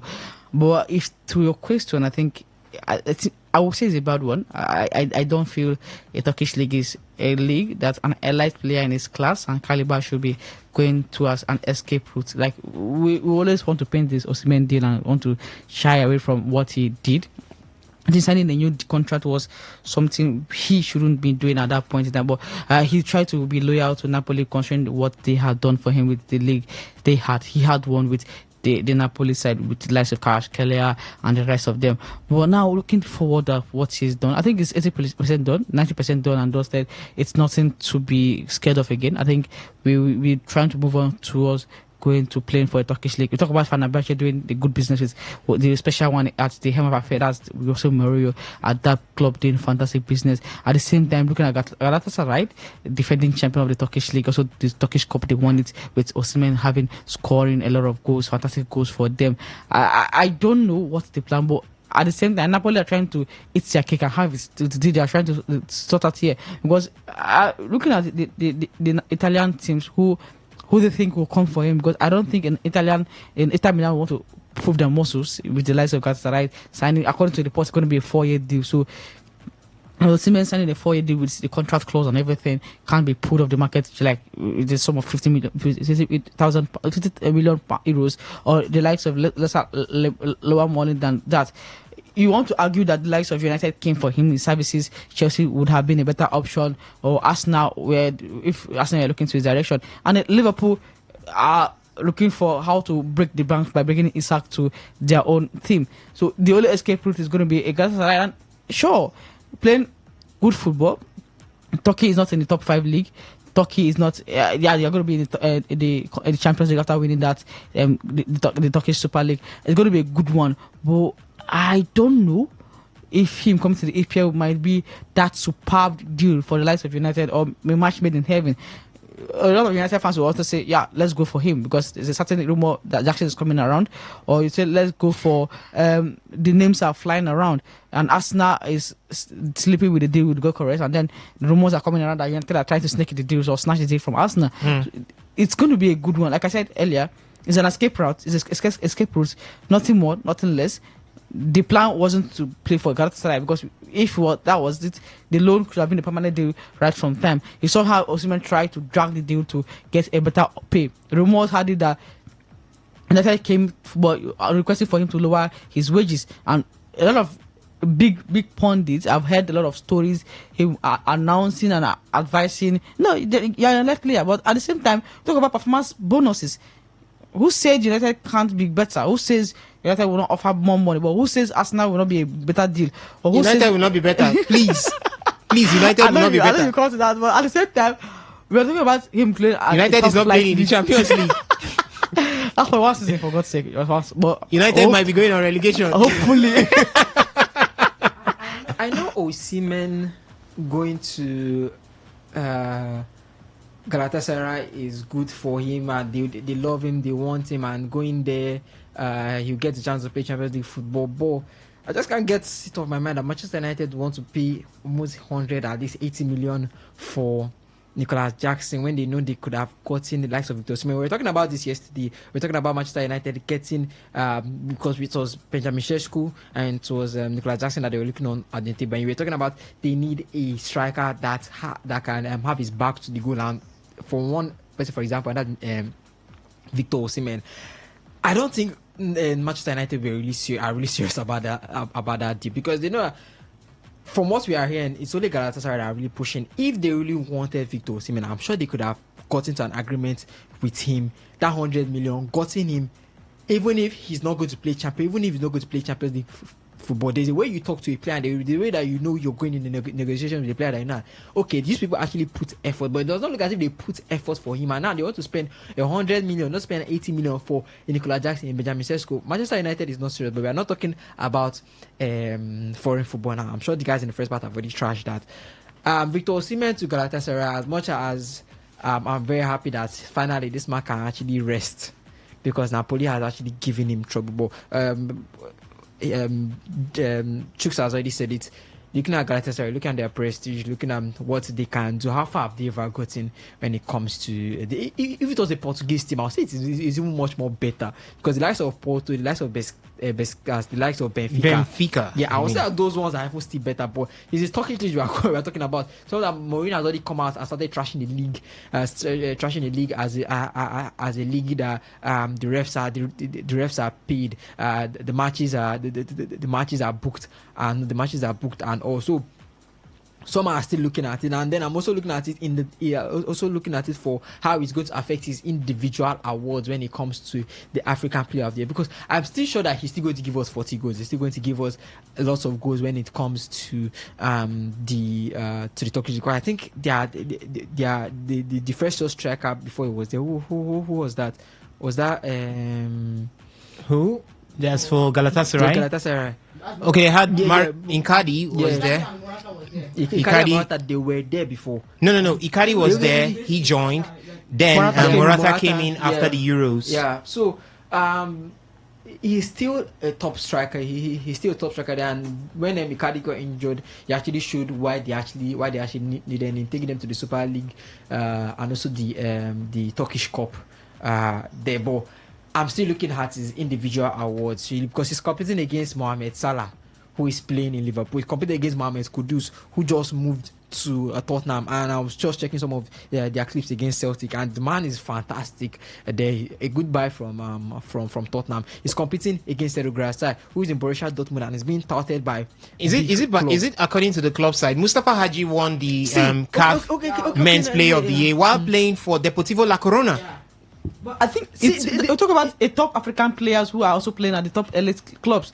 Salah is playing for Liverpool. Hakimi is playing for the current PSG champions. That's Paris Saint-Germain. You say Deportivo La Corona. Where were Deportivo? Were they playing in the Segunda, or they were playing in the La Liga? They were playing in the La Liga, not the Segunda. Mm-hmm. Listen, I think if at the end of the day he gives a performance that is worthy, if he gives a performance, he hasn't given a performance that is worthy. But why are we still not putting him in because someone did better than him. He's definitely in the conversation. But Achraf Hakimi was exceptional this season. Before Hakimi, they were giving it to Mohamed Salah. And he actually performed better than Salah. No. You can't say Victor Osimhen. No. Don't say goals and assists. There's what they call goal coefficient. Yeah, ratio. Now, goal ratio coefficient. Now, you score a goal in the Turkish league is not equivalent to scoring a goal in the English Premier League. That's the excuse they are coming into now. That's what I'm saying. Because the league will still come into play. So what I'm saying is that Deportivo like Haruna and someone scoring in the Turkish league, it will still make sense. Okay, calm down. Calm down. I'm not calming down. No, okay, calm down. I was just here keeping quiet. Okay. Then you said something. What did I see? Now listen.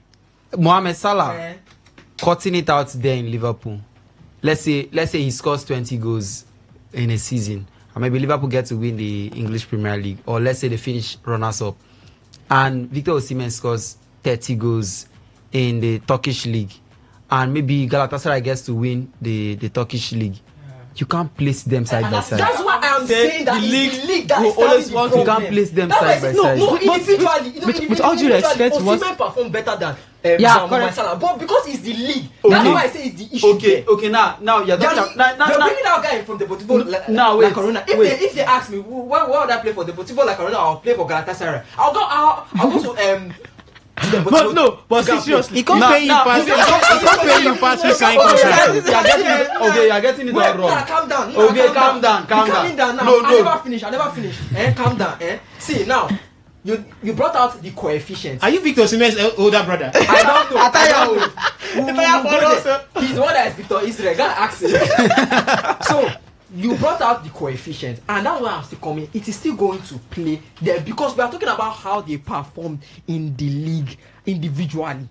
Because that's what that's what we are still going to use for that CAF player of the year, the African Ballon d'Or we are talking about, and he performed better. This man took Galatasaray for 2.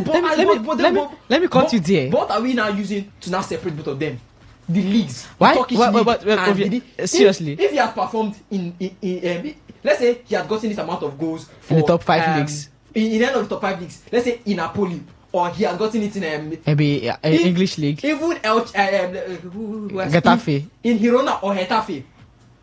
But I don't know why. I think obviously trying to now limit or trying to hamper or trying to. I'm trying to look for the word now.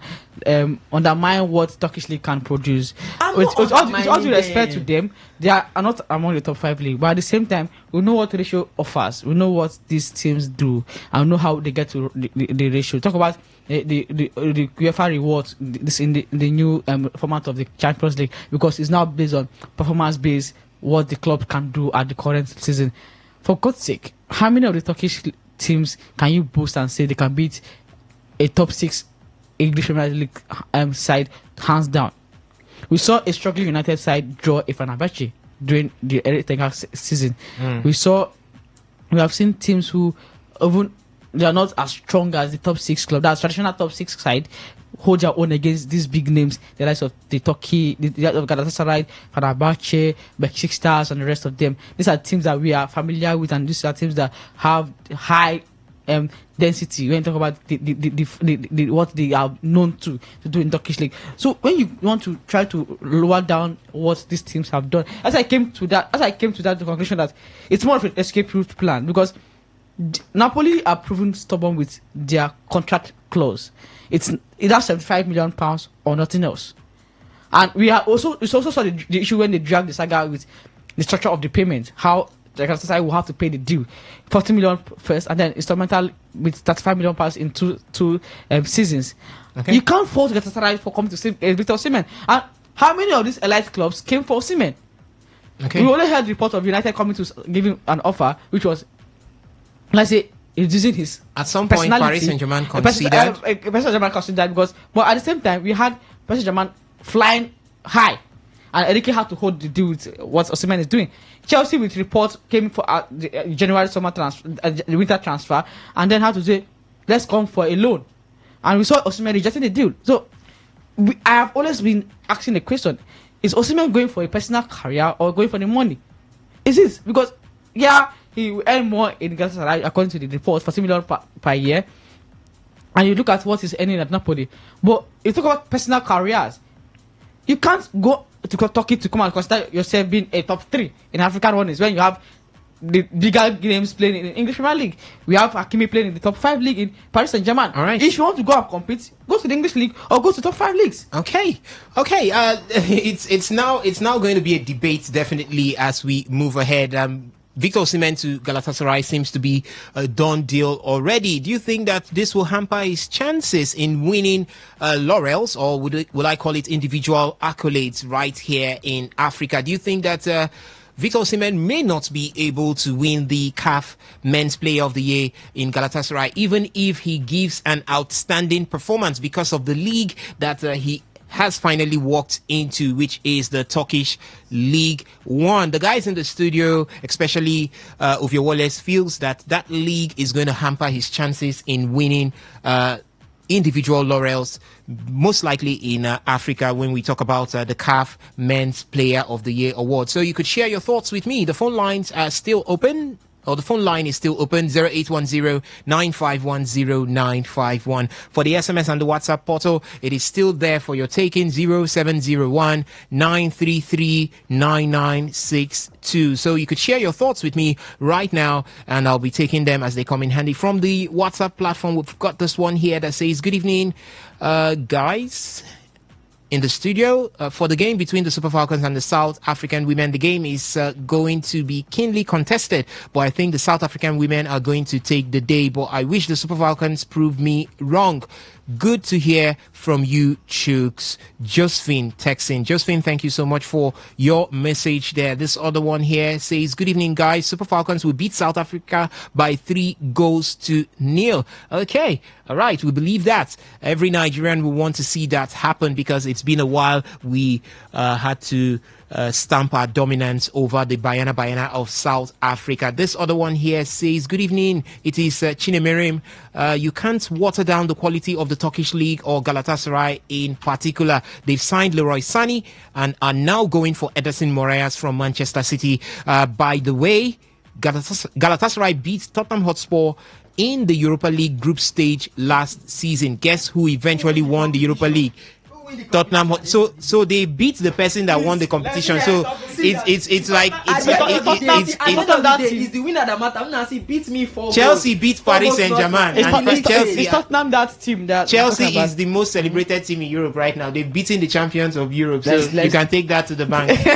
See, I'm not watering down what they are doing. Galatasaray have actually reached the quarterfinal stage of the UEFA Champions League before, better than certain clubs that you are expecting Victor Osimhen to go to. How many clubs are we talking about? They are Galatasaray are okay in the Turkish league, and what they've gone so far, or how they've gone so far in the Champions League and also in the Europa League. Osimhen was the standard player in that Tottenham game.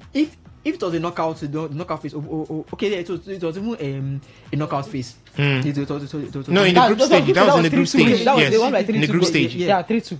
Over 2 legs, safe. It was over 2 legs. That's the league phase, yes. He scored. So Galatasaray have been making moves. Now they are looking like a good team. Maybe since Jose Mourinho came, I think the league has been trying to change. I'm bringing in Victor Osimhen. They brought in Icardi. They brought in Morata. They're bringing in for this term a lot. They brought in an Ismail Jacob from Monaco, and now they are looking at selling from Manchester United. They Gabriel Sara to Manchester United for £35 million. So they are making moves. They know what they are doing, but at the end of the day, we need results. The league is still what it is. A leopard can't change his sports. Yeah. So, but in this case, this is football. How do you get your coefficient to be higher? Okay. Your other teams need to still perform. If Galatasaray are the only people that are going to the Champions League quarterfinals and the rest are still falling back, we've even removed the group stage. So now, if you're not in the top 8, nothing for you again. If you're not in the top 8, you don't enter into the top 8 through the knockout stages, through the qualifiers. You're gone. You're not falling back to the Europa League. So at the end of the day, the European teams are still going to dominate. I say the European teams, the top 5 leagues in Europe, top 5 leagues are still going to dominate, unless not just Galatasaray, Fenerbahce, Besiktas, Trabzonspor, and the rest can also gather themselves up and move, because I know that it's looking like the Bundesliga where only one team is dominating. It's looking like the Portuguese. In fact, the Portuguese league, at least the Porto and the Benfica that are still there, when they still go to the Champions League, they are still threats. Can you tell me that that you see Porto, you see Benfica, and you see Fenerbahce, and you see Galatasaray? Tell me which ones are threat there? And now the Porto and Fenerbahce, even though you say they are still dominant, if I say now we are seeing Sporting has always been there. Gomares, Victoria Gomares and the rest. So I know the other teams are also carrying themselves. In the Turkish league, it is not. We are just seeing Fenerbahce. What we just see is just Fenerbahce and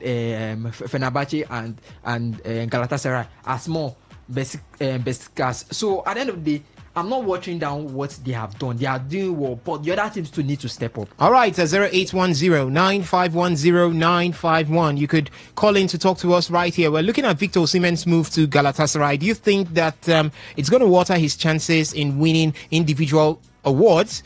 Maybe in Africa, in the CAF Men's Player of the Year. Do you think that that's going to water it down? Do you think that he should have maybe pushed to go to a league with more challenge and has a better coefficient right there in Europe? It's more or less like 80% done. He's going to be at Galatasaray doing his business. Do you think that's a better move, or do you think that's the best move for Victor Osimhen right now? So share your thoughts with us. The SMS and the WhatsApp platform also there for your taking. The phone line is also there for you to call in and talk to us right here. We've got this SMS coming in, and it says that, good evening, Nigerian female side, that is the Super Falcons, will beat South Africa by 4-0. Mike from Port Harcourt. Mike, thank you so much for your message there. We're talking Victor Osimhen to Galatasaray. Galatasaray have actually been doing pretty well in the transfer market this term, maybe to see if they could push for better places in the UEFA Champions League. They will be playing in the UEFA Champions League. They've got Ismail Jacobs from Monaco for 8 million euros. They've got Zemslo Frankowski for the right back from Lens in the Ligue 1. They've got Leroy Sané from Bayern Munich. They are chasing Ederson Moraes from Manchester City. So a couple of legs coming in for the striking department. They've also got players there. There is Mario Icardi. There is also the Spanish man, that's Morata, is also going to be there. So Victor Osimhen has got some quality around him that could also propel him to do big things right there in Turkey. So we have the phone line open right now, 0810-9510-951. For the SMS and the WhatsApp portal is also there, 0701-933-9962.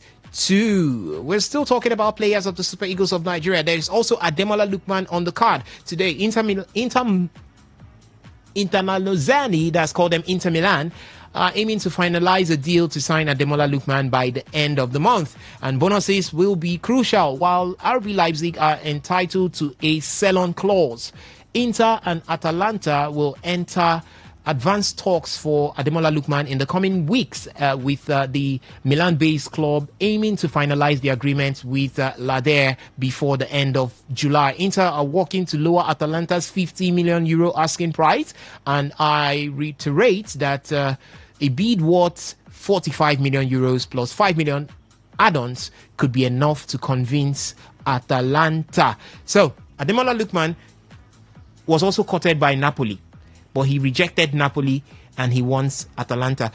Fine, maybe rejecting Napoli, it's because of the ongoing feud between Napoli and Victor Osimhen, most likely. But don't you think Napoli would have been a better team for Ademola Lookman? Now, Victor Israel looked at me. Yes, why I say a better team? Look at Scott McTominay. It doesn't put much pressure on you. An average player, I'm not saying Ademola Lookman is an average player, but an average player can simply walk into Napoli and thrive. Scott McTominay is one of it. I think that's where Billy Gilmore is also. We also saw Romelu Lukaku thriving over there. And they are the winners of the Scudetto. They are the winners of the Italian Serie A. Would it not have been a better chance for Ademola Lookman to shine? Now look at also the support cast when it has to do with Napoli and the support cast you have with Inter Milan. Old legs wearing off. So for you, Victor Israel, which would have been better? Is it in Napoli or fine, as he has got his heart and his mind on Inter Milan? Fine for you, Inter Milan. I think when you want to make those comparisons between the likes of Scott McTominay, you look at the nationality of these players.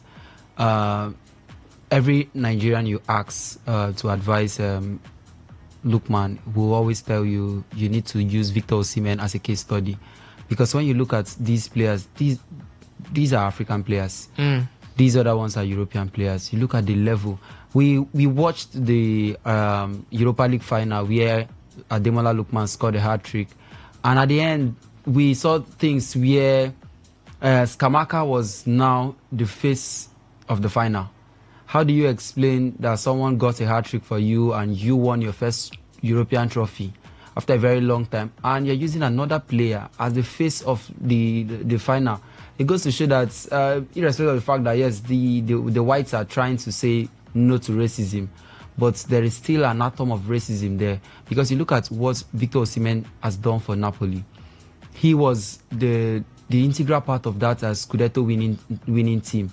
But at the end, credits were being given to the likes of Kvaratskhelia, and you want to advise another Nigerian to still go back there, irrespective of the football they want to play, once beaten, twice shy. So it's something that you just need to look at, and you're like, you don't need to go there. But we are not trying to maybe paint it on every Serie A team.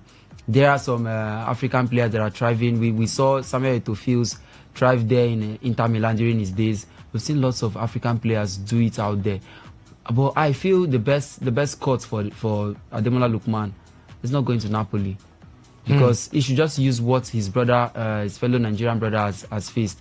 Just ship up to Inter Milan and do great things. And believe me, we will be here and we will still celebrate with him. Definitely, we will be here as we look to wrap things up right here at the marathon edition of today's Sports Live. We will definitely be here tomorrow morning, 6:30 a.m. to bring to you the latest coming from the world of sports. Thank you so much for listening. Thank you for joining from the phone lines as well as the SMS and the WhatsApp platform. Thank you to the guys for doing this with me. Ovia Wallace was here, Victor Israel, as well as Chuku Zite. Also, my name still remains Osasi Hewitt, and I'm saying at this point, stay lifted and stay blessed. Don't touch it. Leave it on Today 95.1 FM as Queen takes over for the news updates. Good evening.